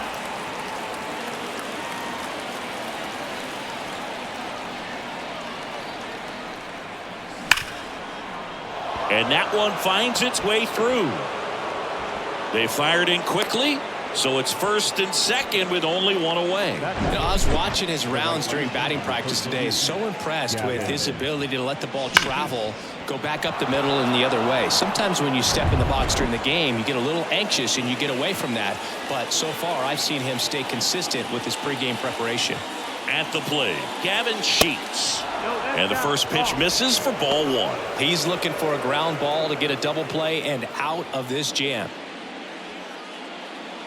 Runners at first and second with 1 gone.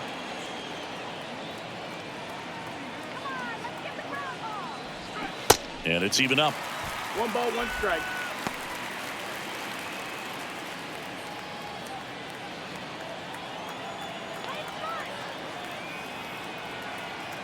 And the pitch. And the count 1-2.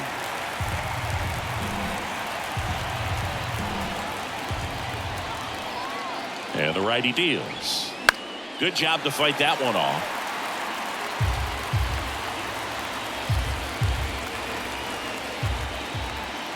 Left-hand batter waits. And a curve is down and in. 2-2.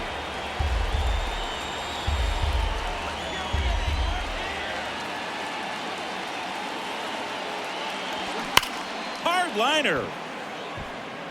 And in one hops the wall. 1 runs in. Robert on his way around third. Cut off. Now a throw home. Not in time. He's safe as they score a pair on the play. A perfect example right there. That plate discipline, it pays off. The deeper he gets into a count, the more comfortable he becomes, and he usually wins the battle.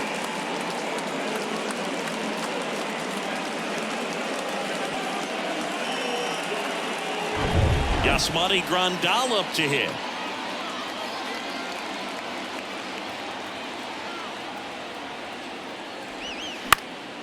Now this is in the air down the line. Eaton ranges to his right. He's got it, and there's 2 away.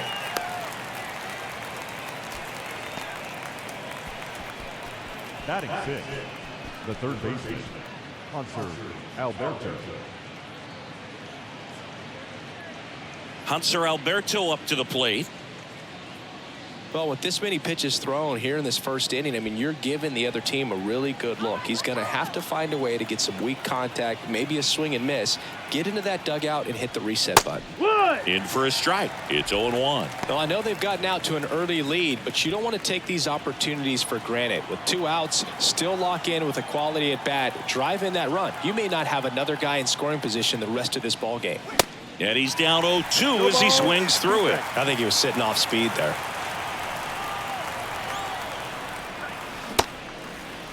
Alberto tries to hold up, appeal to first, and no swing, says Joe McDonald.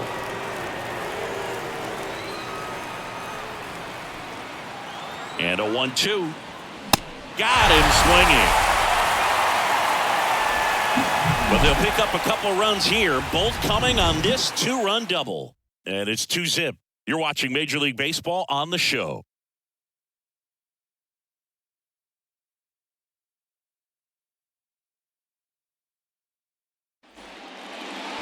Back here in Kansas City, and today's starting pitcher, Lucas Giolito. And a guy like this is going to keep you in the ball game. He's going to go out there, compete. Not going to see a whole lot of flair and flash, but he's going to hand it over to the bullpen at some point. And if you've been able to score a few runs, you'll be in it late. So we'll see if he's able to do that for his club in this one. And now the shortstop, Bobby Witt Jr.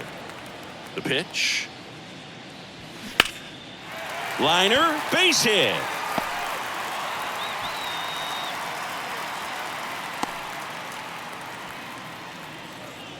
Batting second, the first baseman. So man aboard. Now, Vinny Pasquantino. Ball one low. Good speed on the base paths. He handles the bat very well. I wouldn't be surprised if the skipper puts on some type of hit and run or run and hit.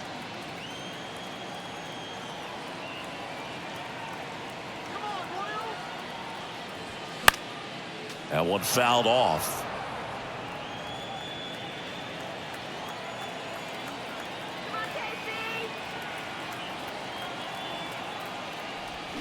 Swing and a miss. And a count 1-2. Clearly all in on the fastball right there, but it was a changeup. Bottom just fell out of it. He's going to have to make an adjustment. The pitch. On the ground, right side. Sosa. To first. One gone, bottom half of the first. Batting third, the designated hitter. And now it's Salvador Perez to the plate. Salvi is a star in Kansas City. He debuted with the Royals as a 21-year-old, helped them win a World Series in 2015. In fact, he did more than help. He ended up being the World Series MVP. Yeah. First pitch, and that's in for a strike.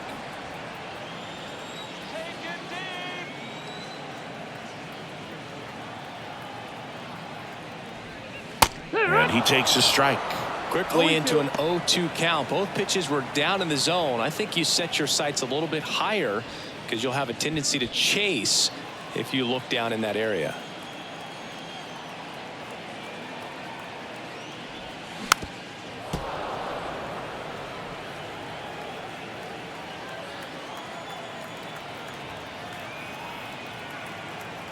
The 0-2. Fly ball down the line. That's down. One hops off the wall. The run comes in to score from second, and they trail by one.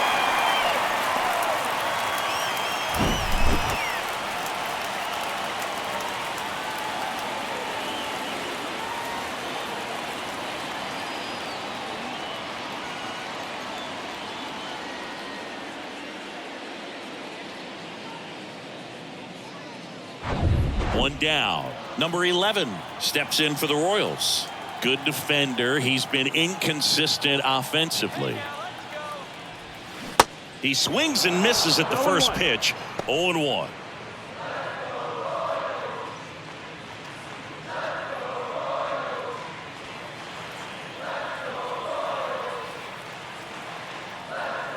Righty to the plate. Now one missed.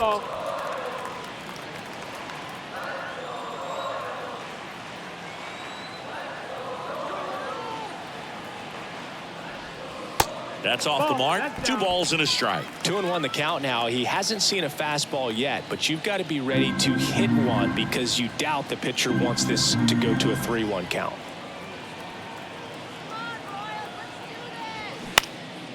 Down the line, it's a base hit. They get it in quickly. So first and second, now 1 out. Didn't exactly square that one up, but sometimes you don't have to. Looped that one in there for the knock. Definitely got that pitch on the outside of the cap a little bit, but he made it work for him. MJ Melendez, the next to hit. In there for strike 1. It's great to get on the board in the first frame of the ball game, but here's an opportunity for them to really open things up with a couple of runners on. Let's see if they can cash in. 1 out. Runners at first and second.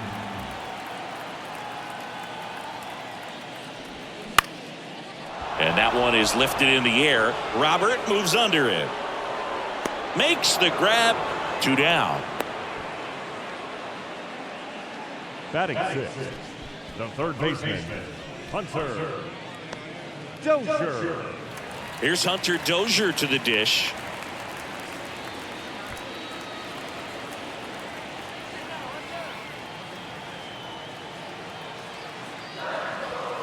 Ball 1, no strikes. 2 outs. Couple of base runners at first and second.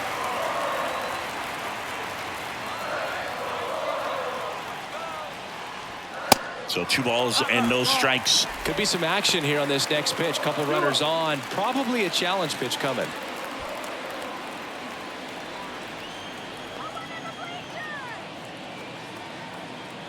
Two outs. And now 2 balls and a strike. In today's game, not that many fastball counts, but hitters still in the back of their minds, they're looking for one. 2-0 changeup call right there. Excellent pitch selection to go with. 2 on, 2 outs. That one misses. And now 3 balls and a strike. Freddie Fermin waiting for a turn at the plate. First and second, 2 down.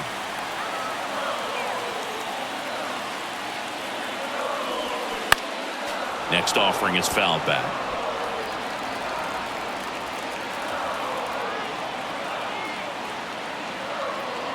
And the right-hander deals. Fouled off again. And it remains 3-2.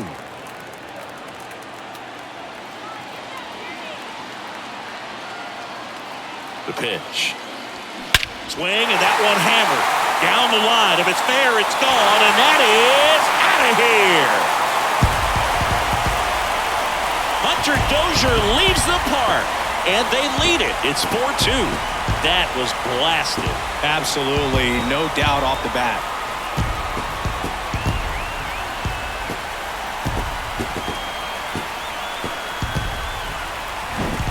Looks like this guy was looking out over the plate, but he was ready to turn on the inside fastball. So direct to the pitch, absolutely blasted out of this ballpark.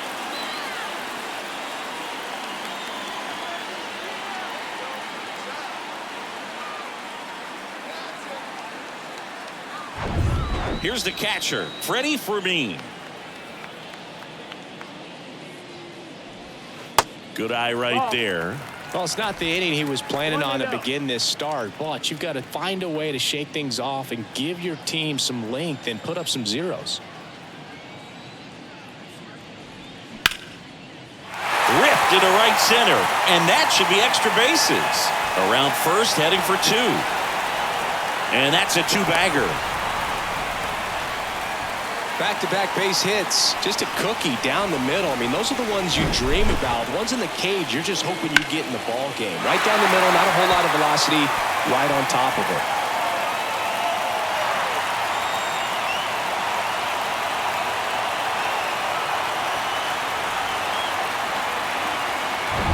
Jackie Bradley Jr. a chance to hit. And ball 1. Well, they've been able to score 4 runs off of him in this inning, and this is where you want to just max out, get as much as you can, give him one of those tough innings where it's going to be hard for him to recover in the next one.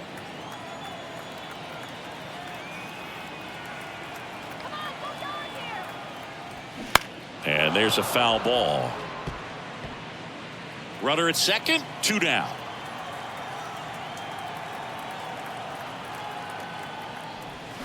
And that is cut on and missed. 1-2. Very well executed changeup right there. If he can command the fastball consistently, that's going to be an important pitch in terms of him turning this outing around.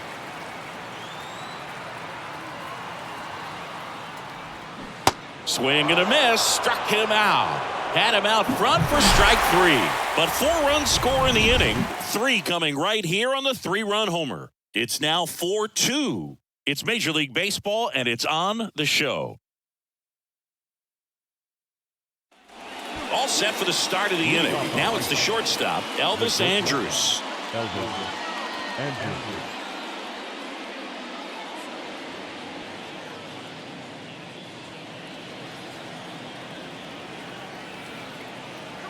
Lyles back to work. Foul back our way, and that's out of play.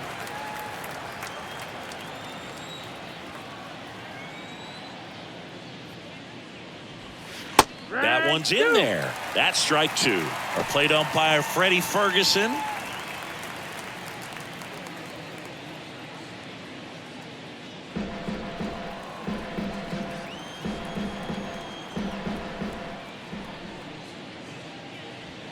Next pitch misses. 1-2 to count. What about an umpire's height? How much of a role does that play in your experience and what the strike zone is like? Yeah, I think it pushes the strike zone up a little bit, which, you know, as a former hitter, you like that. You wanted the ball up. You didn't want to have to deal with stuff down in the zone consistently. Bounce to third. Tosses across to first. 1 up, 1 down. As the game has moved along, we see more and more information supplied by teams about the umpires. I've been in clubhouses where they have pictures of all 4 guys, nicknames, hometowns, and as well hobbies listed, just so you can kind of small talk the umpire a little bit. That's great. Sebi Zavala in the box now. No balls and a strike.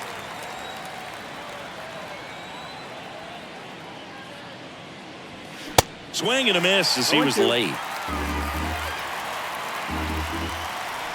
0-2 now. And down on strikes. 2 up, 2 down in the top of the second. Well, that at bat seemed to be over as soon as it started. 3-pitch strikeout. You've got to be better at the plate right there, at least to foul something off, extend that at bat. And here is Lennon Sosa. Check swing went around. 0-1. He gave up a couple of runs in the first. His offense picked him up. It's time for him to settle in now and throw up some zeros on that scoreboard. That one inside. 1 ball, 1 strike.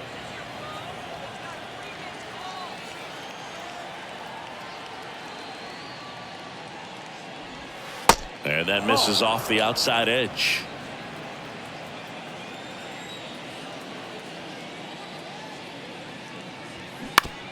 On the ground to third. Dozier on to first. And it's a 1-2-3 inning. Down in order go the White Sox. They trail it here 4-2.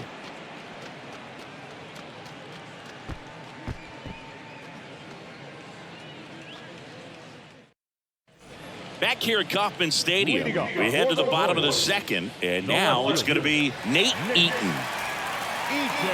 The right-hander back to work. And that one is inside ball 1. Saying he wasn't very sharp in the first, got hit around a little bit, just wasn't able to locate particularly well. A lot of stuff in the fat part of the plate. Yeah, Boog, he wasn't fooling anyone. It's a tough place to be because it's not always obvious what adjustments need to be made. Sometimes it's location, sometimes it's being too predictable. Sometimes you're tipping your pitches. He's going to need to figure it out quickly, though. They say you win. 1-2.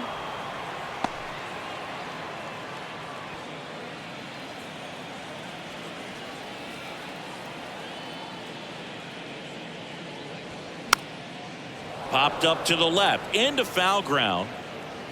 Zavala puts it away. 1 up, 1 down. Now batting, shortstop, Bobby Witt Jr. Now here's Bobby Witt Jr. 1 for 1. He led off the bottom of the first with a single. All around, I think if you asked anyone in this organization who's the best hitter in the lineup, they would say him. Ball 1 there. Bobby Witt Jr., a second-generation big leaguer. His dad won 142 games in the show. The Royals made Bobby Jr. the number 2 overall pick in the 2019 draft right after Adley Rutschman, and he made his debut in 2022.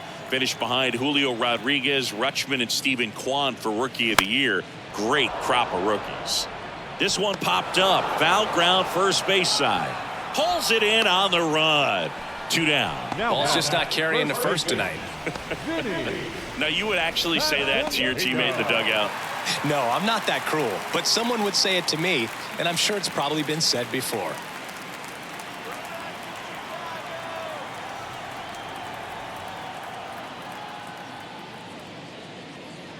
Here's a fun fact on Lucas Giolito. He and his former high school teammate Max Fried both will take a scouting report the night before their start and then go through it by playing MLB The Show. Right-hander kicks, deals.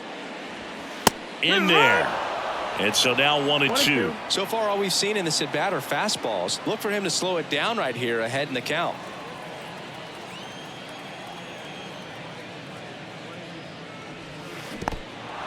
In the dirt. Zavala down to first with it. And it's in time for the third out, so that'll end the inning. Nothing doing here this half. We played 2 full. It's the Royals 4 and the White Sox 2.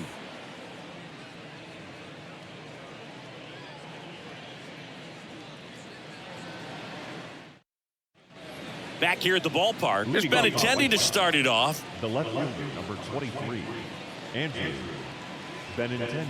Benintendi getting to start in left, hitting leadoff in today's game, and he's a former Gold Glover in the American League. To the right side, he handles it himself. Leadoff hitter gone in the third. Fastball groove right down the middle. Usually a lot of damage done with that pitch. A hard grounder, but he wanted to get that ball in the air, maybe drive it into the gap. Andrew Vaughn steps to the plate for the White Sox. Flied to right his first time.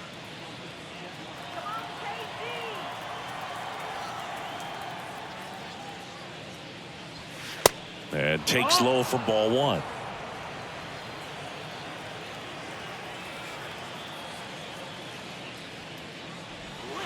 Good eye right there. 2-0. The pitch. Right side. Melendez drifts towards it. Hauls it in for the out.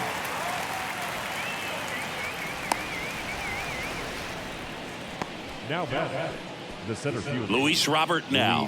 1 for 1 with a single and a run scored so far.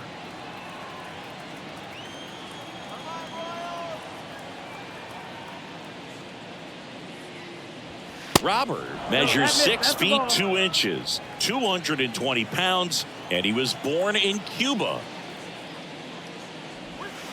They tried to get him to chase on a slider down and away.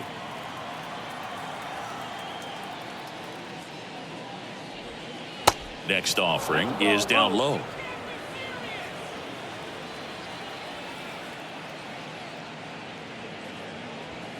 Next pitch in for a strike, 3-1.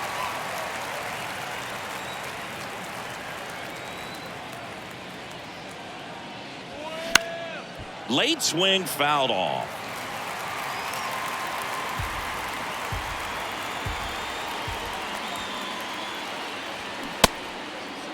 Tried to check his swing there. Now an appeal to first, and he held up just enough. That's ball 4. Didn't miss by much right there. Just couldn't get the call off the inside corner. Man at first. Now here's the cleanup hitter for the White Sox, Gavin Sheets. He drove in 2 with a double his first time up. Over to first, and he saved.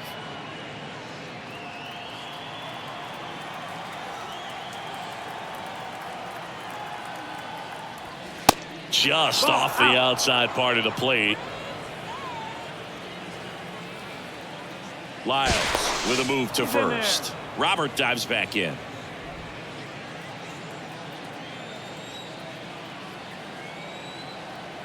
And here it comes. Late on that fastball. Robert off of first with 2 away. Next offering misses. 2-1. Looks like he's being a little cautious with him in this at bat after doubling the first time up. Doesn't want to make another mistake. The pitch. On the ground to the left. Dives, but it kicks off his glove. To first, and he beats it. Everyone's safe. Wasting no time. He's 2 for 2 now on the night, and just a triple and home run away from the cycle. Seriously, we're starting with this already.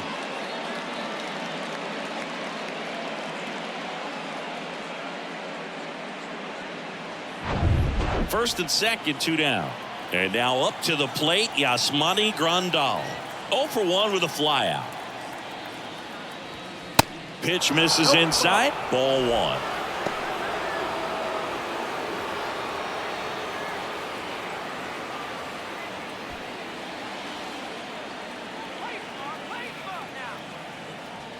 And he deals. This one in the air, right field. can't make the play. One runs in. A second scores as well. Tie ball game, 4-4. Oh, that's a big at bat coming through in the clutch to drive in a pair. He hit that ball really well to deep right field right there. Got a pitch to drive and just stayed through it nicely. Didn't quite have the trajectory to clear the fence, but you're always happy with an extra base hit.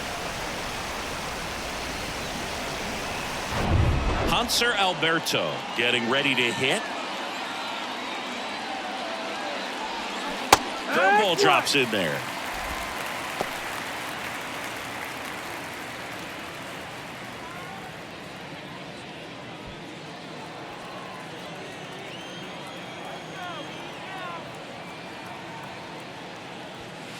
Next offering is downstairs.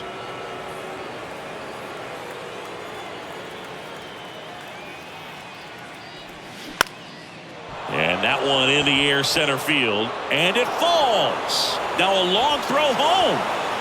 There's the tag. They get him. And that's the inning. Well, it's pretty difficult to throw a base runner out at the plate with 2 outs on a base hit to the outfield, but an excellent job of coming up with it, getting rid of it quickly, and throwing on the money. That is great technique from start to finish. Nice job to end the inning.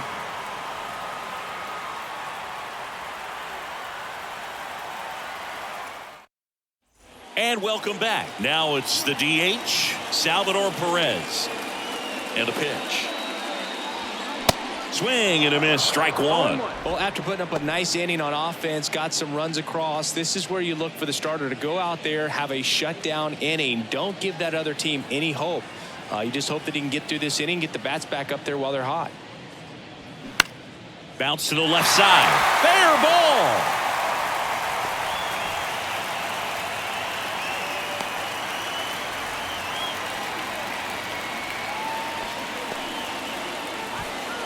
Tough game for him so far, Boog. Another hit, and they've just been knocking him around through the first 2 plus. He's got to get things back on track, maybe junk a pitch that isn't working, or he might not last much longer. Number 11 steps in for the Royals. Singled and scored his first time. Feels like it's less common today that you see a guy like this. The speed component, the contact component, but lack of power. I think baseball's starting to understand that those guys are valuable like they once were. They need them in this game today. There's the strike.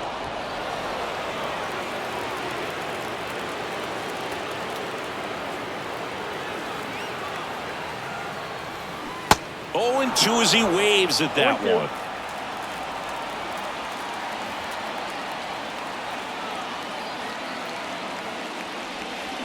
Keeps the at-bat going with a foul ball.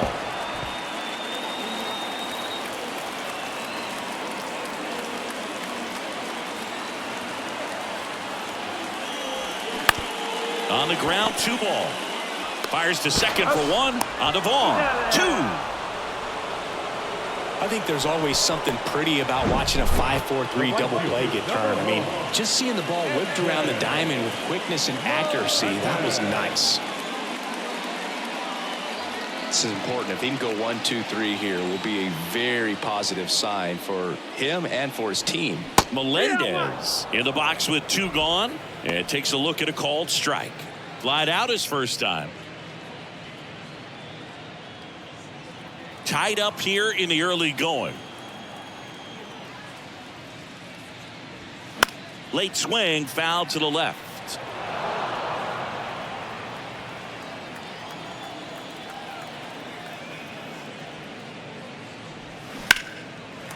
Lined, and that's a base hit.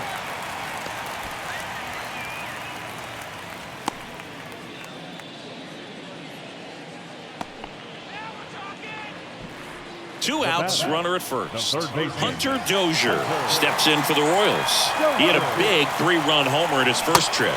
They say it went.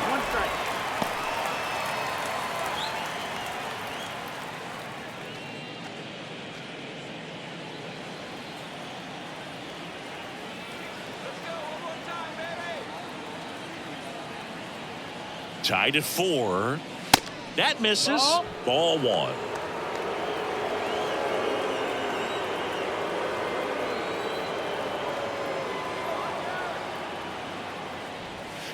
Just No, missed. ball.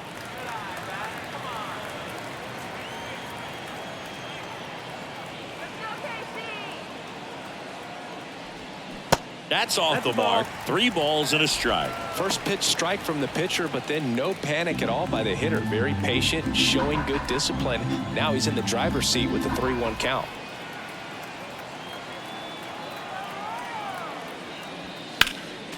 Next offering is fouled back. 3-2, 2 out, runner on first. A lot of movement in the infield. Hitter's got to stay focused on the pitch. The 3-2 is off the outside edge, and that is ball 4. Well, interesting. He went with the off speed and walked the hitter. Man, you got to challenge the guy with the fastball. And here's the catcher, Freddie Fermin.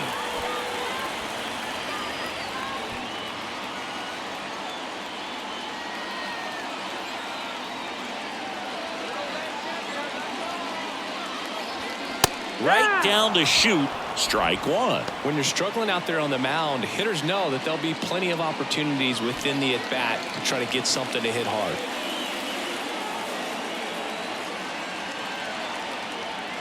Righty delivers. In the air to left center. Robert moves under it. He's got it. And that is out number 3. Royals strand a pair. Score remains tied at 4.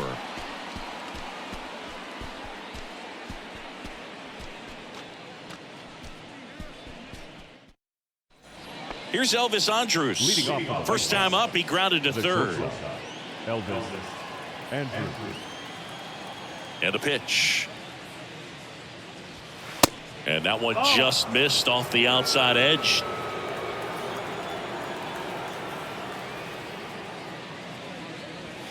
That clips the corner. Well, he hasn't quite settled in out there. 4 runs in 3 innings. He's going to have some quick 1, 2, 3 innings to pitch deep into this ball game.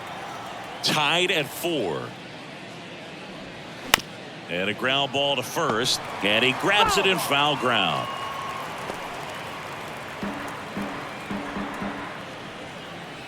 The 1-2.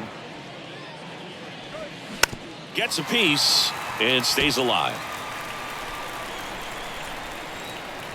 The wide, the kick, and the 1-2. Got him swinging. And there's one away. Oh, really expanded the zone right there with that fastball off the outside corner of the plate. Got him to chase it. That's a tough one to lay off of because it starts close to you and just continues to run away from you in that batter's box. So it's a really nice pitch with 2 strikes. Next offering, pop foul off to the right out of play.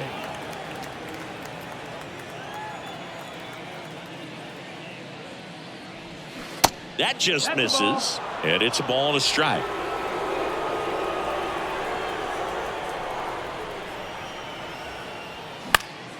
The 1-1 is fouled off.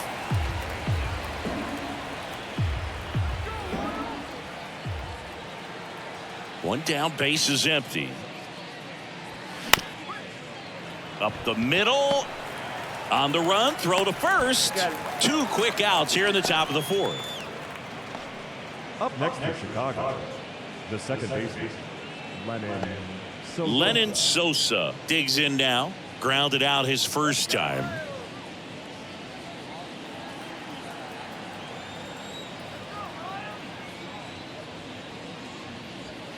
In there, and it's 0-1.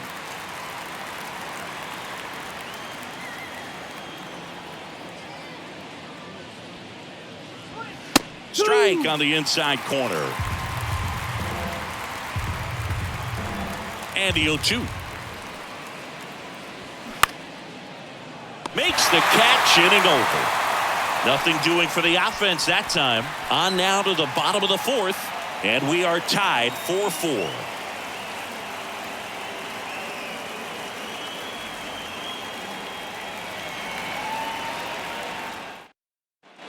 So up next, Jackie Bradley Jr. The center fielder, Jackie Bradley Jr.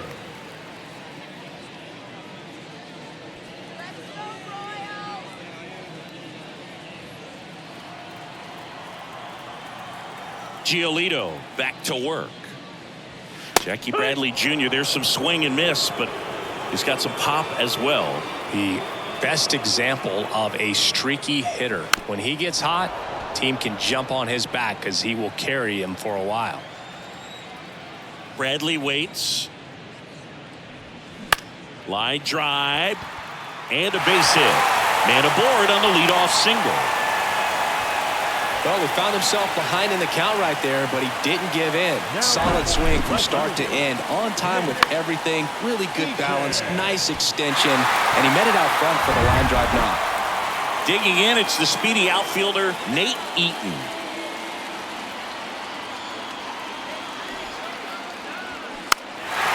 Gets the bunt down the right side, and he picks it up in foul territory.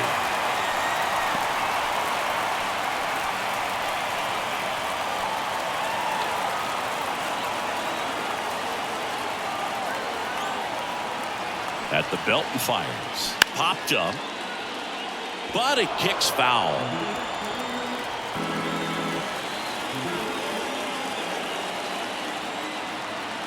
Oh, and 2 now. Next offering misses down and away. 1 ball, 2 strikes.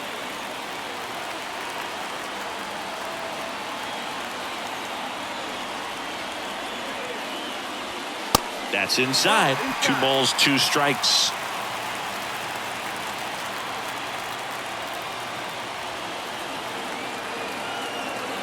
And a pitch. And that one is inside. Bobby Witt Jr. next up for Kansas City. Runner at first with no outs here.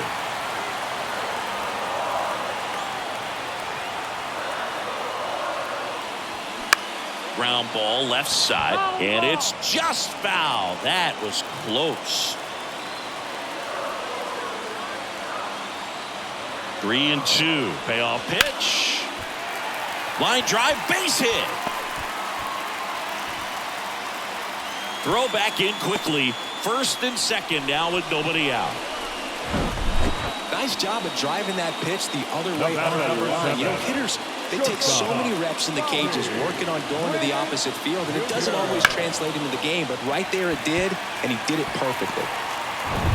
So the batting order turns over. Digging in, Bobby Witt Jr.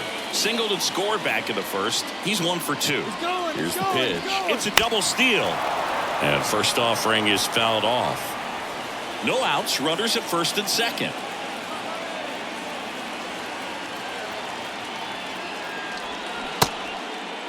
Check swing, appeal to first. And yes, he did. He went around.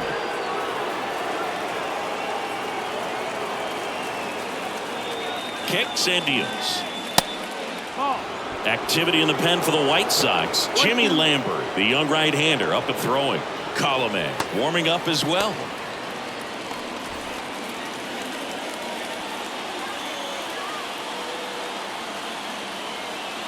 The pitch. And a ball evens the count. First and second here, no outs.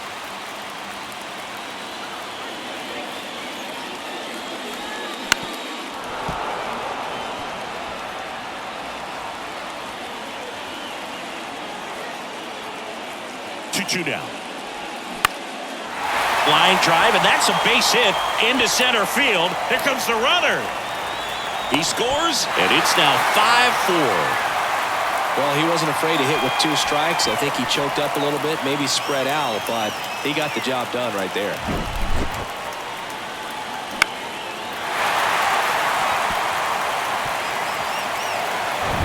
So digging in, Vinny Pasquantino.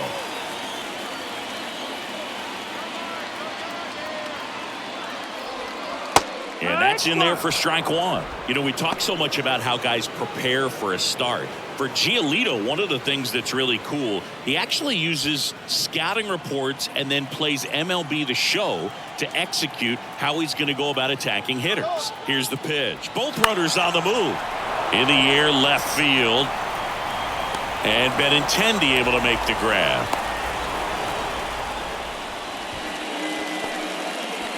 Now the designated hitter.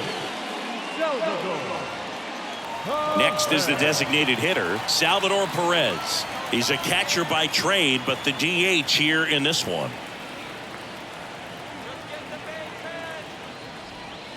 Down the middle for a strike. 0-1.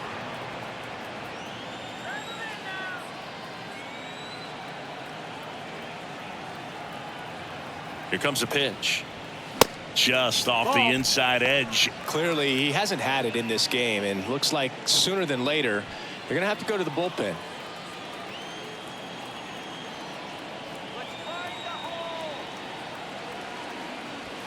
That one at the knees for a strike.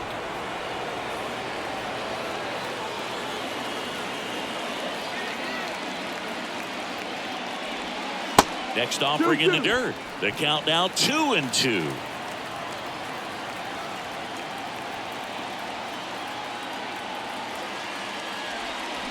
And now it's filled up.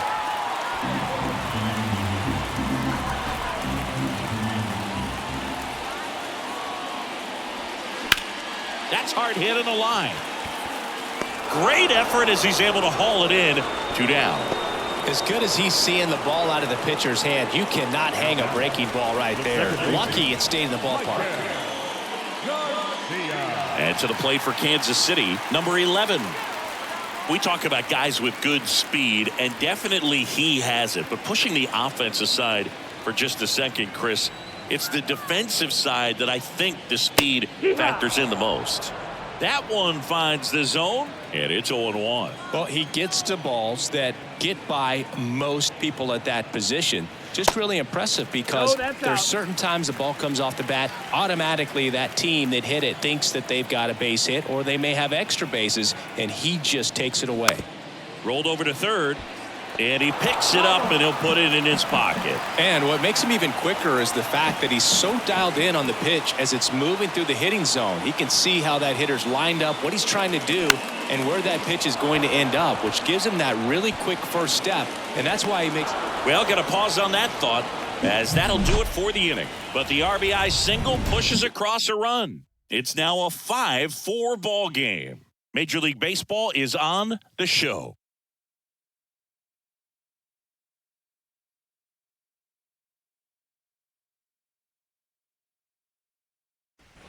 Back to the top of the White Sox lineup. Benintendi up here.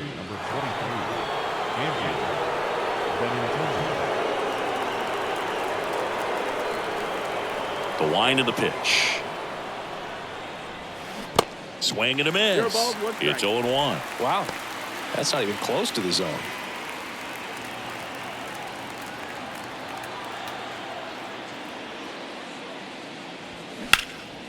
Liner snagged it first.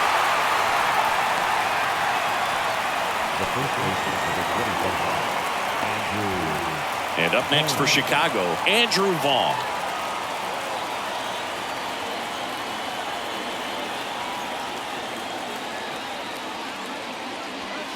Oh, and the zone doesn't get the call. And it's 1-0.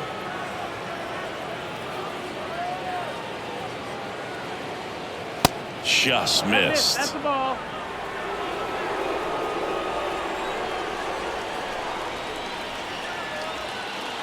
And a pitch. And a foul ball. Makes the count 2-1. Instead of letting the hitter get his arms extended, tied him up a little bit, slightly up, slightly in.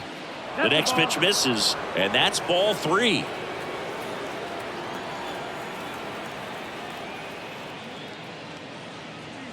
Good plate appearance there. Able to take the walk. Maybe a little loss of focus on the mound right there. Pretty much gifted him first base with a quick free pass. Runner on at first with one gone. Here's a big power threat. Luis Robert.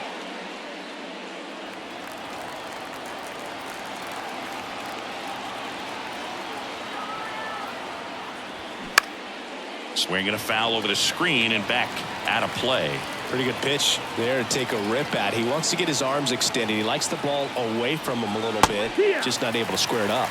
Next offering is in for a strike.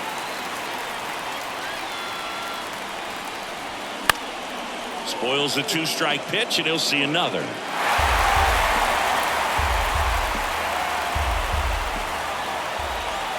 Here's the 0-2. Cuts and misses. It's a strikeout. Gavin Sheets now at the plate. Well, he came up clutch earlier in this ball game and really just needs to take the same approach. Think hard right back up the middle. And there's a strike. Pretty impressive. We haven't seen that pitch from him much, but he's got a really good feel when he throws it.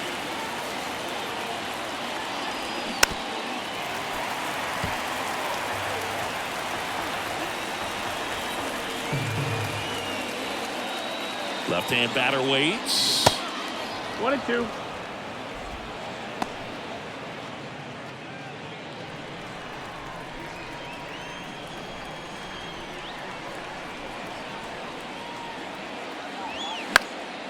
And a foul ball. He stays alive.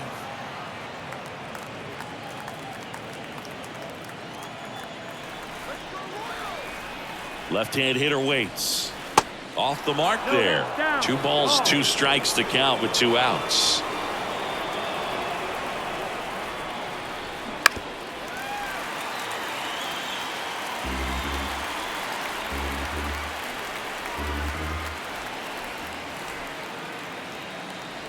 Two outs. Got him looking. And that is that. The White Sox lead 1. Still down a run. It's 5-4.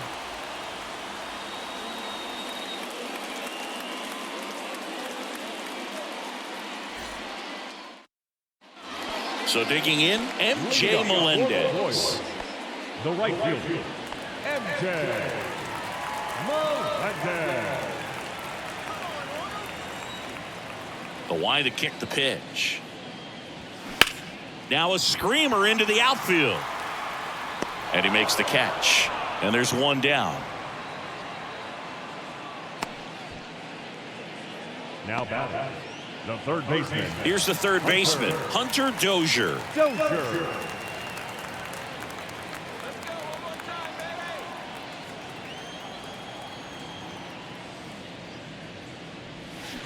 That one missing inside.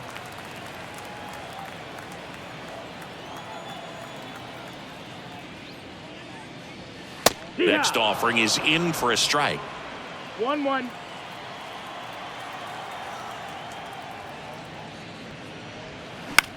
In the air out towards right center. Sheets makes the catch. 2 away now. The catcher, number 34. 2 outs, base is empty. Now here is Freddie Fermin.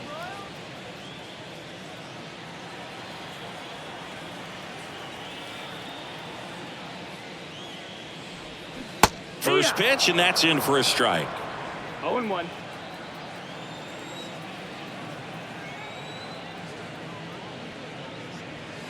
That one is upstairs.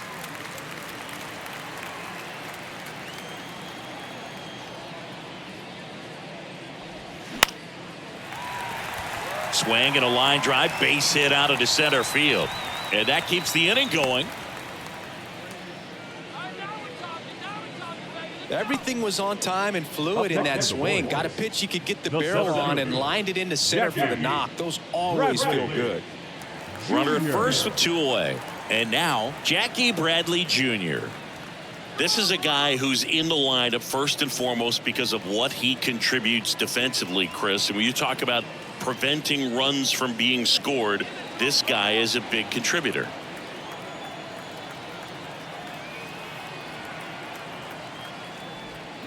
Check swing, but he went too far. 0-1. I was always told it's hard to take you off the field when you play really good defense, especially at a premier position, and that's what he does.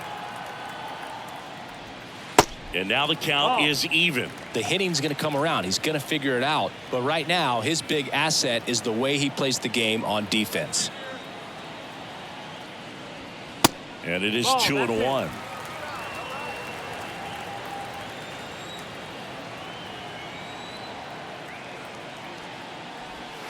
Next one misses, and now 3-1.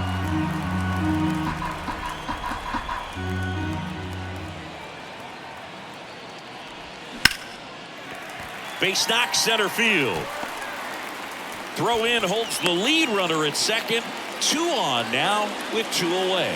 Back-to-back singles. I could watch base hits like that one all day long, and so could every hitting coach in the league. Just a nice line drive into center field. Now the White Sox manager is out of the dugout and will make a move to the pen. Lucas Giolito will depart, and as he heads for the dugout, we'll take a quick break. New arm on the mound when we get back.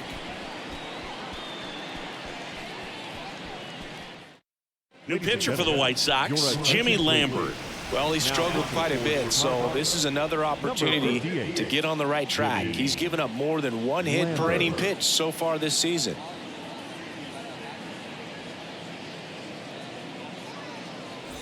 Nate Eaton steps in for the Royals. Showed a really nice opposite field approach in his last at bat. First pitch, and he just misses. Not the easiest thing when you're talking about a guy that's, perhaps was going to be in the rotation, maybe a long relief guy, to not start an inning, to come into an inning with pressure on it and try to get yourself comfortable. That's inside. 2 balls, no strikes.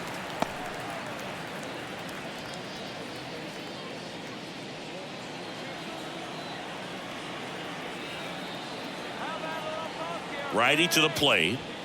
And now 2-1. Back-to-back fastballs in. That last one called for a strike. Probably go away, but look for him to come back in there to try to finish you off.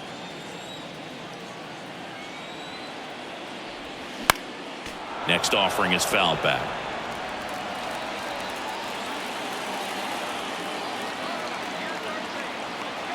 The pitch. Cut on and miss. Struck him out. And that's the inning.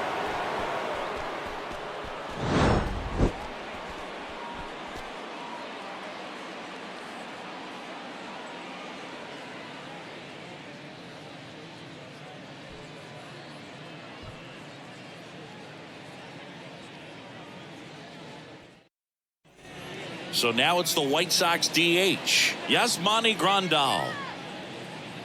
Grandal, 34-year-old vet, and he's usually a catcher. Today he gets off his legs a bit. He's the DH. First pitch doesn't find the zone. Well, I really like when a guy gets a break like that. He still gets to stay involved in the game. Instead of starting behind the dish, gets to hit, gets to rest a little bit, gets to watch the game from a different perspective. Here's a 1-1.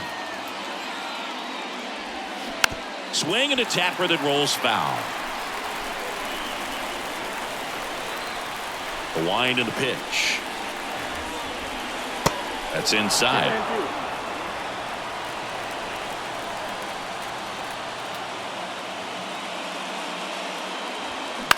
Ground ball right side.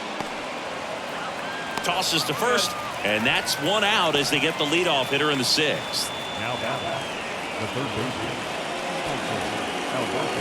Hanser Alberto steps to the plate for the White Sox.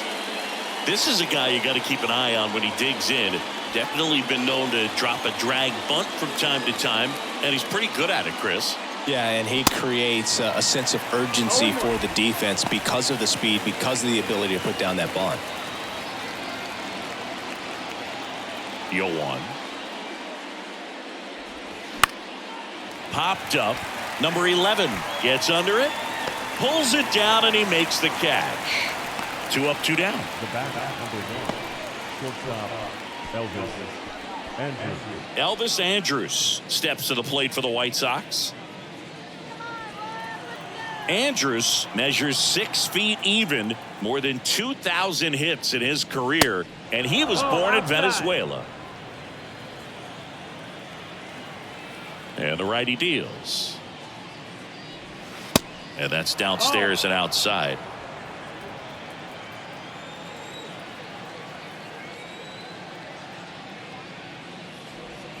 There's a strike.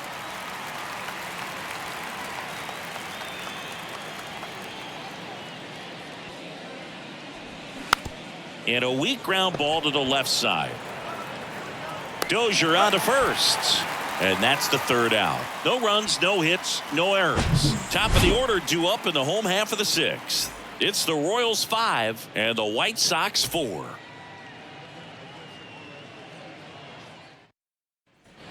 Now here is Bobby Witt Jr. You talk about elite defensive players, especially in the middle of the diamond, and this guy is at the top of the list. And here it comes. Yeah, we go beyond just the fielding percentage and what it looks like, but the ability to have range and close holes that are normally there against an average defender. But this guy is special, and you can see it in his first step quickness.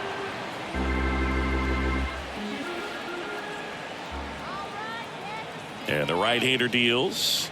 And now That's 1 and 2. Outside. Boog, and the one thing about that is speed never goes in a slump, and defense shouldn't either. Hitting-wise, you can struggle, you can lose your mechanics, but the thing that you can do consistently every single game is play great defense if you're talented in that way, and this is what this guy does.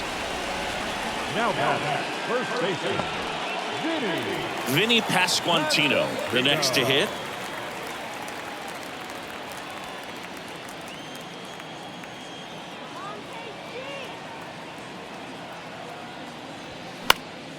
And first offering is fouled off. Lambert, in his second season, he features a four-seam fastball, a slider, a changeup, and he occasionally uses a curve. The 0-1 is outside, and it's a ball and a strike.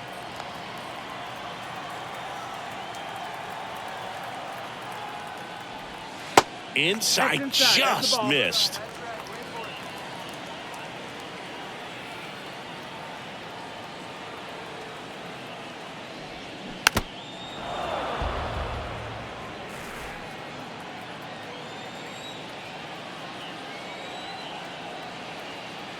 Two now. Fights it off. He'll see another.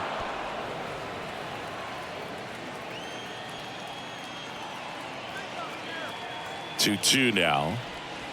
Foul ball left side. He'll see another.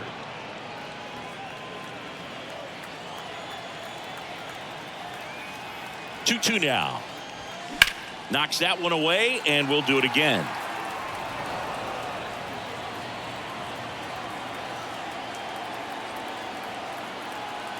The 2-2. Hard hit, right side. Over to first. 2 up, 2 down. Now back, the designated hitter, Perez. 2 outs, base is empty. Salvador Perez getting ready to hit. Chris Salvi had Tommy John surgery. It seems like more and more position players are having Tommy John surgery. Remember, Corey Seager had it, Didi Gregorius, Travis d'Arnaud, just to name a few. Yeah, he bounced back pretty well from it. He became the comeback player of the year in 2020, the second Royals player to win that award. The other one was Mike Moustakas, his former teammate back in 2017. Check swing. Now we'll look down to first, and he went around. That's ruled a swing. Right-hander kicks, deals. So a foul ball makes it 1 and 2.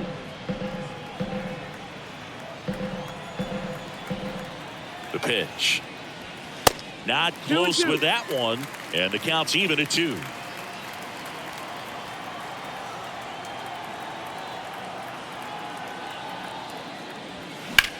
That to right. Sheets brings it in, and that is the 3rd out of the inning. Offense held in check there. We're through 6 full. It's the Royals 5 and the White Sox 4.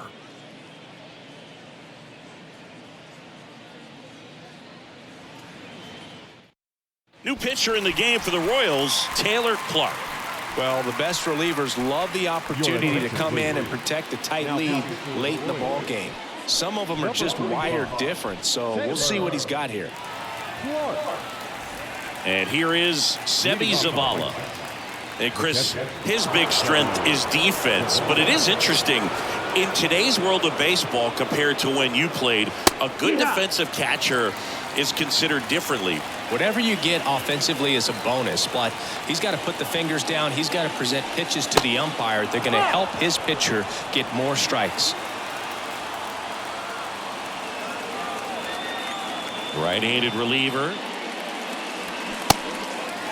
Movement in the bullpen. Carlos Hernandez, the hard-throwing righty, is up and loosening. Garrett, the lefty, warming up as well. Looking to get the tying run on base. Pitch misses there. 2 balls, 2 strikes.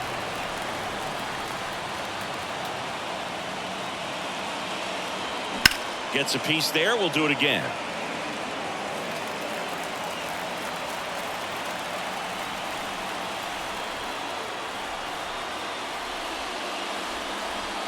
Swings and misses, struck him out.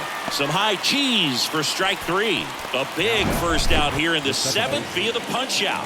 Yeah, it just does so much to change the outlook of an important inning like this. When you got the leadoff hitter, so critical in setting the table when you got a tight game like this. So a strikeout really puts them on their heels. So up next, Lennon Sosa.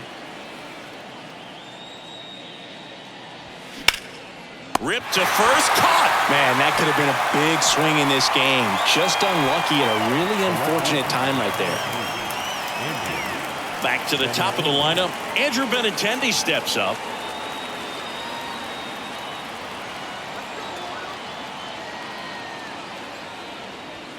And that one just misses. A ball and no strikes. Boog, he never moved because he never had time to.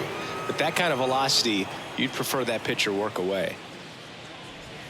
Off the mark there, and it's 2-0. 2-0.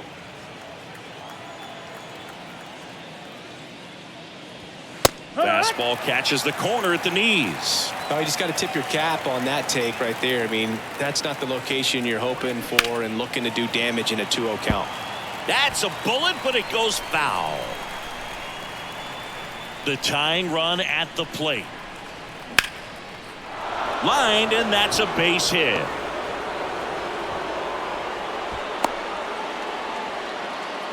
Just so sound in his mechanics. Hits against a firm front side, and the hands just continue to carry through the middle of the field. So 2 down. So up next for Chicago, Andrew Vaughn. Foul ball.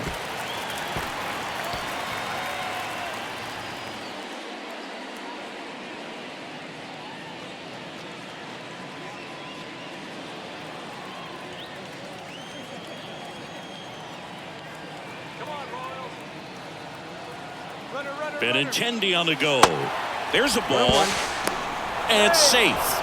It's a stolen base. Well, he had that base stolen as soon as he broke for second. Such a huge lead. The pitcher's got to find a way to help out his catcher, especially if he doesn't have a great throwing arm. Step off the rubber, shrink that lead, somehow create a little bit more time where maybe you can prevent that stolen base.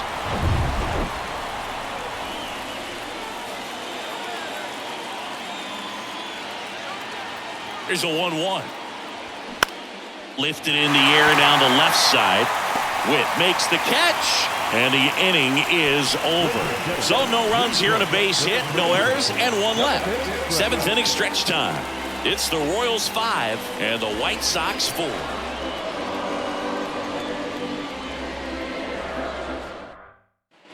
Here's the second baseman, number 11. Chris, his skill set straight out of the mid-80s. Good contact, not much power, and he could run. He always uses the wheels to his advantage. His biggest challenge in this day and age is to not get caught up in trying to hit home runs because so many people are. In the air, foul off first. Makes the grab, 1 down. Boy, that was a hanging breaking ball right there. I think he tried to do a little bit too much. Sometimes those eyes can get really big. I think his swing broke down as well, and that's what caused him to pop it up. MJ Melendez steps in for the Royals.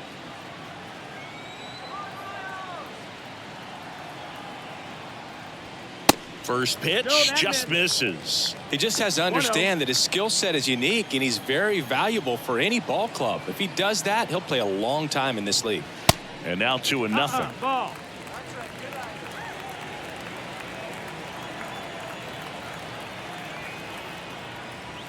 There's the strike.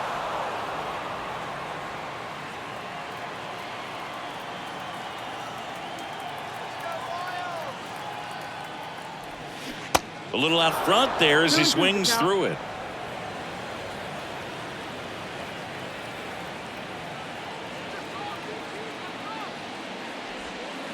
Next pitch misses. Counts full, 3-2. At this point in the game, you cannot issue free passes. He's going to have to challenge this hitter. Hitter's got to be ready to swing it. Ground ball up the middle. And that one finds its way through. So a man aboard now with one away. Really nice job staying up the middle with his approach. He didn't try to do too much with the pitch. Just shot it through the infield. Man at first with one gone. Now the third baseman, Hunter Dozier. First offering, and it just misses.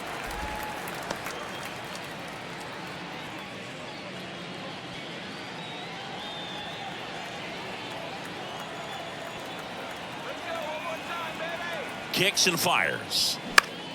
Foul back our way, and that's out of play.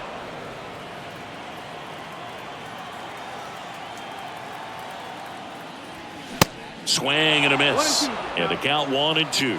It might be time to choke up a little bit, get that front foot down early, maybe even just spread out. He's really late right now. And downstairs. Really good take, especially with 2 strikes.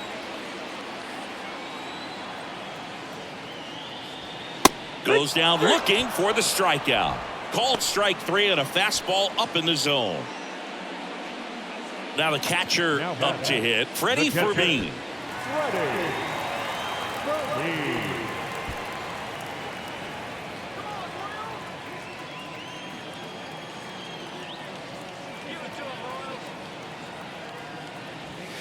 And that's in for a strike. Well, in an 0-0 count, not every strike is a good strike for a hitter. I like the plate discipline there.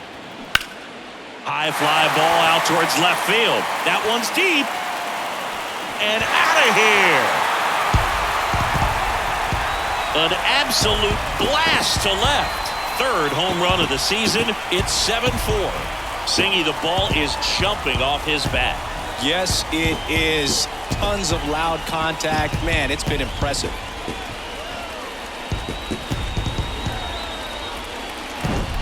When you're working with this kind of velocity, so critical that you move the ball around, work quickly, and make sure that you keep that hitter off balance. Clearly not fooled by the location or the velocity. He was all over that fastball. 2 outs, nobody on. And now the center fielder, Jackie Bradley Jr. And a foul ball.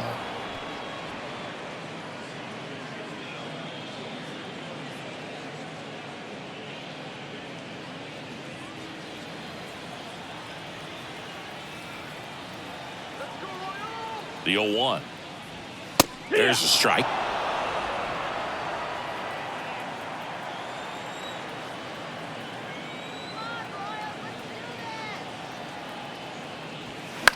Out to short. Andrews gathers and throws to first. That's the inning. 2-run shot for the Royals this inning. It's now 7-4. You're watching Major League Baseball exclusively on the show. So out of the pen comes the right-hander, Carlos Hernandez. Well, walks have certainly been an issue for him this season, so we'll see what kind of command he has. Luis Robert digs in now.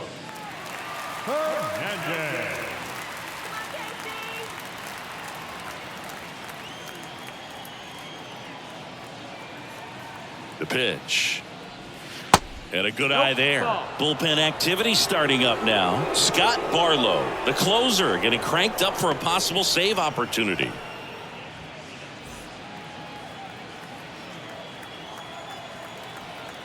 The 1-0. Fought off foul.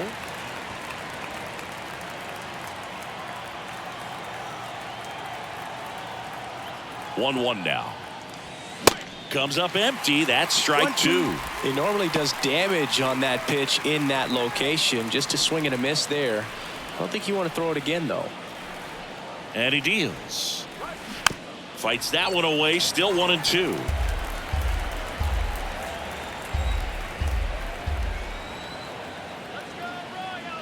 And the pitch. Got it by him for the K.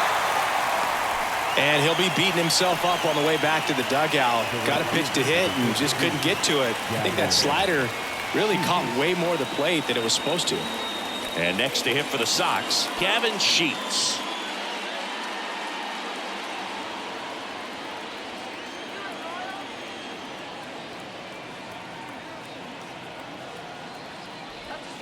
That one's in there, 0-1.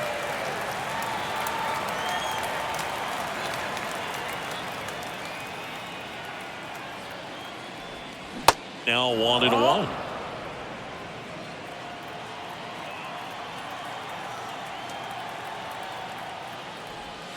Next offering is in for a strike. 1 ball, 2 strikes.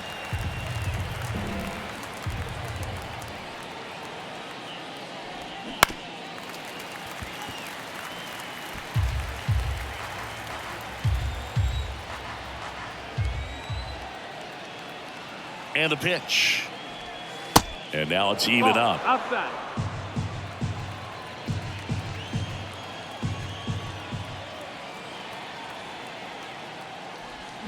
Swings and misses, struck him out. Chance to strike out the side now. You talk about the benefits, the advantages of relievers who can come in and get the swing and miss, whether it's inherited runners or maybe a little jam that they get into themselves.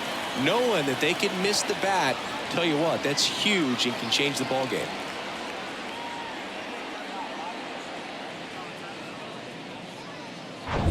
Two outs, base is empty.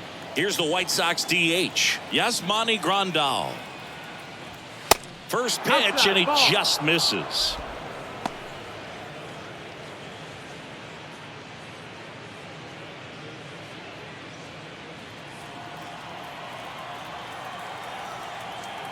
Two outs. Outside. Well, that pitch not even close. A 2-0 count now. He can't be over aggressive. He's got to make sure that pitch is right on a tee for him.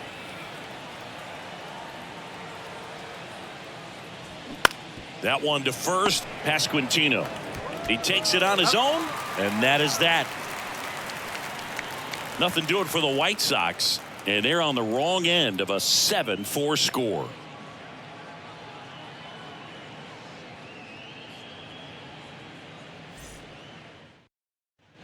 Nate Eaton now at the plate. For the Royals, the left fielder, Nate Eaton. The pitch. Swing and a base hit.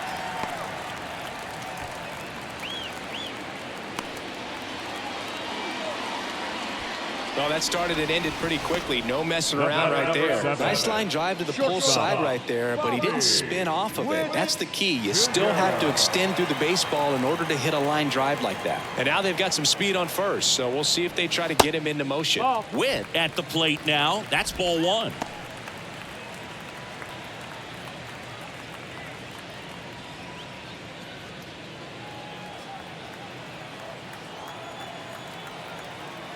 The 1-0. He swings and fouls one off. This is one of those situations defensively where you can't try to do too much. You got to make sure that you field the ball cleanly and get one out first. It's going to be tough to get two with this kind of speed in the batter's box.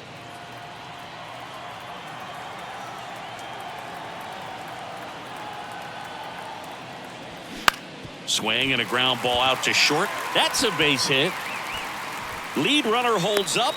They're at first and second with nobody out. Having himself a really nice game at the plate. Just one of those seeing eye base hits through the infield. He just kind of rolled over on it a little bit, but sometimes those can find a hole and get you a knock. Keenan Middleton gets handed the rock out of the pen. And this could be a pretty critical point in this game. They're hoping he's the guy to keep him within striking distance.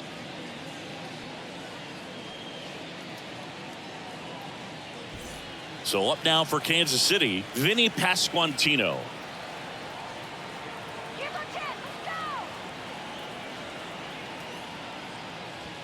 Pitch is in there. That's strike one. 0-1.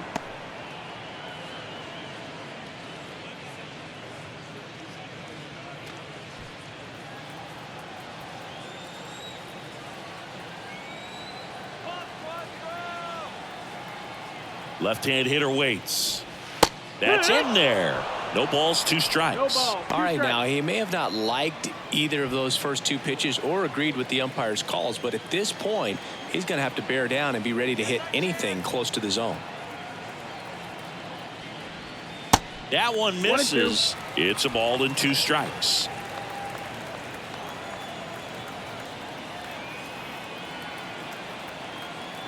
The pitch. Foul ball, still a 1-2 count. Clearly trying to stay back a little bit longer for that changeup as he fouls that fastball back. The 1-2. Swings through it, and that's a strikeout. Got him out on the front foot. Couldn't keep the hands back long enough and played right into the hands of the pitcher. Salvador Perez steps in for the Royals.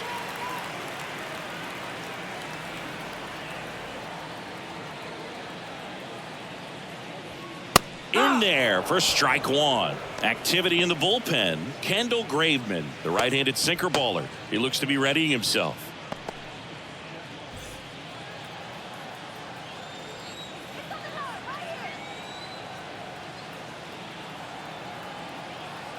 Yo 1. Grounder might be 2. Sosa to second, on to first, double play, and that's the inning.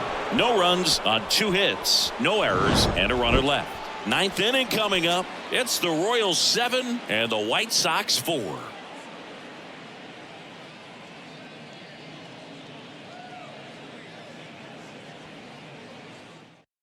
Scott Barlow comes on trying to close it out.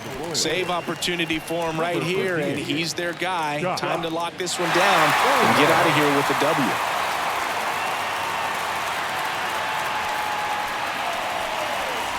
Stepping in, Hanser Alberto. The third baseman, Hanser Alberto.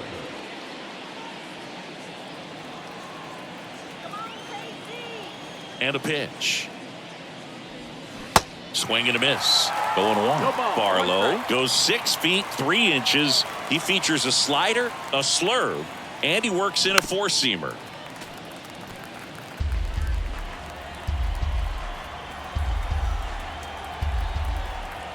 The wind of the pitch.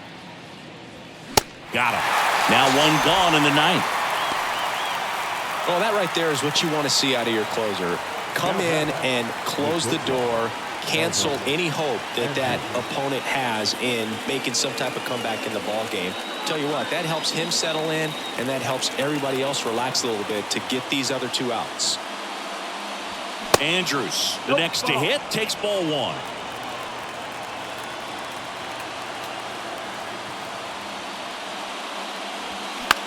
Popped up. Witt under it. Calls it in, and there's 2 away.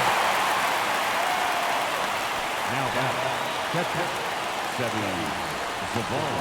Sebi Zavala steps to the plate for the White Sox. This guy, one of the best defensive catchers going. You talk about framing, the ability to block, catch, and throw. He is at the top of the game. In there, and it's 0-1. Really good athlete, and many times we talk about the feet of infielders. This catcher as well, really quick feet. He's able to recognize the pitch, see the trajectory, and get into a spot where he can block those balls and keep them from going to the backstop. Next offering is in for a strike.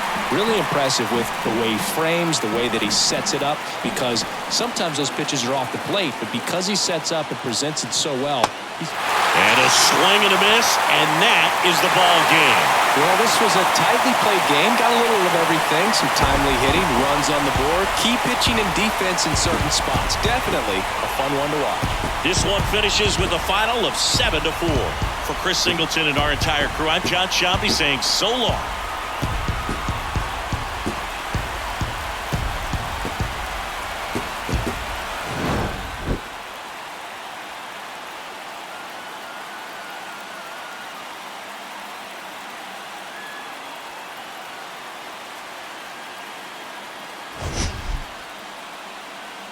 For joining us. MLB The Show has action out of the AL Central. It's the Detroit Tigers taking on the Cleveland Guardians.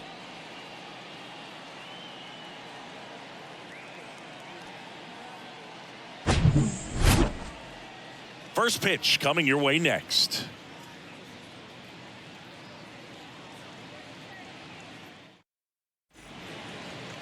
All right, first pitch coming up. And today's starter, Peyton Battenfield. But, Chris, he hasn't exactly been stellar here on his home mound. Well, I'll say this. Every player wants to perform well at their home ballpark, in front of their fans, in front of the city. And you know this guy no different. He wants to be more effective here. So, you know, you look at the numbers. They haven't been great at home. I'm sure he wants to turn that around, and we'll see if he's able to start that in this one. Checks his swing, appeal to third, and he went, says Larry Bullard. Next pitch off the plate, and it's 1-1.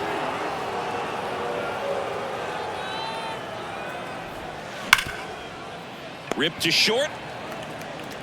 Rosario tosses to first. One out in the top of the first. Batting second, the shortstop, Javier. Now it's Javier Baez.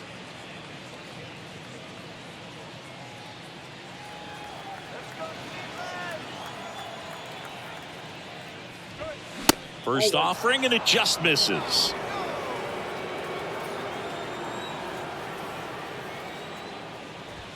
Right through there for a strike. One down, base is empty. That's in there. 1 ball, 2 strikes.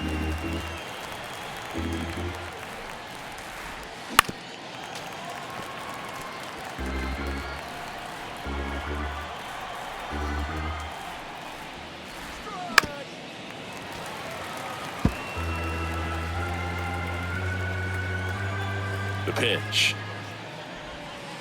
Outside. 2 strikes.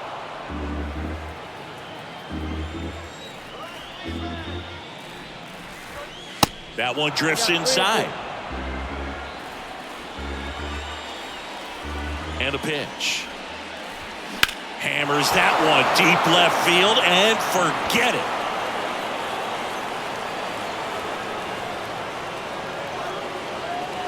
That was a moonshot. His 4th home run of the season. It's 1-0.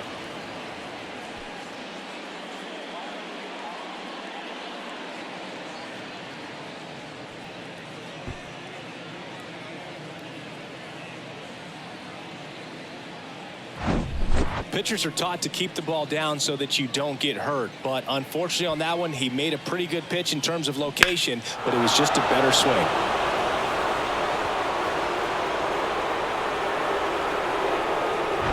Here's Riley Green. Swings through that one. 0-1. Part of the order coming through now, and with 1 home run already in this inning, they're definitely looking to do some more damage.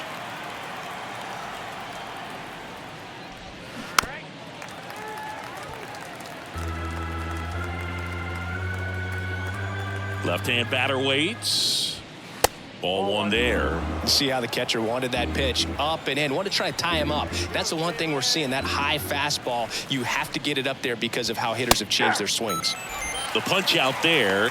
That's the 2nd out. Frustrating end to the at-bat for the hitter, and I'm sure that's going to sit on him for a little while. You want to be ready to hit the fastball. Sometimes you can overthink things, and I think that was the case right there. And now Spencer Torkelson. And that's in there for strike 1.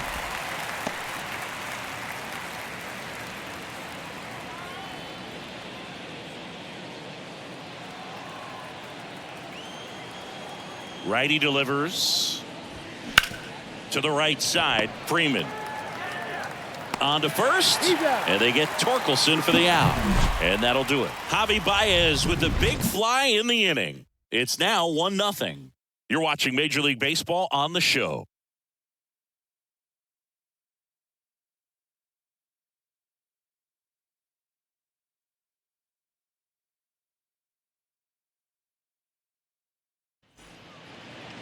Back here in Cleveland, starting in this one, Eduardo Rodriguez. What do you look for here? Well, he brings into this one an excellent strikeout to walk ratio on the season. And when you consider the amount of swings and misses that he gets and the fact that he's not issuing free passes, that's going to make him more economical in his pitch count, allow him to move into the middle and deeper part of ball games. So we'll see if that remains true in this one. Stephen Kwan, the next to hit, takes outside.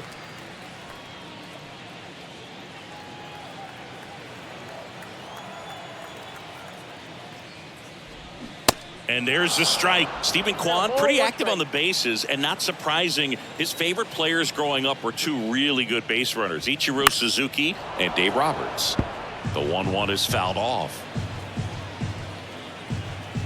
Left-hand hitter waits. Got it by him for the K.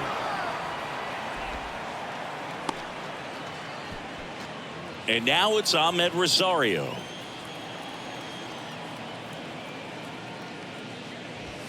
First pitch doesn't find the zone.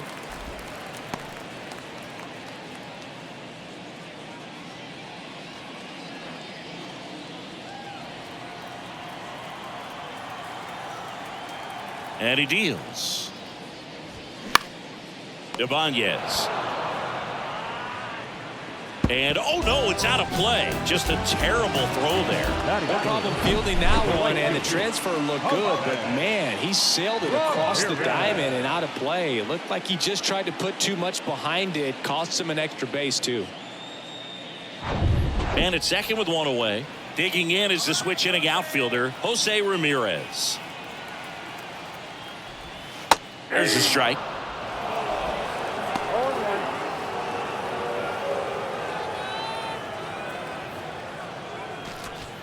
Rosario, the runner at second with one away.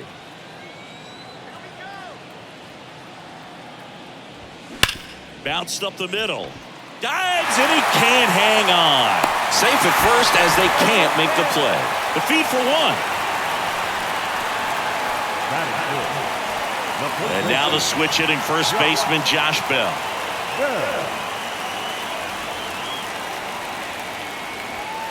First offering misses the mark.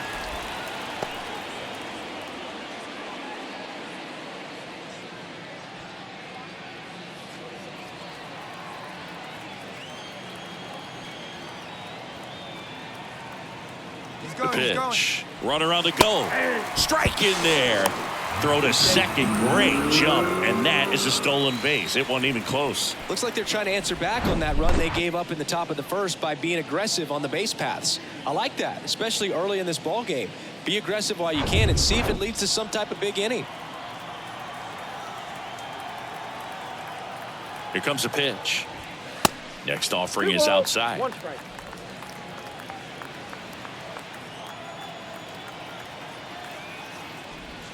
That one's in there. That is strike two.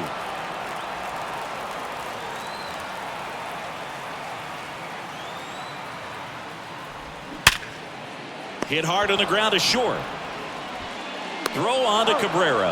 And that is the inning. One left for the Guardians, and it remains 1-0.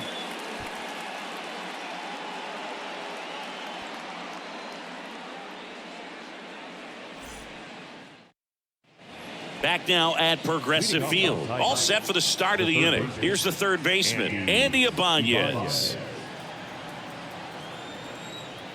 And the pitch. Swing and a ball popped up, and it falls. Man aboard on the leadoff single.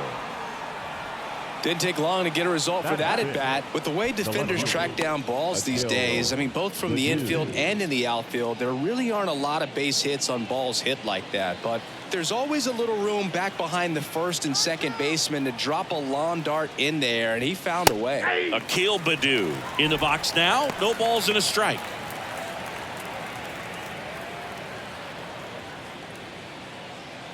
Runner at first with no outs here.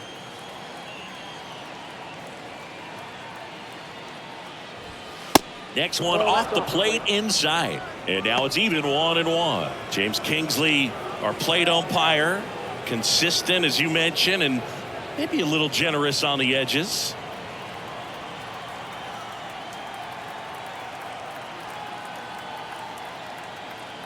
Kicks and deals. Way high with that one. 2-1.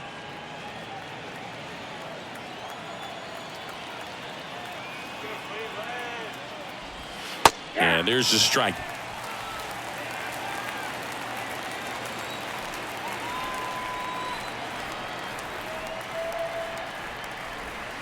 That hits the dirt, and it's 3-2.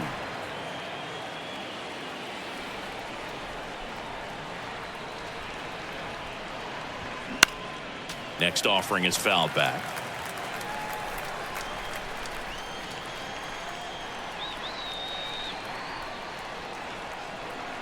And a payoff pitch. And he walked him. Base knock and now a free pass. This has the makings of a big inning if they can get a couple more quality at bats. And now up to hit Miguel Cabrera. That one's in there, 0-1. 0-1's the count.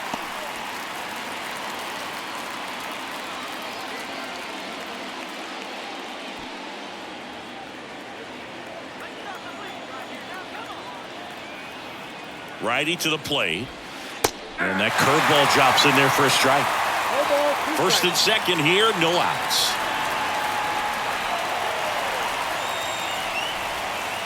That misses. It's a ball and 2 strikes.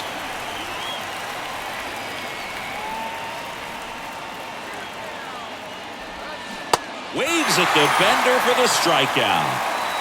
No, that's a curveball that I'm sure he wants back at the plate. 2 strikes, the sort of pitch you're hoping for. A bit of a mistake, and I'd say in a very hittable location. But clearly the break was enough to get him to swing through it. 2 on, 1 out. Matt Vierling up now for the Tigers.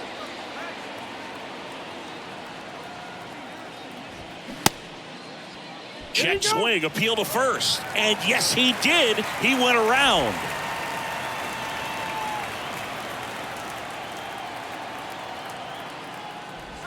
Well, all eyes on the double play ball in this spot. No better way to get out of this inning.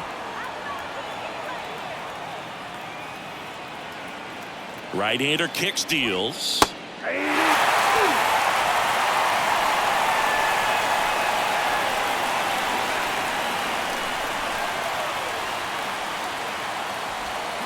Foul ball, still a 1-2 count. 1 out. Runners at first and second.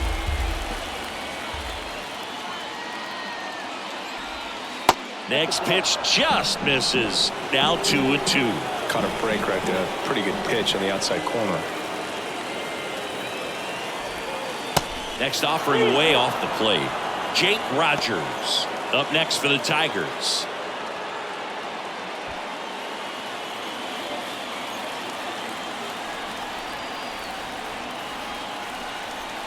The pitch. Knocks that one away, and we'll do it again.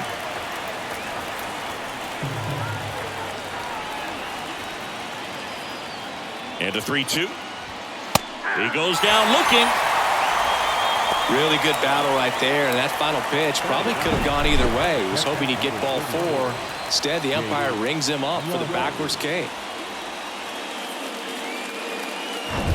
So first and second with 2 outs. Jake Rogers, the next to hit. That one misses, and that's ball 1. Counts 1-0.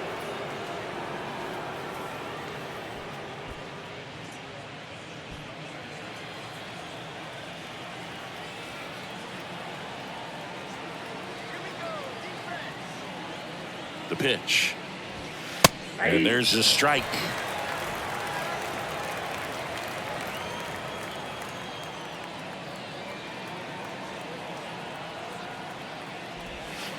So now 1-2.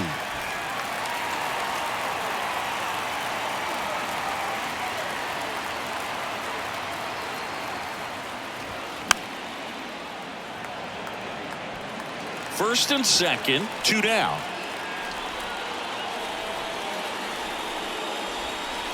Next offering is downstairs. Well, he might have to look for a different put-away pitch right here, 2-2. He's already seen the curveball a couple of times in this at-bat, so might have it timed up and ready for it.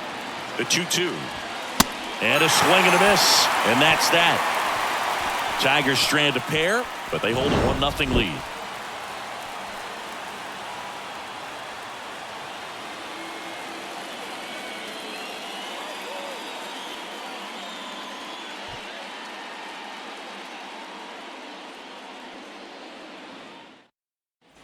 Here in Cleveland, now it's the rookie DH, David Fry.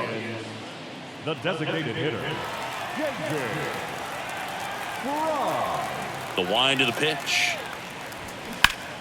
Popped up to the left into foul ground. Ibanez under it. Hauls it in, and there's one away. Got the pitch that he wanted, just a little bit quick. Front shoulder open, backside collapsed a little bit, and the launch angle not where he needed it to be. Here's Tyler Freeman to hit.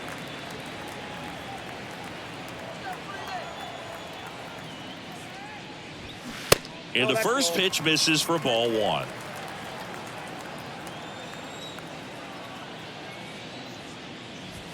Just off the inside edge.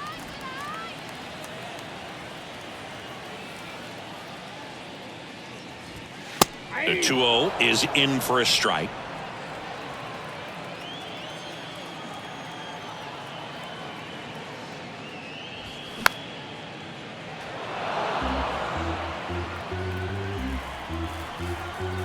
And now the lefty on the ground to first, and it's through for a hit.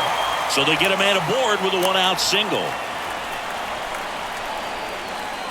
Just a cookie down the middle. I mean, those are the ones you dream about. The ones in the cage, you're just hoping you get in the ball game. Right down the middle, not a whole lot of velocity, right on top of it. Here's Mike Zunino. The catcher, Mike Zunino.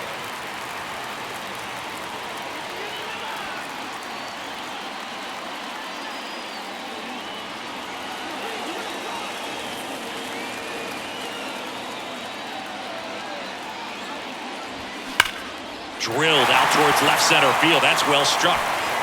And it bangs off the top of the wall. The relay, it's off the mark, and he scores. It's 1-1. Well, a swing like that can help you come out of the struggle. We saw the numbers coming into the ball game, but all he's trying to do at this point is help his team win.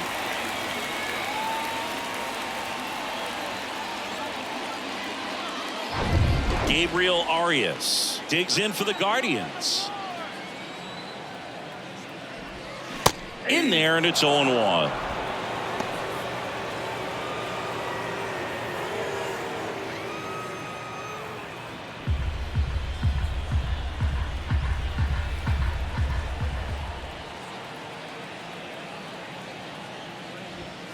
And that one is inside ball one.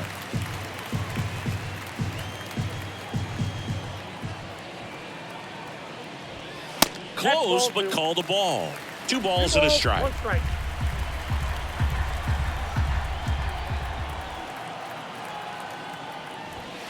And he pumps it a strike.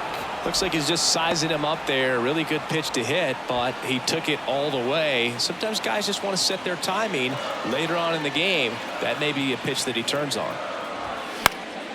Next offering is fouled back.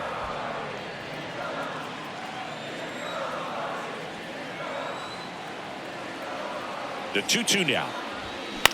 In the air, out towards left center. It gets down, a base hit.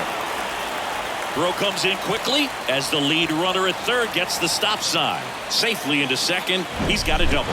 That's now 3 hits in a row for the offense. Looked around that pitch on the outside, but he was still able to square it up pretty nicely, and that takes quick, strong wrist to pull that off. So 1 out with 2 aboard. And now here's a speed threat. Outfielder Miles Straw. Good defender. He's been inconsistent offensively. Slider clips the zone.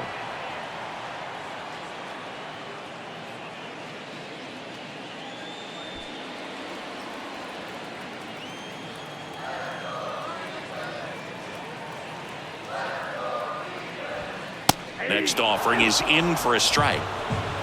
Zunino on third. Arias at second with 1 away. The next offering misses. And the count 1-2. I don't think he was trying to miss by that much in an 0-2 count. Just tried to overthrow that pitch.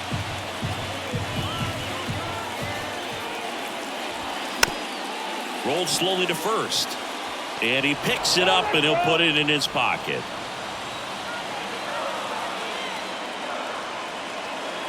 Two on, 1 out. Battling here as he fouls it away. Tied up here in the early going.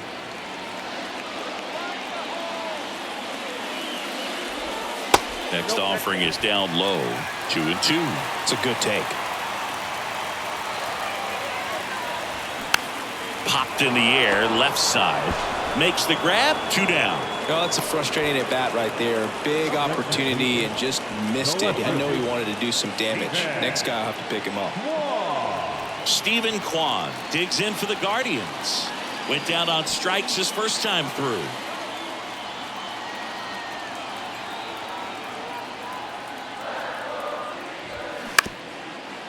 Back to the mound. Tosses to first, and that'll keep more runs from coming in. Inning over. But a run will score in the inning on this RBI double. All even now at 1-1. You're watching Major League Baseball exclusively on the show.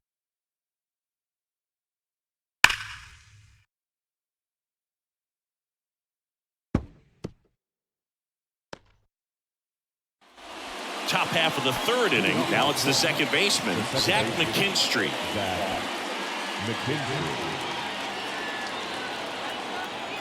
Battenfield back to work. That one missed.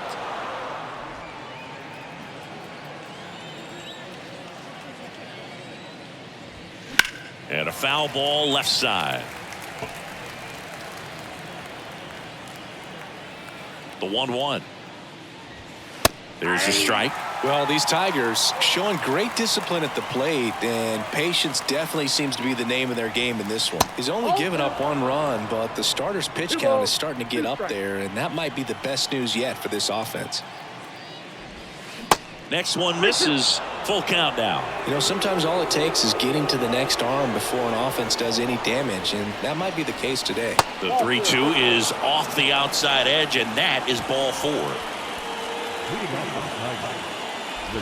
The batter now, Javier Baez. He's already homered in this one. Baez measures 6 feet even, 30 years old now, and he's a former National League Gold Glover. First offering, runner goes. Now a screamer into the outfield.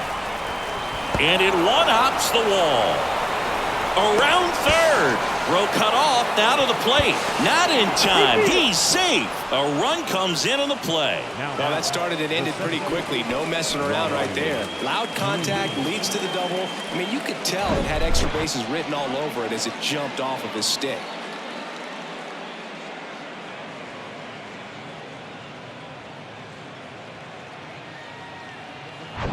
Runner in scoring position, no outs. Here's the center fielder, Riley Green.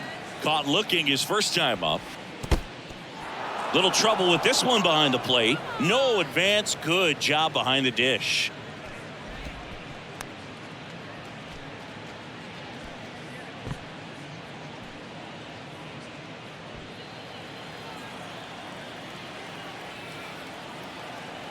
Kicks and fires. That's a little bit low. Appears they're working around him with the base open, Singy. Well, you know, these 2-0 counts, Boo, they're just not what they used to be, and we sound like old guys when I say that. But ultimately, this is a strategic game, and you expect to see this type of approach by the pitcher in this situation. 2-1 now. Ball inside. Runner at second, nobody out.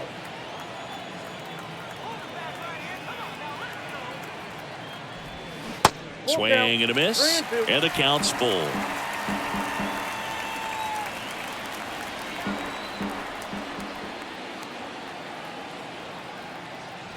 And ball 4, 2 aboard.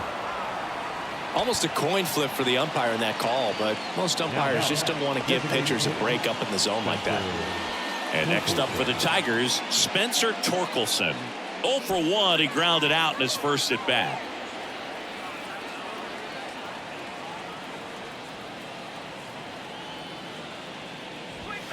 Fouled off. He was late. Hitter's got some good opposite field power. What I like about something being hit to the right side into the outfield is that the base runner at second has a very good read and can determine whether or not he can score on that base hit.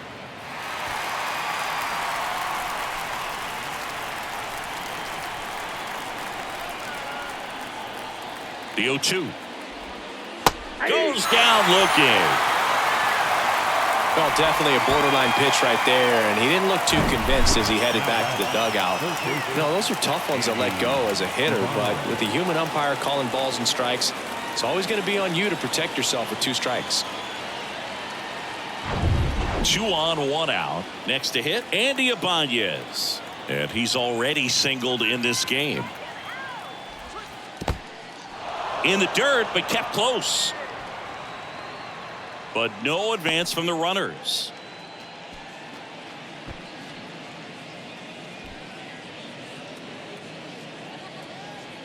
He's looking for a ground ball to get a double play and out of this jam. At the belt and fires. On the ground to short, could be 2. Over to second for 1. Over to first, but it's offline. Well, an aggressive slide right there at second base, but that's a legal slide. I like that because you're trying to do whatever you can to break up the double play, and it looked like it had an effect on that throw just a little bit. Couldn't get enough on it to get the second out at first for that double play. Nice job by the base runner. So digging in, Akil Baddoo worked a walk at his first trip to the plate. Pitch misses inside, ball 1.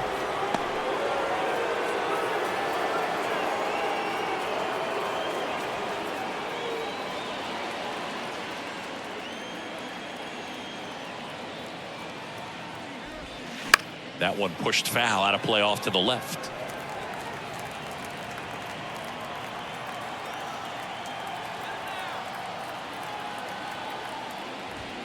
The 1-1 is fouled off. Really great change of speeds. He goes off the off speed to the fastball, and the hitter doesn't know what's coming next. 2 outs. Ground ball right side. Freeman tossed to first. That ends the inning, and they limit the damage. Tigers grab 1 on this RBI double, and it's now a 2-1 ball game. You're dialed into the show.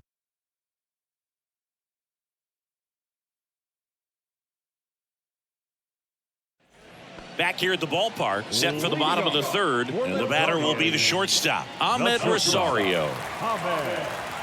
The line to kick the pitch. Good eye right there. Ball 1, no strike.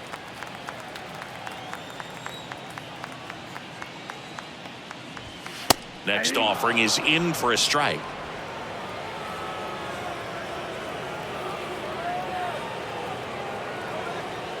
And here it comes. Baez makes the play, and there's 1 away. Now batting, right fielder. Now it's Jose Ramirez. Reached on an infield single his first time.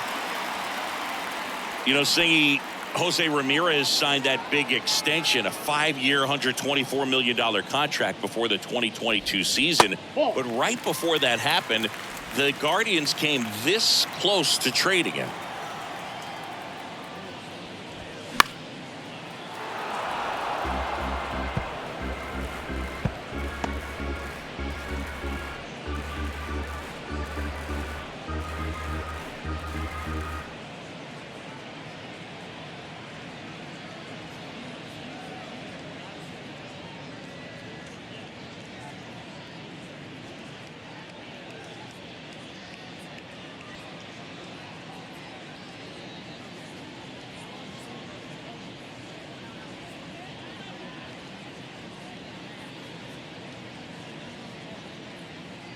The new pitcher in the game, Alex Faedo. Well, the best relievers love the opportunity to come in and protect a tight lead late in the ball game. Some of them are just wired different, so we'll see what he's got here.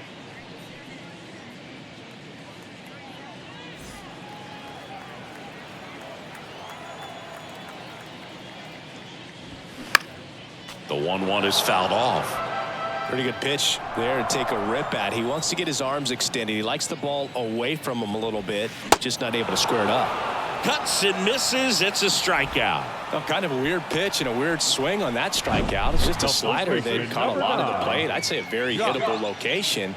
But in the box, I think he just gave up on it way too early. And by the time he realized it was dropping into the zone, he just fires off a really poor swing.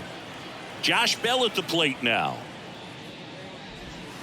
First pitch doesn't find the zone. Counts 1-0.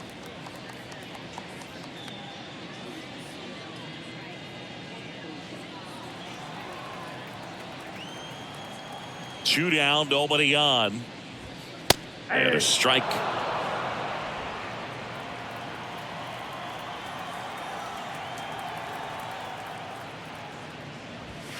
way high. 2 balls, 1 strike.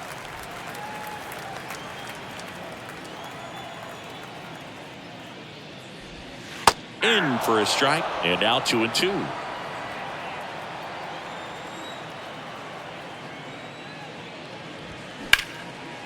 Hard hit left side. Play made, that ends the inning. So they go quietly there. On to inning number 4. It's the Tigers 2 and the Guardians 1.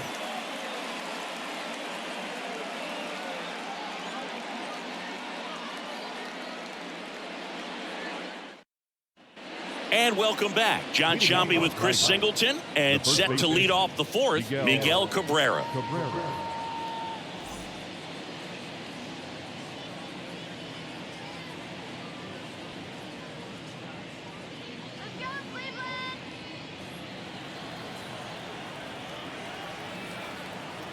The right-hander back to work. Strike 1. 0-1.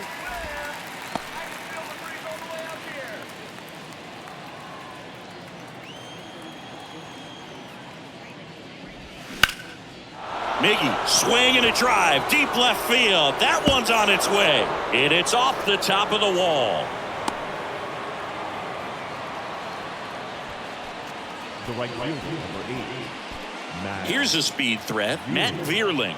His first at bat was a strikeout.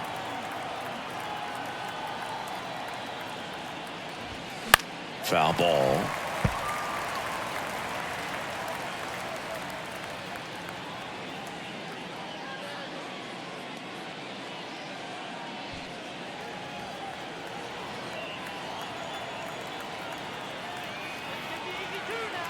Now the 0-1. There's a strike. Good approach right there. You want to get something just a little higher that you can elevate. Stay out of that double play.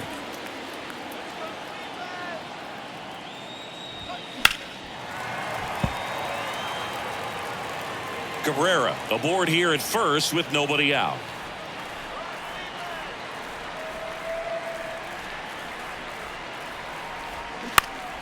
Next offering is fouled back.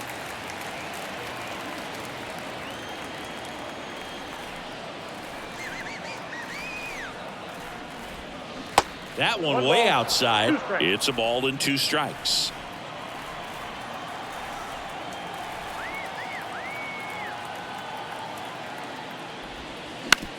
On the ground, right side, boots it.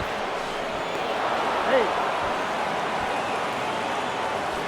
Now catcher, James Rogers.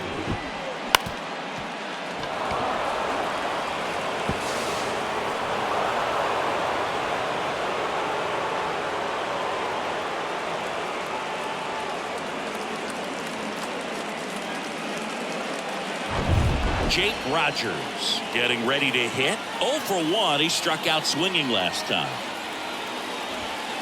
Just missed. 0-1, no strike.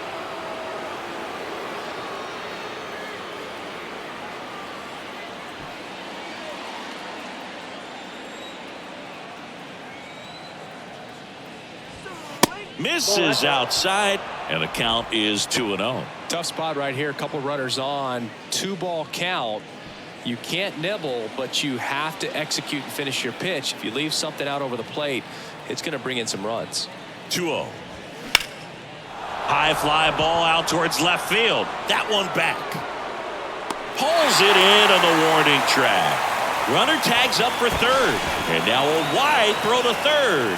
Man, I love that route. The ball was smoked. He knew he had to get back to the track right away. Turned his back on the infield. Got to the spot, turned around, and made a nice catch. At the dish, looking to lift the ball in the air in this spot. Anything but the inning double play, Boog.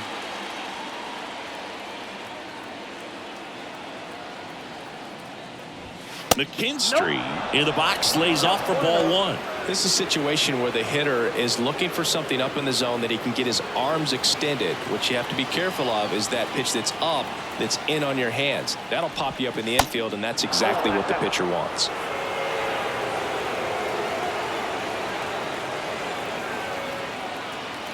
Left-hand batter waits. And there's a ball. You don't want to get beat by a fastball in, and he spits on that one. Javier Baez waiting to hit for Detroit. Runners are at the corners, one away. And that'll load the bases.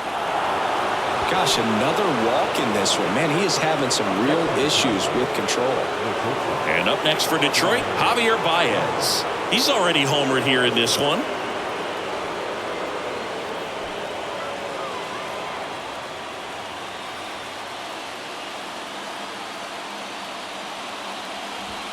In there for a strike at the top of the zone.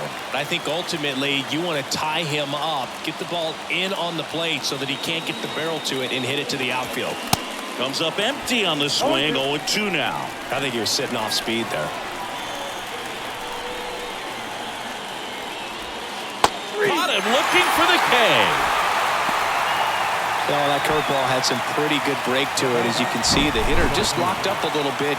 Thought it was a great pitch to hit, but sometimes you're looking for something else and you can't pull the trigger.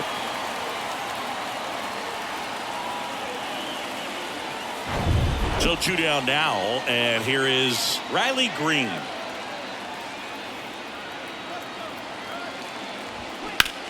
That one is absolutely belted. That's back there.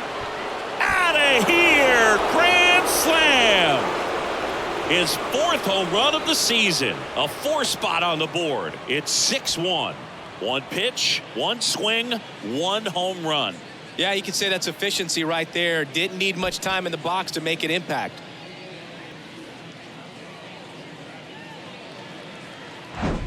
Well, he comes through big time with the grand slam here, but you also got to give some credit to the guys ahead of him. Good at bats to get on base and really set the table for a very special moment in this one. And next is the designated hitter, Spencer Torkelson. And a curve misses outside. Well, a really rough inning out there on the mound. And this is one of those where you learn a lot about a guy's toughness and his ability to turn the page and keep pressing forward. And the right-hander deals.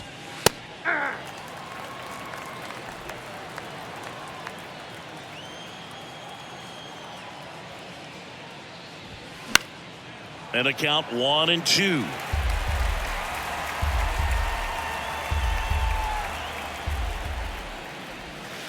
And down on strikes.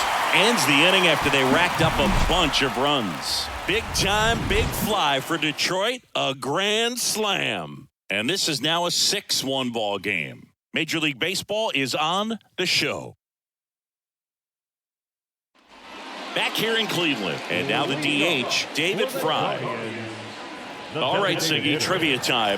Back when this ballpark opened, 1994, one future Hall of Famer hit the first triple in the park, and another hit the first homer by a Cleveland player. Think you know who they were? Okay, I know that Ken Griffey Jr. hit the first triple here, but first homer for Cleveland. Give me a hint. Switch hitter, that's all you're getting. Oh, dude. Eddie Murray, no doubt. Bam!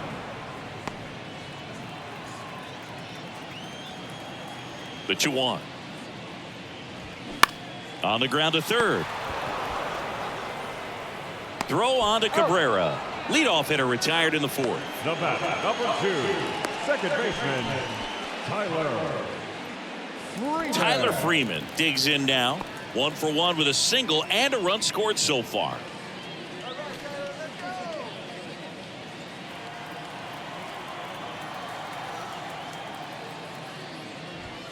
Oh, and the zone doesn't get the call. 1-0.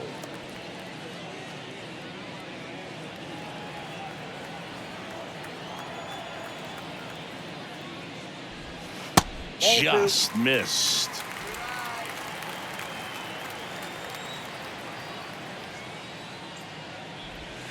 That one missed. Now 3-0. The wind of the pitch. And there's the automatic.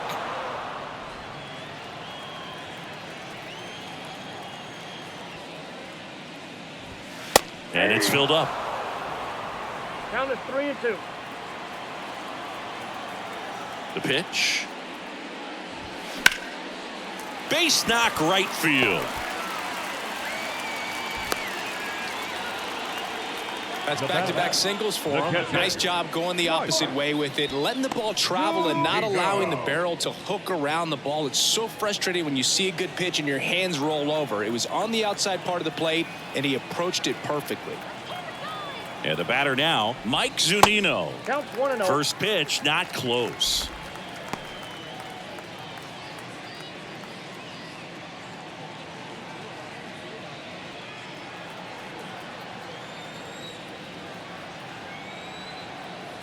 And the righty deals.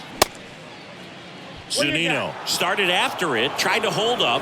Now a look to first, and yes, he did. That's a swing, according to Gary Simmons. Check on the runner, and he's back in easily. Freeman, the runner at first, with one gone in the inning.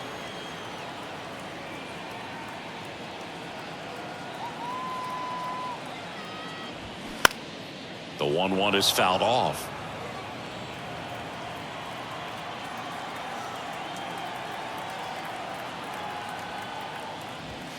Next offering misses. 2-2.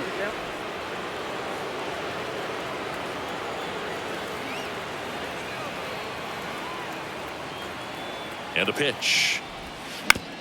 Hit on the ground to the right side. Into the outfield. Base hit. They get it in quickly. So first and second, now one out. Up next to Cleveland. Now the third baseman, Gabriel Arias. 1 for 1 with a single so far. First offering, and it just misses.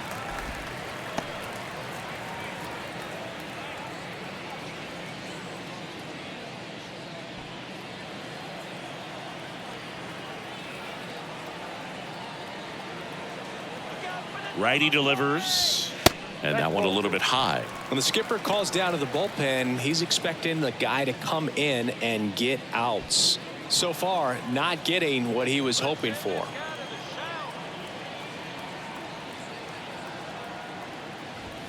Check swing, didn't go, and that's ball 3.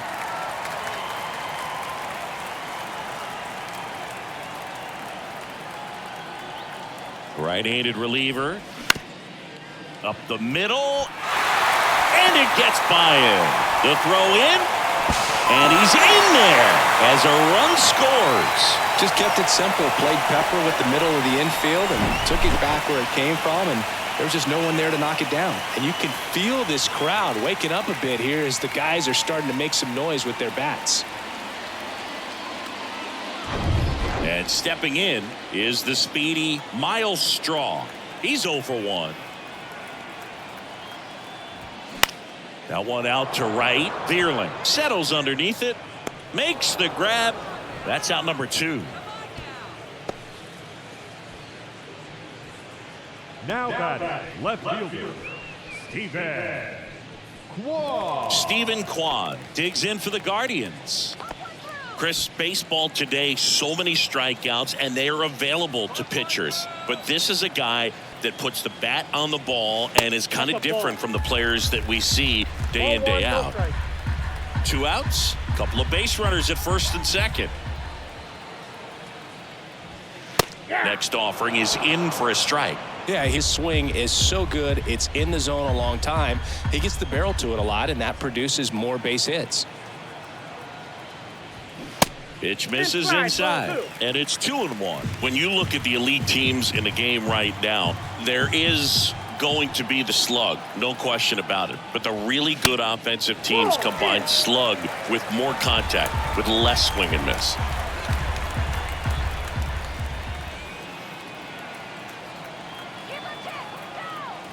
(3-1), and he couldn't come up with it. Yeah, and the domino effect of that is running up pitch counts on pitchers and then either getting them to a place of fatigue or getting into the bullpen perhaps before you get to those higher leverage arms at the back end.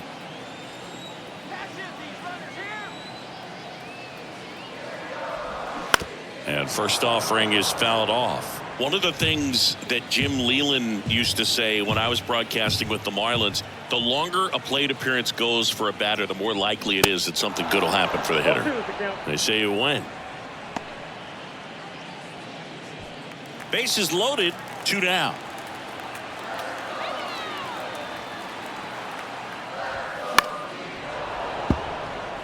Yeah, and I figured you would get Kotsay into this because you had a free dinner at his house the other night. That is true. The 0-2. Just misses with that one.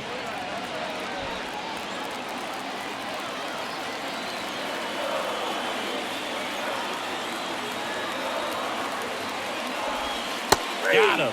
Good job at damage control right there. So they get one, but end up leaving the bases loaded. On to the top of the fifth we go. Tigers 6 and the Guardians 2. The Guardians going with a new pitcher, Cal Quantrill. Still pretty early in the ball game, so this bullpen has some work ahead of them. Best case scenario might be if he can come in here and get several quick outs, kind of bridge the gap that starter left for him. And a pitch. Ibanez, the leadoff batter, as he looks at ball one. Out to short. Rosario tosses to first. And the leadoff man set down in their half of the fifth. Now back, left fielder, Akil Baddoo. Akil Baddoo up now for the Tigers. He's 0 for 1.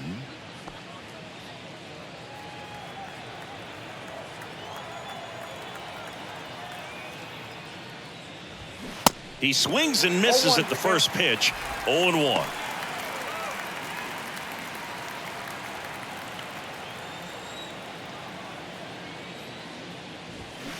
Ground ball to the right side. The flip to the pitcher covering. And the first two set down to the top of the fifth. Hey, man, 4 pitches, 2 outs. That is an excellent pace. Digging in, Miguel Cabrera, 1 for 2. Let's go, Cleveland.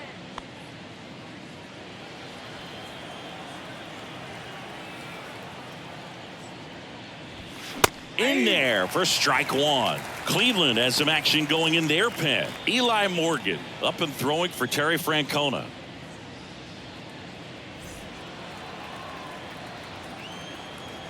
Quantrill back to work. Pitch misses, and it's a ball and a strike.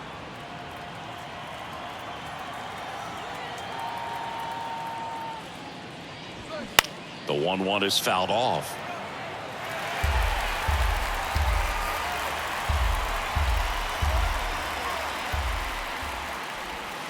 Misses, and the count is 2-2. Really good take, especially with 2 strikes. Cut on and miss, struck him out. And good work there as he gets a 1-2-3. Tigers are shut down there. They lead it 6-2.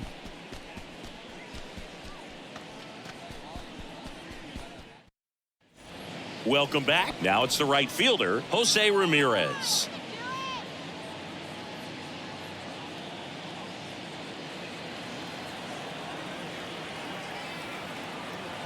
And he deals. And ball 1.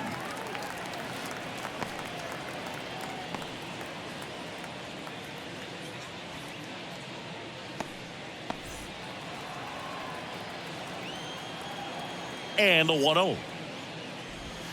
And there's a breaking ball that drops in there.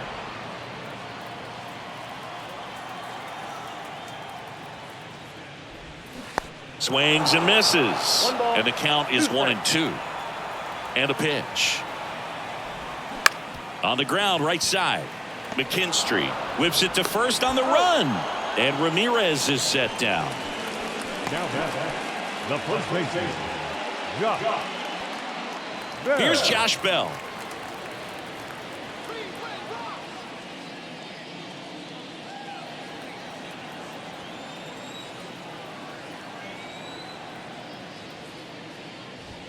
That's in there. Strike 1.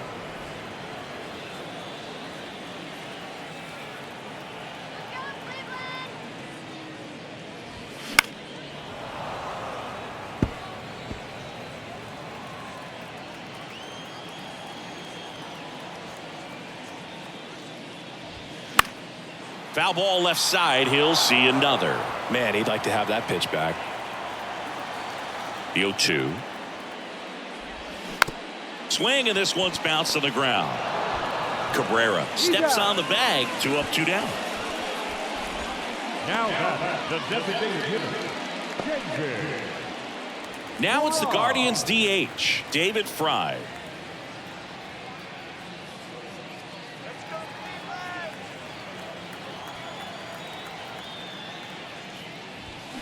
And that's in there for strike 1. 0-1.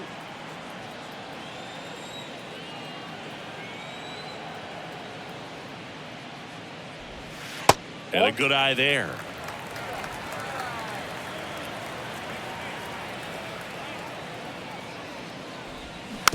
Tap softly third base side. A swinging bunt. Throw on to Cabrera. 3 up, 3 down. Inning over. Guardians go down 1-2-3. They still trail it here. It's 6-2. Top 6. Digging in, it's the speedy outfielder Matt Vierling. Quantrill, 28 years old, and he was born in Canada. Quantrill back to work. 0-1's the count. Quantrill back to work. That misses, and the count is 1-1.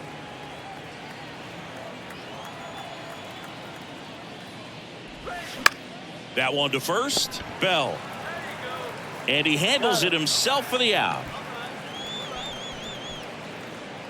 Now batting, the catcher, Jake Rogers up now for the Tigers.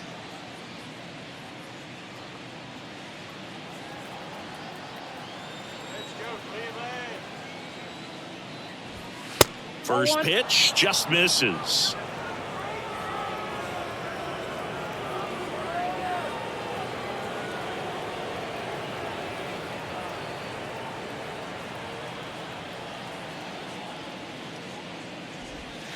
Good eye right there.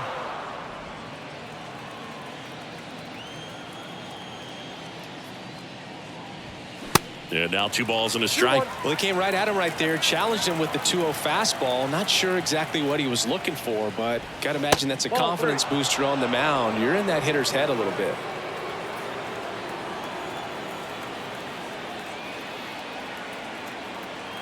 The pitch. Here's a swing and a drive left field, and he knew it.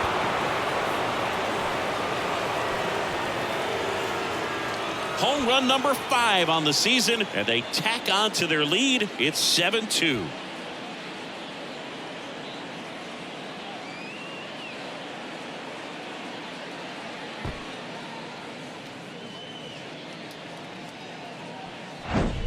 Knew what pitch he wanted to hit, spit on some other pitches in this at bat, was very patient, and it paid off.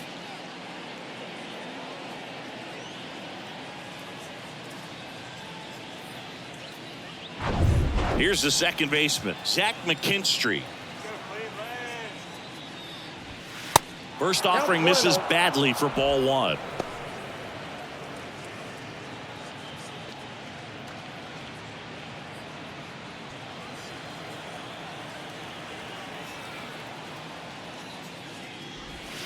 And that's in for a strike. 1 ball, 1 strike.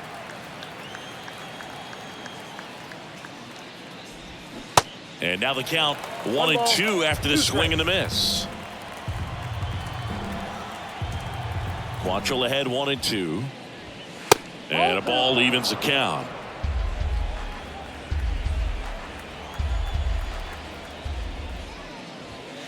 And now it's 3-2.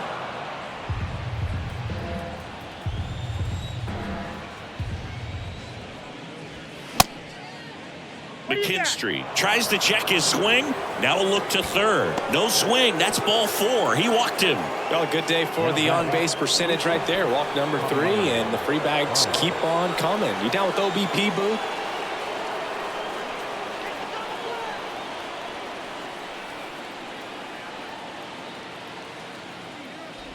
Baez batting with 1 down takes a strike. Move to first, and he's back in standing. McKinstry stands at first with 1 out.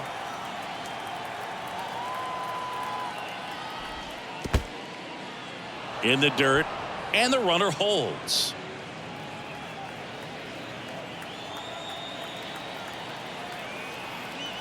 Here comes a pitch. That's a ball.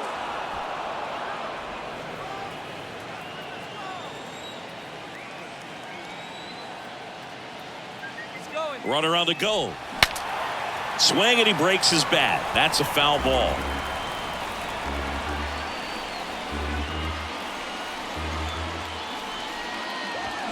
Swings and misses. It's a strikeout. Chase the fastball up the ladder for strike 3. Look, he just ran out of patience there. He took a couple of pitches to even that count up at 2 balls and 2 strikes, but that time chased outside the zone.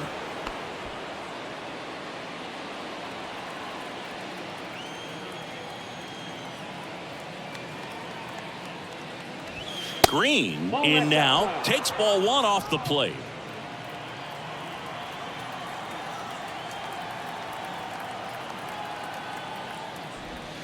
Next offering is in for a strike.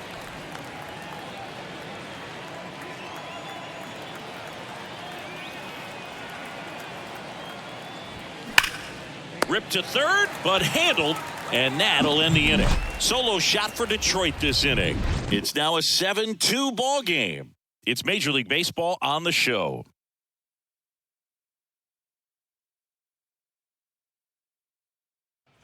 Here in Cleveland, now it's the second baseman, Tyler Freeman.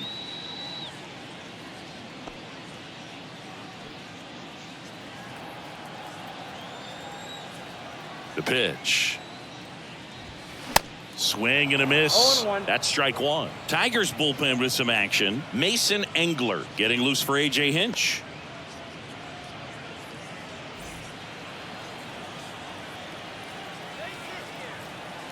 Kicks and deals. And it's fouled away.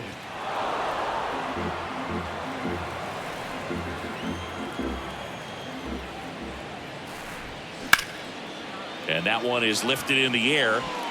Thielen makes the grab. And there's one away. Now the catcher, Mike Zunino digs in for the Guardians.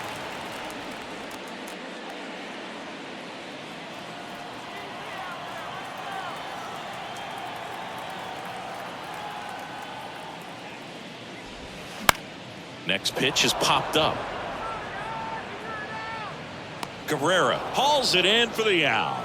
And there's 2 down. Boy, that was a hanging breaking ball right there. I think he tried to do a little bit too much. Sometimes those eyes can get really big. I think his swing broke down as well, and that's what caused him to pop it up.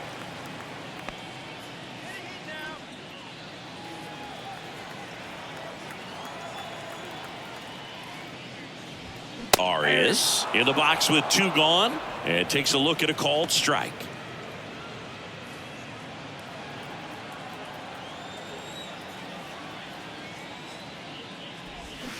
Swing and a miss. Slider right there.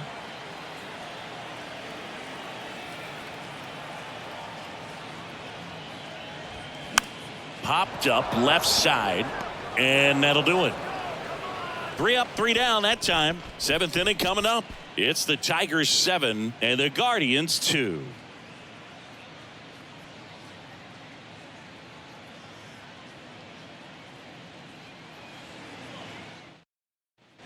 Back here at the ballpark, new inning getting started. Now here's the Tigers cleanup hitter, Spencer Torkelson. The wind and the pitch.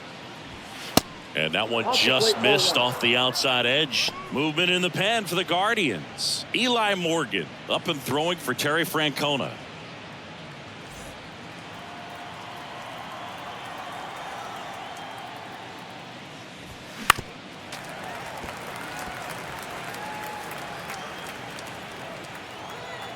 Ball to strike. The pitch. Ball, that's in.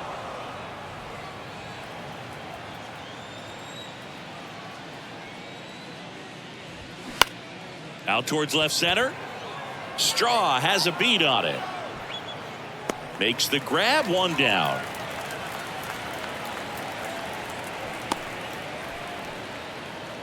now batting, third baseman. And next to hit for Detroit, Andy Ibanez. 1 for 3.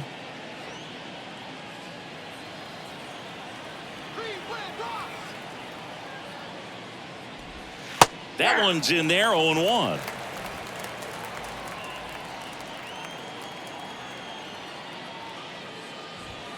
And the pitch is outside, ball 1.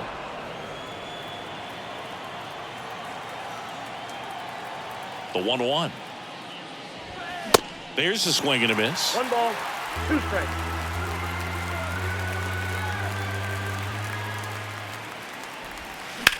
That one to first. Loves it on the dive. Over to first. And they get the out. Well, he makes a great decision to go ahead and dive to stop that ball. Nice little flip to the pitcher covering. Those are those PFPs, pitchers fielding plays.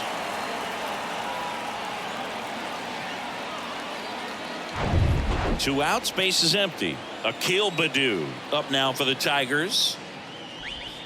That misses the zone, and that is ball 1.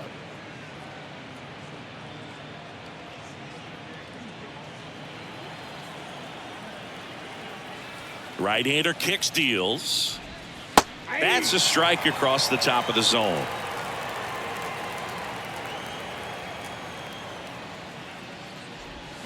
And that gets the inside corner for a strike. I wouldn't say the game's close right now, but it's not out of reach either. I mean, these guys really need to put up a 0 on the board just to maintain a little hope. Next one in the dirt.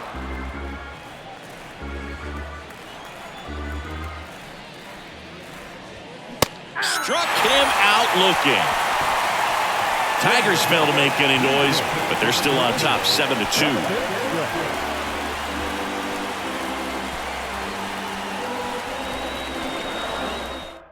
So a young arm coming on now out of the pen, Mason Engler. And you know, bullpen guys can struggle sometimes when they're called upon with big leads because it just doesn't have the same intensity as a tight game. So we'll see how sharp he is. Your mental toughness matters in situations like this as well. And now the center fielder, Miles Straw.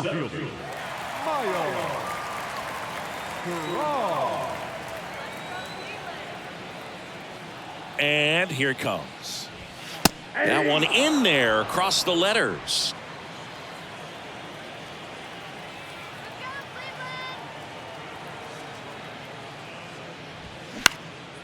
In the air out towards right center. Green going after it. Squeezes it. One down. Now batting the left fielder. So the Guardians lineup turns over. Stepping up for the Guardians, Stephen Kwan.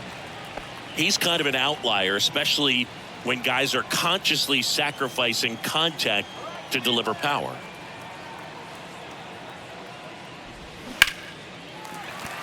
That's a base hit. So a man aboard now with one away. He was all over that one. That's a good sound coming off the bat, man. And as he connected out front and ripped it into the outfield, that's one of those swings where you just don't even feel the ball hit the barrel. That's a pure stroke. Ahmed Rosario digs in for the Guardians. Bounced, and that got the pitcher. Fires to second for one. Throw to first, safe. Now batting right fielder, Ramirez. Here's Jose Ramirez.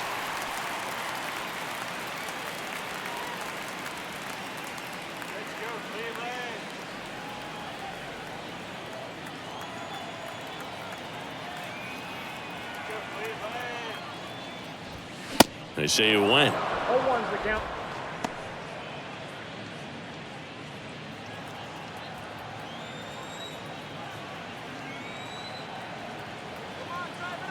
Kicks and fires. Check swing, but he went too far. 0-2 now.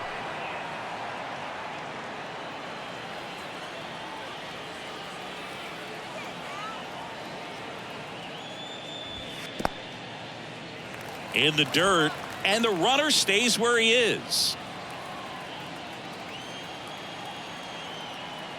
The 1-2. 2-2 the count.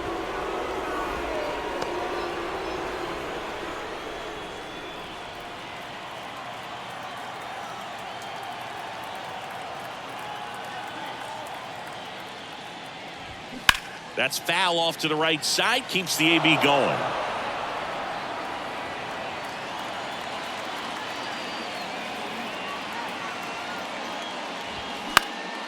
Swing and a high fly ball to left. And that is that. Guardians lead 1. They're down 5. It's 7-2.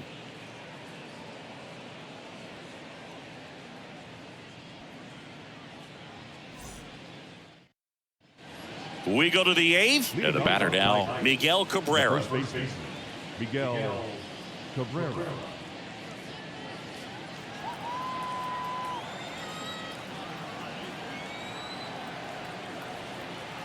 The pitch. Ball 1 there.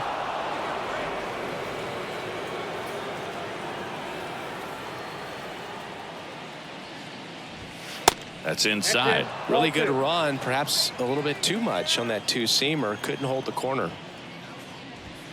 Next pitch inside. And now 3-0. Well, I would expect in this 3-0 count, you're taking all the way. See if he'll walk you. That just missed. He walked him on 4 pitches. Well, just came apart right there. 4-pitch walk, and guy at the plate was not going to help him out by swinging at something out of the zone. And now the right fielder, Matt Vierling.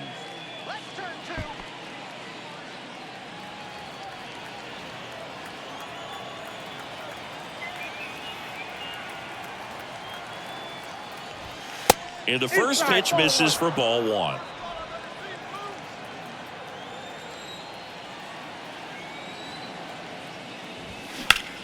Line drive, base hit. Throw back in quickly. First and second now with nobody out. Couldn't have timed it up any better than that. Really good swing right there. He got a pitch that he knew he could handle, allowed himself to stay back just a tad bit longer, and he hit the ball on the screws. And next up for the Tigers, Jake Rogers. 0-1.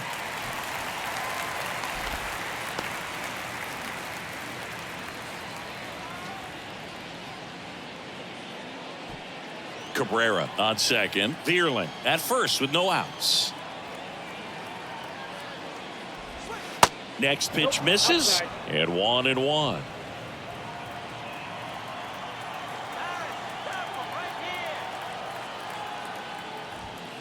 That one missed. It's a big opportunity right here, but I love the way he's slowing the game down. He's shrinking his zone, making sure he gets the pitch that he wants to hit.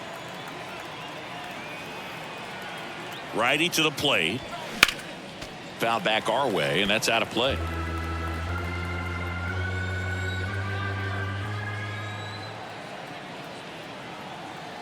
Here's a 2-2. Gets a piece there. We'll do it again.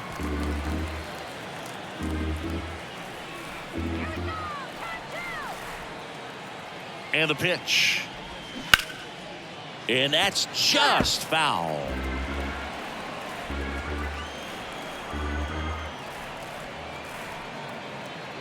The pitch. Got him. And he's down on strikes for the second time today. Well, big power guy right there and generating so much bat speed. It's hard to bring that to a halt once you've committed. He tried to check the swing, just couldn't do it.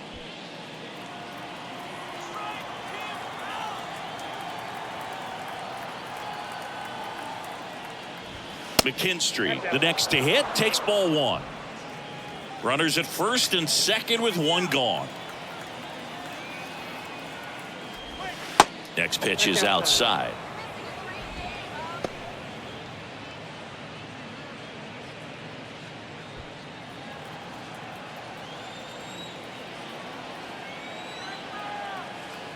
Left-hand batter waits. Slapped foul.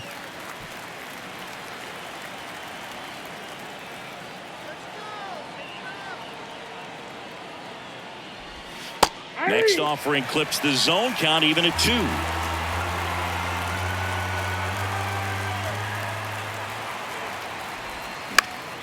Gets a piece and stays alive.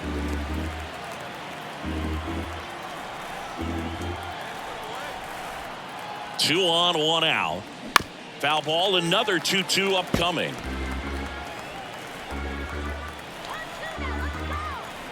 And the righty deals. Spoils that one, and it remains 2-2. Pitcher having a pretty tough time getting that swing and miss. Third foul ball in a row. The next pitch misses, and now it's 3-2.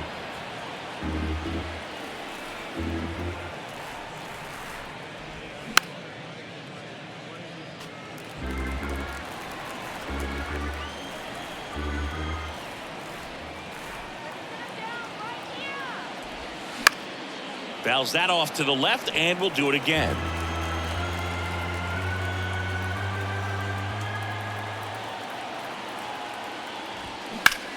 Swing and a high fly ball, pretty well struck right field. Ramirez going back, and it's gone.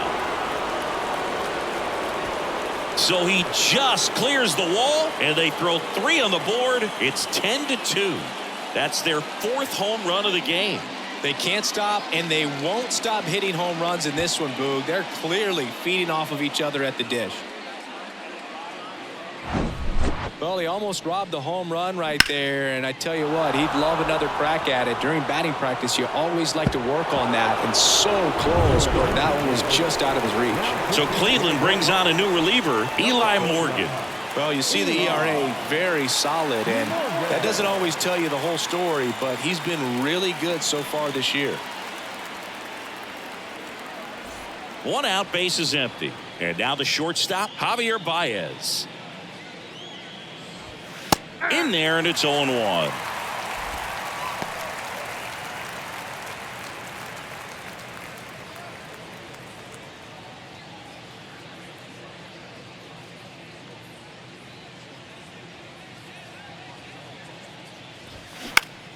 Next offering is fouled back. The wind of the pitch. 1 ball, 2 strikes. 0-2 pitch that far out of the zone gives the hitter a little confidence that maybe he can climb back into this at bat. The 1-2. 2 balls, 2 strikes.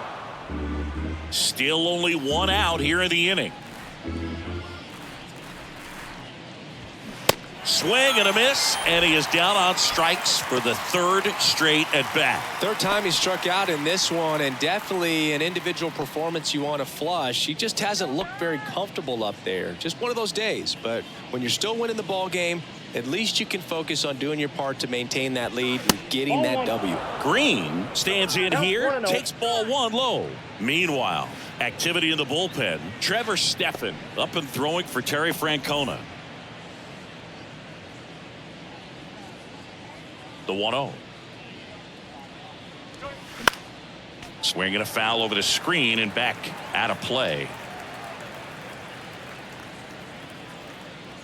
1-1 now.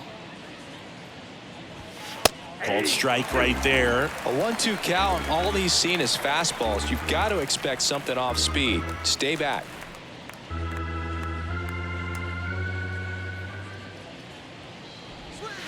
That misses the zone, and it's 2-2.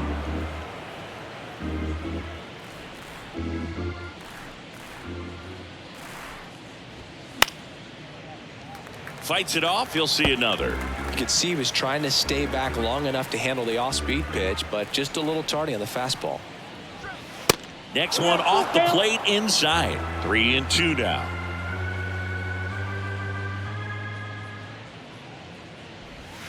And down on strikes he goes. That ends the frame.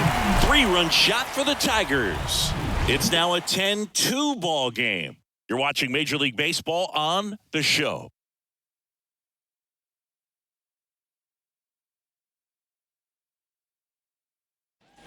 On to the bottom of the 8th. Now at the plate, Josh Bell. Guardians, the first baseman, Josh Bell. And the right-hander back to work. And there's a ball.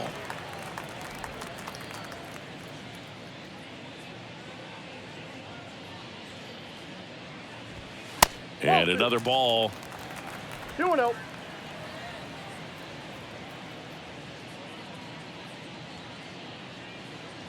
Two and 0 to count. Here it comes. Top of the zone, and it's called a strike.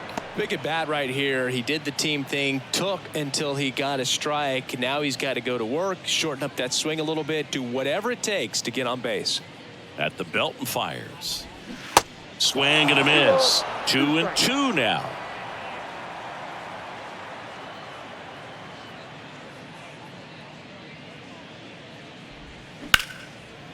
Short hop liner, handled it short. Throw to first. Leadoff man is out here in the 8th.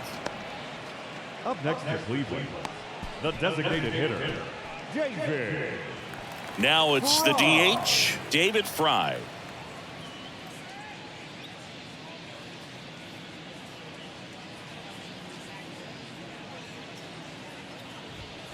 First pitch, and he just misses.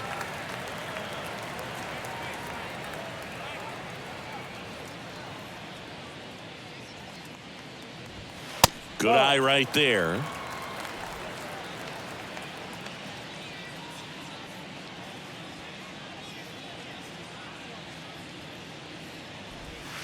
That one missing inside.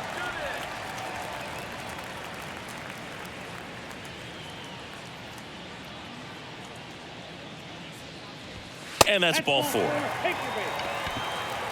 It's tough after falling behind a hitter, 2 balls and no strikes, but now at least he gets a fresh start against a new batter. But he needs to get back into the strike zone and start pitching with conviction.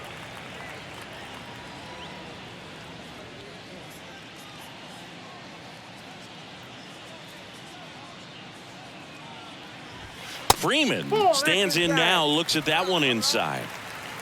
Fry leads off first with 1 away. Clips the corner, and it's 1-1.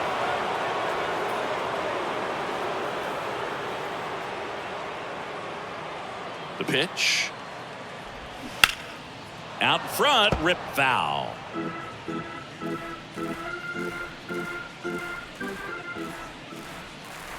And the right-hander deals.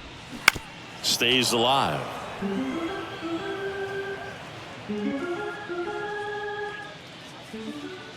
Righty delivers. Swing and a miss, and he got him. 2 gone. Definitely made him chase a little bit out of the zone right there. I don't think that's a strike if he takes it. Pretty textbook pitching. Get ahead in the count, get the guy in the box on his heels, and then force him to chase your pitch where he doesn't have much of a chance to do any damage. Zunino stands in now and watches strike 1.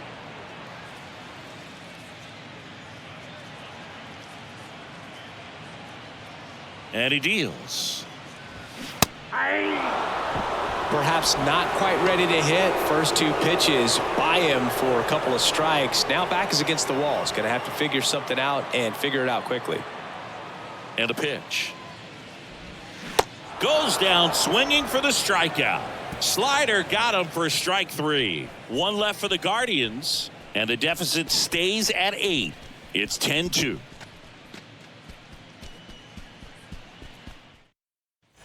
Back now at Progressive Field. We go to the 9th. Now here's the Tigers cleanup hitter, Spencer Torkelson.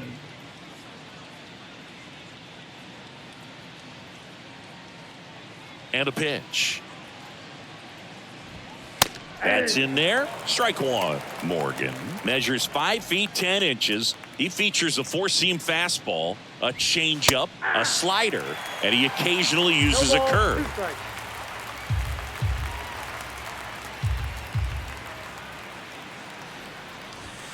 Sets him down on strikes. Fastball to letters froze him for strike 3.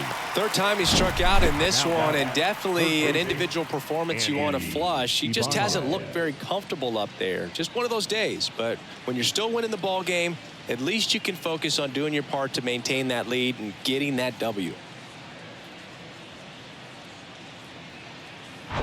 And up next for Detroit, Andy Ibanez. In there for strike 1.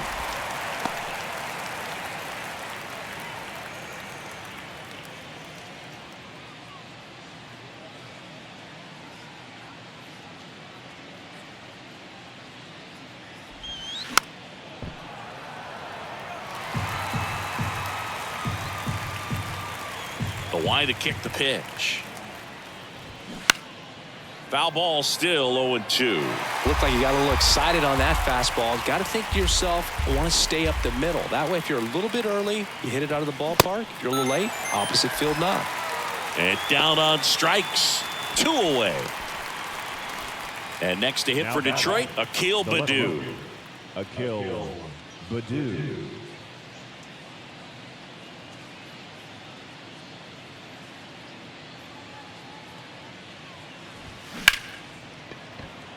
Swing and a line drive, base hit out of the center field. Throws to second, and he's out. Cut down, and that ends the inning.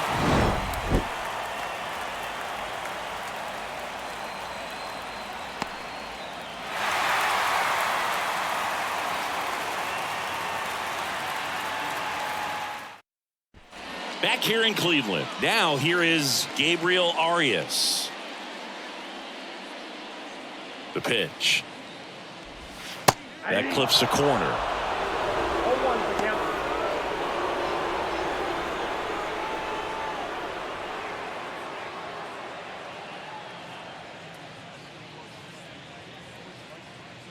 And the pitch.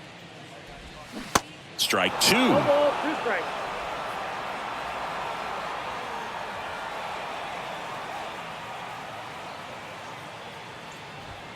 Good eye right there. That's a really good job of laying off the 0-2 high fastball. Is going to make that pitcher really have to respect this hitter, even though he's behind in the count. Swings and misses, struck him out. Oh, nothing too fancy on the strikeout pitch right there. Just a low 90s fastball, and I'm not sure he was trying to challenge him, but that's pretty much what happened. Very hittable location, but he found a way to just get it by him.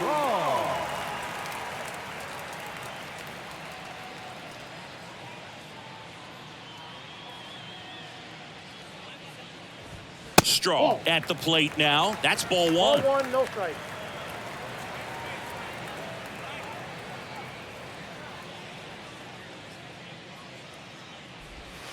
In for a strike. And the count 1-1.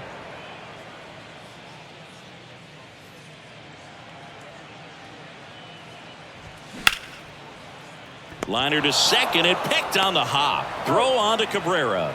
And they're down to their last out. Now batting, left fielder, Steven. Here's the left fielder, Stephen Kwan.